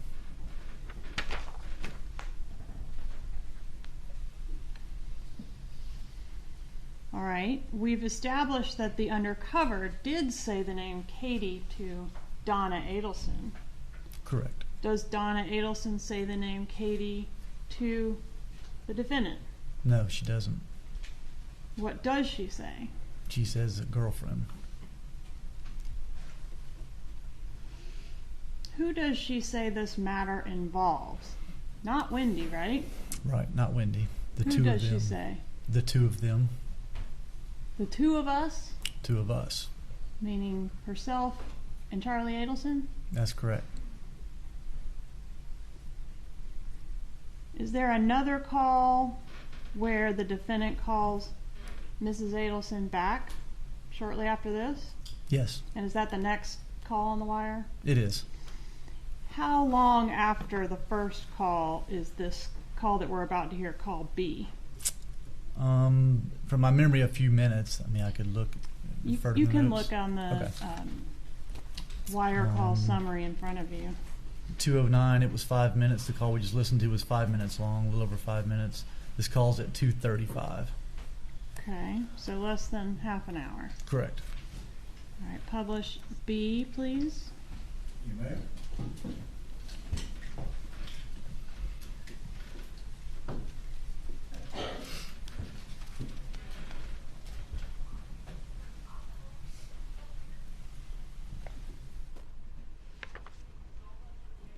Hey, how are you? Okay. Is it me not paying the Sun Pass? Yeah. I'm just kidding. No, listen. What was I going to say? Do you mind paying my Brown and Brown insurance? No. Okay. Because I'm going to just stick with the same company. Yeah, but the thing is this: if you stay with the same company for 3 years, they can then try to bump you down into a lower bracket. Oh, okay. So it's a good idea to do that. So I might as well stay with them and then hope that that's actually true, that they can do what they said about putting it in a lower bracket. Okay. So you want me to call Pam Hall? Yeah, because I told her that my mom would call her because she handles like that stuff at the office. Okay. And then just send them in a check. Because they have to have it before, I want to say the 29th or something. Okay. And I'll do that now. And do that. And listen, whatever it is, whatever someone sent you, I wouldn't worry too much about anything. Okay. I mean, so someone can write whatever they want to write. Someone can say whatever they want to say, and I'm not worried. Okay. So, was it another bad review on Yelp? There's reviews come in, and sometimes they are bad reviews. This is a particularly bad one. So, yeah. So I'm not being sued. No. Okay. All right. Honestly, it's whatever it is, and I wouldn't just judging from what you're making it sound like. I wouldn't stress about too much. Okay. It's probably nothing. Yeah. No, listen, people can always write. People can always say anything they want. Mm-hmm. It doesn't. If someone says you're a bad dentist, it doesn't mean you're a bad dentist. So. No, of course not. But anyway, I will. I'll definitely come down. It actually works out perfectly because I have the day off. Okay. So maybe I'll make you take me out to dinner. So make sure you bring cash with you. All right. Okay. Do I need to bring cash? Yeah. If you take me out to dinner, then I have. That's probably a good idea, right? Yeah. Yeah. Was this? I should bring cash. I don't have much cash to bring. Yeah. I'll see if I have money for dinner. Let's see what I have here. Okay. Was it? Can I ask you? Is someone blackmailing you? No, it's always a good possibility. You think someone's trying to blackmail you? Maybe. Could be. No. That's crazy. Is there? I don't know what blackmail is for, but is there any way I could see you? You can't come up here at all. It's going to be difficult because they don't finish the piano teacher doesn't leave till about 4:15, and even if I came up there and got there a little extra, it would be 5:15. It would be tough to, necessarily get back here in time for you to pick them up. Was this? Can I just ask you this? Is this anything government related, or is this like whack job writing a letter to you? Like who? Is it like a whack job writing a letter to you, or is this government related? No, I don't know if it's government related. So it's not government or military or anything like that. No. Who is the letter addressed to? Me. To you. Mm-hmm. That's crazy. Mm-hmm. Did it have a? Do you know who sent it to you? Not a pretty good idea. But let's talk later. Either I would like to. I'd like to try to get to see you today. I will definitely. I just don't know if I'm going to get back here in time for when we not know how to run the black somewhere else. Is it so? Whoever sent you the letter sent you an anonymous letter? No, it's not really anonymous. Did they sign it? It's hand-delivered. So someone showed up. Was it like by a process server? That's what I thought it was. It wasn't. No. Where did they come to you at? When I walked out of the building and I make a right and I go past both driveways at the icon. Right. And I'm on the sidewalk and I'm about 5 feet from pressing the button so that I could cross the street to pick up the boy this afternoon. Right. And just as I got on the sidewalk. Yeah.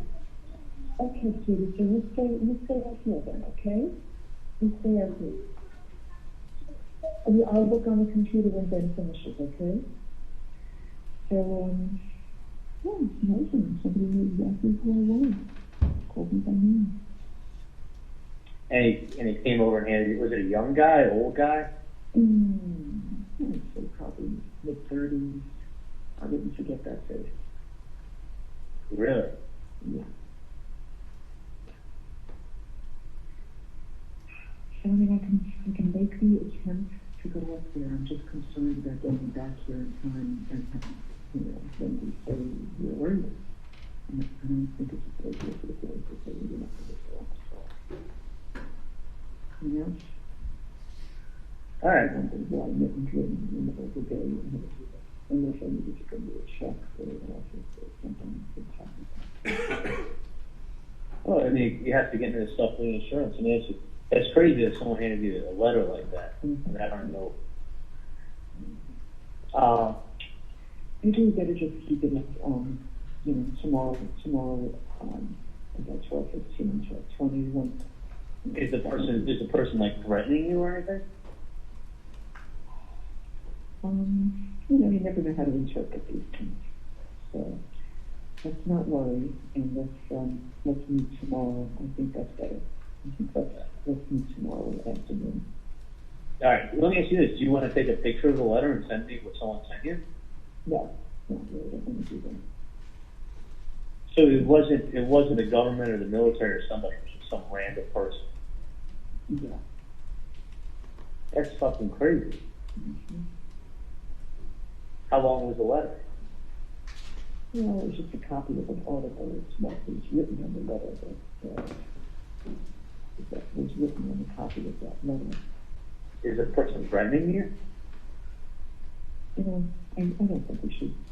I mean, it's kind of thing. If there's a threat, you go to the police. Yeah. But anyway, let me. I don't think that's a good idea. Well, I don't mean it's people threaten you. Got to go to the police. But let me talk. Let me see what it is. Let me see what nonsense it is first. Okay. It won't be the first time I've been threatened. Yeah. But I'd like you to just see what you think. Yeah, Give me no. a picture, honey. Right here, right up here, honey. So let's do that. Let's make it, 12:20, 12:30 tomorrow. That would be ideal. Okay? Okay. You got it. Come down. You'll play with the boys a little bit, okay? All right. Yeah. No. Come down. I'll see you. I'll play with the boys. Yeah. No worries. Okay. All right. If it's something serious, I'm going to recommend going to the police. So. Oh no, I know. That's what I'm thinking to do. So. All right. Okay. Sounds good. Let's talk tomorrow. Okay? All right. You got it. Love you. Love you. Bye.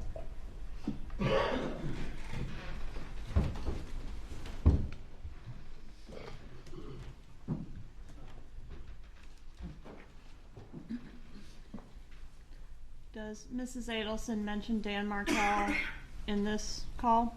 No, she doesn't. There's mention of going to the police. If there was a threat, we're going to go to the police. Did anybody go to the police? No. And again, does Mrs. Adelson in this call ever mention the name Katie or Katherine Magbanua? No, she doesn't. Who is the first person that... Oh, I'm sorry. We've got one more call between... does the defendant call Donna back one more time? He does. All right. And is this the same date? It is. Okay. What time does this third call happen? It happens about 3 o'clock, about 15 minutes after the last call. All right. Publish C, please. You may proceed.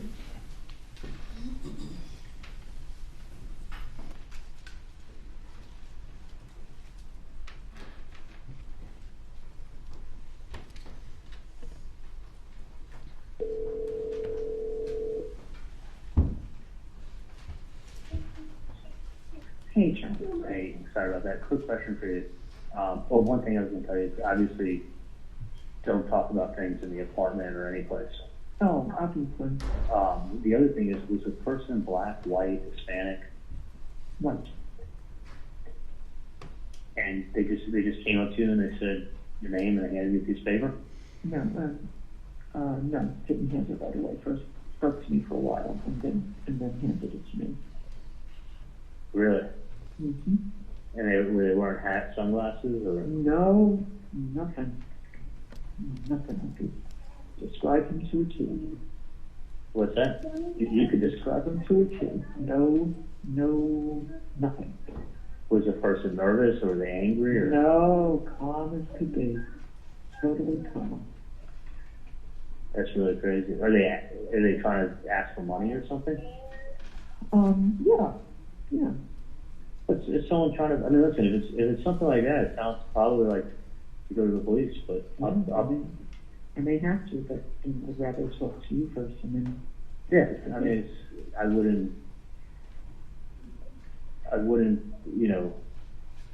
There's scumbags out there all the time that try to do stuff like that. Oh, I know. So that's why, I just want you to see, because I don't want, I don't want your father upset. So. Don't say anything to Dad and Dad take a look at it, because Dad flies off the on everything. That's why I suggested after he goes to work tomorrow. Did the person give you any kind of like time frame or anything? No. Okay. But it's clear. It's clear what's wanted. Can I just ask you, what do they ask for? I don't know. This TV was probably about $5,000. They asked you for $5,000? Mm-hmm. That's fucking crazy. Mm-hmm. Yeah, I mentioned, like an ex-girlfriend. Hi, Sandra. Come on in. Good. How are you? Good. Okay. That's crazy. Let me take a look at it, Mm-hmm. and then I'll go from there. Lincoln, your turn. Lincoln's going first. Okay, do that one. Yeah, that would be great. Okay. Let me take a look, and then I'll. That's why I just thought if you wanted to go to dinner, we'll see where we'll go. Yeah, I'll go down in the afternoon, and I'll take a look at whatever. Whatever someone's saying. Maybe we'll go for a walk on the beach or something. It's going to be nice tomorrow. All right, sounds good. Okay. All right, sounds good. All right. Love you too, honey. Bye-bye. Yes.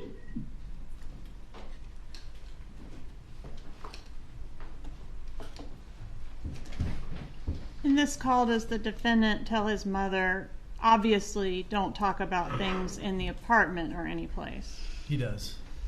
What is the significance to your investigation of the reference to a TV? This TV is probably about $5,000. He had made statements. I believe Wendy Adelson made the statement that he had offered to have a hitman hired early on, but thought it would be cheaper to have a TV, to buy her a TV as a divorce present. All right, and what about the use of the word 5? This TV is probably about 5. And the 5,000 is what was written on the paper that the Undercover had provided. All right, in this call, was an ex-girlfriend mentioned? Or the term ex-girlfriend? Yes, the term ex-girlfriend. Okay. Was it ever said up to this point, whose ex-girlfriend? No. The name Katie or Katherine Magbanua at all? No. And does the defendant, in this case, has evidence revealed he has a lot of ex-girlfriends? That's correct. Who is the next person that he calls after these? We've got 3 calls with his mother. Katherine Magbanua. Publish D, please.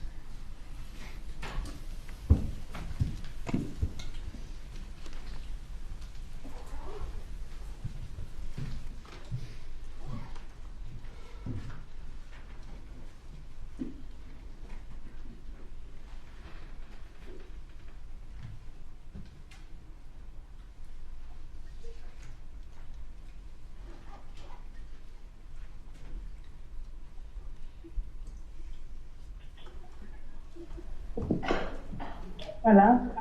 Hey, what's going on? What's up? No, are you someplace you can talk to me?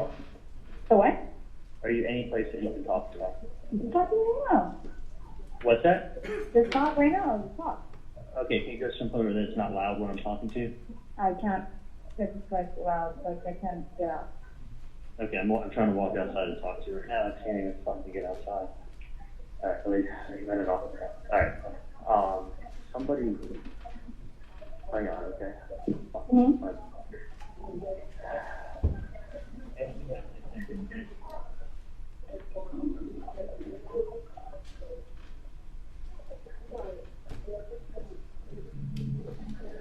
Can you hear me okay? I can hear. Okay. I just want you to listen to me. I'll be able to talk to you in person when I see you tomorrow. Okay. Because I don't know what's going on. Mm-hmm. But my mom walked the kids. Evidently, I only heard part of the story. Mm-hmm. And I'm gonna go down there and talk to her tomorrow to find out what's going on. Okay. Because she didn't want to elaborate. Uh-huh. But she said that someone approached her on the street, Uh-huh. called her by name, Mm-hmm. handed her an envelope with something in it. Yeah. And somebody she really wouldn't go into detail. And listen, I have no idea what this is in reference to. Uh-huh. But something regarding her son, something regarding his ex-girlfriend, and the person asking my mom for some money. What? Yeah. So I said, I'm like, first when she was saying, I thought it was like something involved in the IRS or a patient service or something like that. So I don't even know what the fuck it's about at all. So somebody just like bumped into your mom like that? Well, they came up to her on the street after she dropped the kids off at school. I guess she brought them to school. I don't even know. But they must know her routine. They must know who she is. Yeah. They walked up to her. They called her by name. They handed her an envelope. She said they spoke to her for a few minutes. And then she said they were making reference to my ex-girlfriend, which I have no fucking clue what that's about. Yeah. And that they explained that they needed to be paid some money. For what? I don't even know if mom didn't even want to talk to me on the phone. Like, well, But like, was she like, she should have like, oh yeah, asked or something? That's what I said. I said, someone's going to try to blackmail you or something. Exactly, or Right? threatening you like that. I said, you got to go straight to the police. Because she's like, I don't even know what this is about. I don't want to talk about it. I go, well, take a picture and send me what it is. She's like, I just want you to see it in person. So I'm going to go there. I can't even fucking go there today because I won't get out of work until 10 o'clock at night. Yeah. So she's like, just. So was this like stalking your mom? I don't even fucking know. I don't know what's going on, what my mom's involved. I mean, you didn't do anything with my mom. I mean, you guys. This is what I do with my mom. Okay. Just checking. Just checking. I don't know. No, but I feel who knows? for your mom. Like, what the hell? Yeah, well, I don't know. Random person, like, just going up to your mom, like, hello. Yeah, and my mom said it involves your ex-girlfriend, so I don't even think she said who. I'm just like, you're my last girlfriend, so that's why I'm calling you. What do they want from her? I have no idea. So anyway, I'm gonna find out. Well, they wanted money. I know, exactly. Did she tell you? Like, what? No, she was just kind of like a little bit rattled and with the kids, and was like, listen, just she knows I have the day off tomorrow, so she's like, come down and talk to me. So I'm going down tomorrow to talk to her, and then I don't remember if it had anything to do with you. If they're mentioning you or any reference to you, I'll keep you posted. Why don't you me? You have like I don't know. girlfriend. Well, we'll talk. It could be anyone, so I just assume that. Exactly. But anyway, doesn't matter. So I may want to see you tomorrow if it does have anything to do with you. If it doesn't, then I feel like a fucking idiot for even bothering wasting your time. But if I would feel bad for your mom. Like, who the hell? Like, if that was me, would have like called me right away? Be like, I know. I said, Mom, was the guy wearing hat, glasses? Mom was like, no. I could take the person out of line in a second. They came over to me. They spoke to me very politely. There was a white male in his 30s, no hat, no glasses. Just a white male in the 30s came up there and knew who she was and addressed her. So, but anyway, neither here nor there. I feel like an idiot if it was some other ex. But anyway. Yeah. Did you have any fight with any of your other ex or something? I don't know. I mean, maybe I should just be calling everybody today. No, yeah, you should try to find out. I thought when I spoke to my mom, she said they mentioned your name in it. That's why I was calling you, but I'm going to feel like an idiot if they didn't.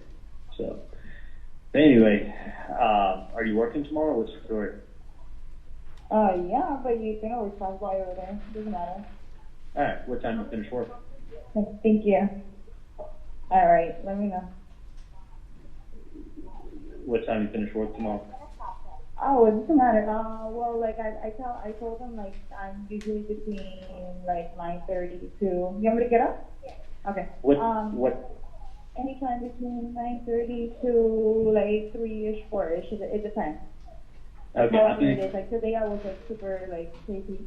Okay, I got to get back in there. I'm going to be in Miami, and when I'm done hanging out down there, I'm going to come to you. Okay? Yeah, I'm like right there, so. So figure somewhere around 4-ish, I'll see you. Okay. All right. No worries, kiddo. All right. Have a good day. I'll talk to you later. Yes, sir.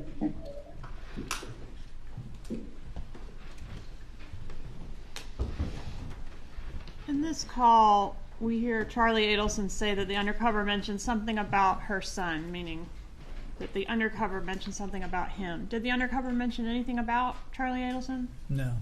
Anything about Charlie Adelson's ex-girlfriend? No, not in those words. No. He did say the name Katie Correct. Tuto, correct? Correct. But didn't specify your son's ex-girlfriend, anything like that? That's correct.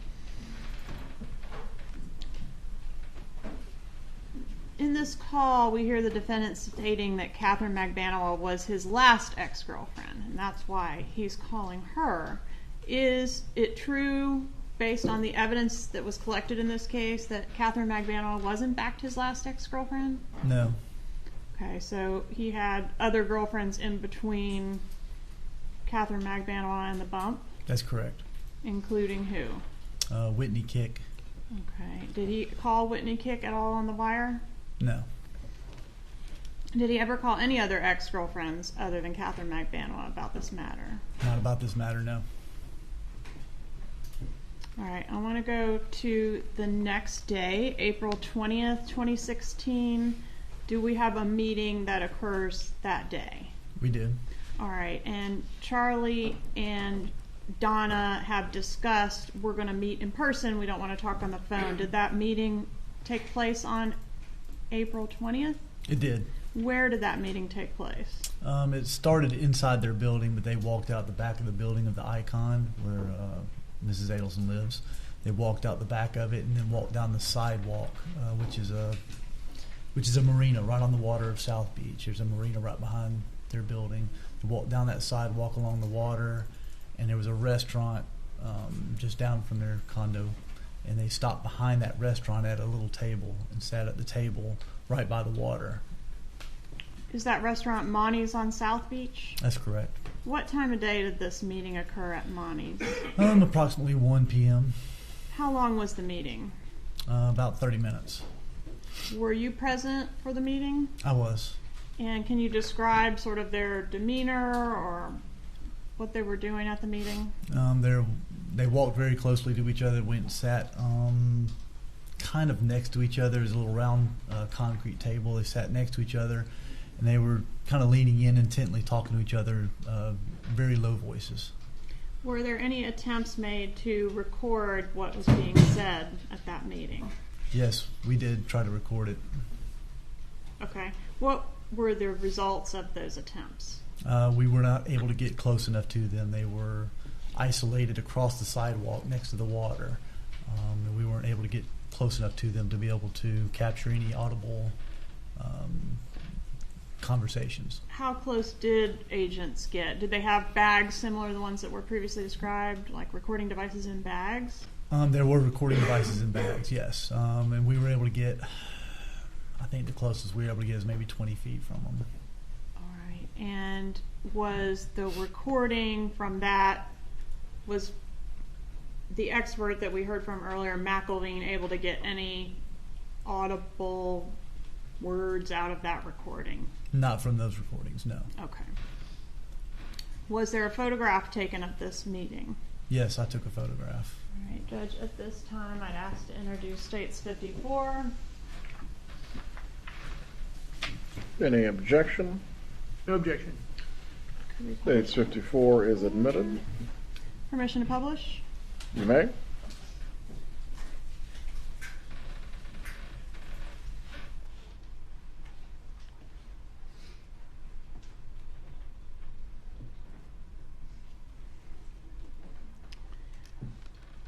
Once this meeting concluded, what is the next phone call that occurs on the wire?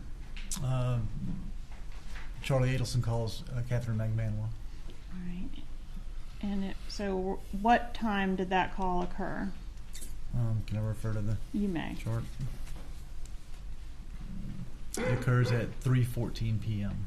Okay. And in this call, are they just giving directions to each other to meet up? That's correct. All right. And is that the Dolce meeting? It is. Okay. What is Dolce? Dolce was a pizza sandwich shop. They was next to her business where she worked. It was in a shopping center. They met first in a car, and then they walked into Dolce and sat inside of the restaurant and talked. Right, and we've heard about the efforts to record the meeting as well as the clarification. Okay. Was the clarification that McElveen did put onto the Mo Better video that came from the other recording device in the restaurant? That's correct. Okay. And have we also got, for demonstrative purposes, the transcript that will play along with this recording and audio? Yes. All right. Judge, at this time, I'd ask to move into evidence that composite exhibit 111. Any objection to 111?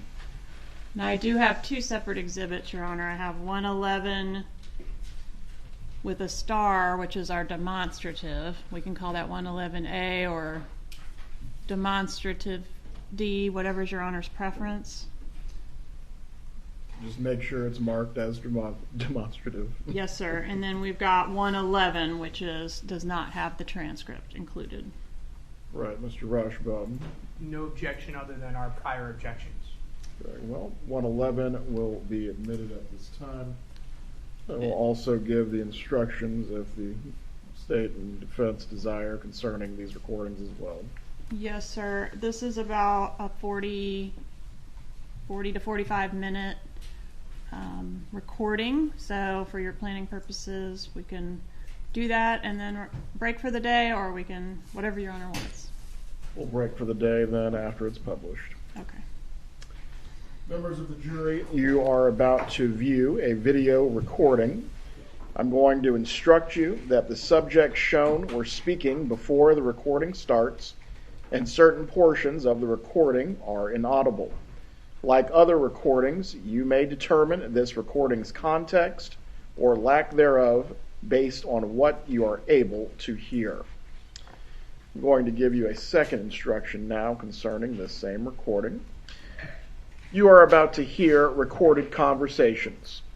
These recorded conversations are proper evidence, and you may consider them just as any other evidence.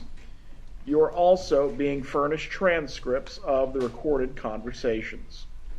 The recordings are the evidence, and the transcripts are provided to you only as a guide to help you follow as you listen to the recording. The transcripts are not evidence of what was actually said or who said it. If you notice any difference between what you hear on the recordings and what you read in the transcripts, you must rely on what you hear and not what you read. Thank you, Your Honor. Permission to publish. You may. And Judge, for this is the recording that's more difficult to hear, so I would ask that all jurors use the headphones for this particular publication. Members of the jury would all put on your headphones at this time if you have not been using them already.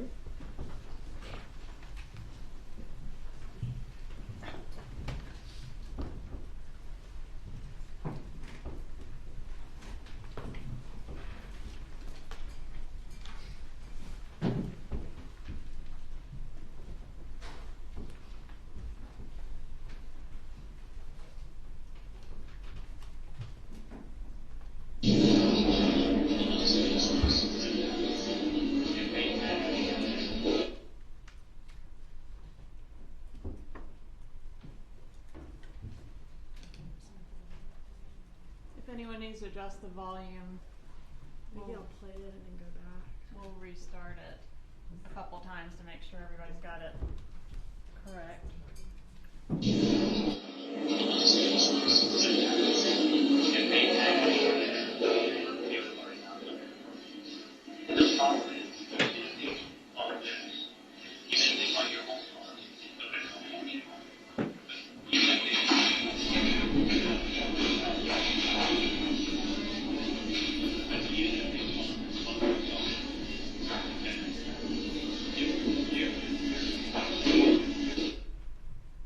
Okay, now that we've got everybody's volume adjusted, we're going to start one more time. Go ahead, please.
Yeah, it wasn't like you would have looking at it and be like, oh, he's gone. No, because she was like, the girl kind of looked a little faster and how it was jackable. She said he was broad. My mom walked this way, your mom goes to the right. He moves like this. So you turn.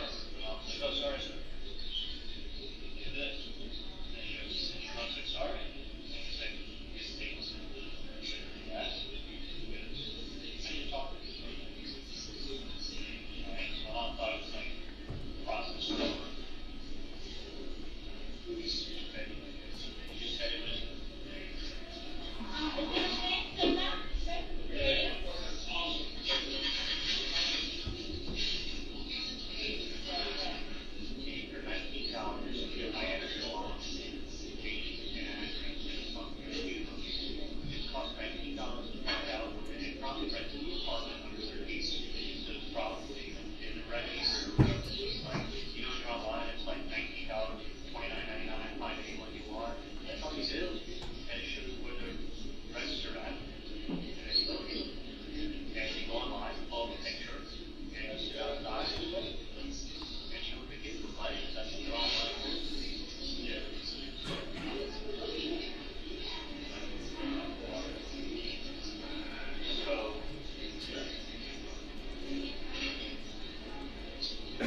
What the fuck?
for the witness before we rest for the evening? I'm comfortable resting for the evening at this point, Your Honor. Very well. Members of the jury, I'm going to give you the same instruction that I give you every day, but it is important as we progress in this trial. Please do not discuss the case with each other or anyone else. Do not watch any news reports or seek out any information concerning the trial. We will start tomorrow once again at the normal time at 8:45. Please report by 8:30. Have a good evening.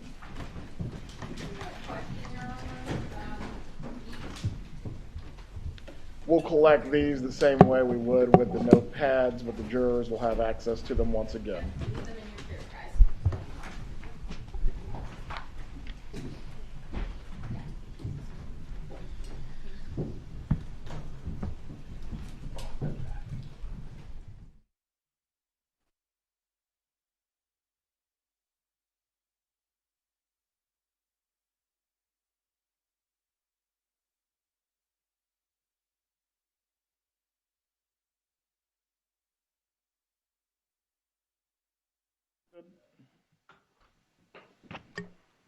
Agent Sanford, you will need to report tomorrow at 8:30 as well for the continuation of your testimony.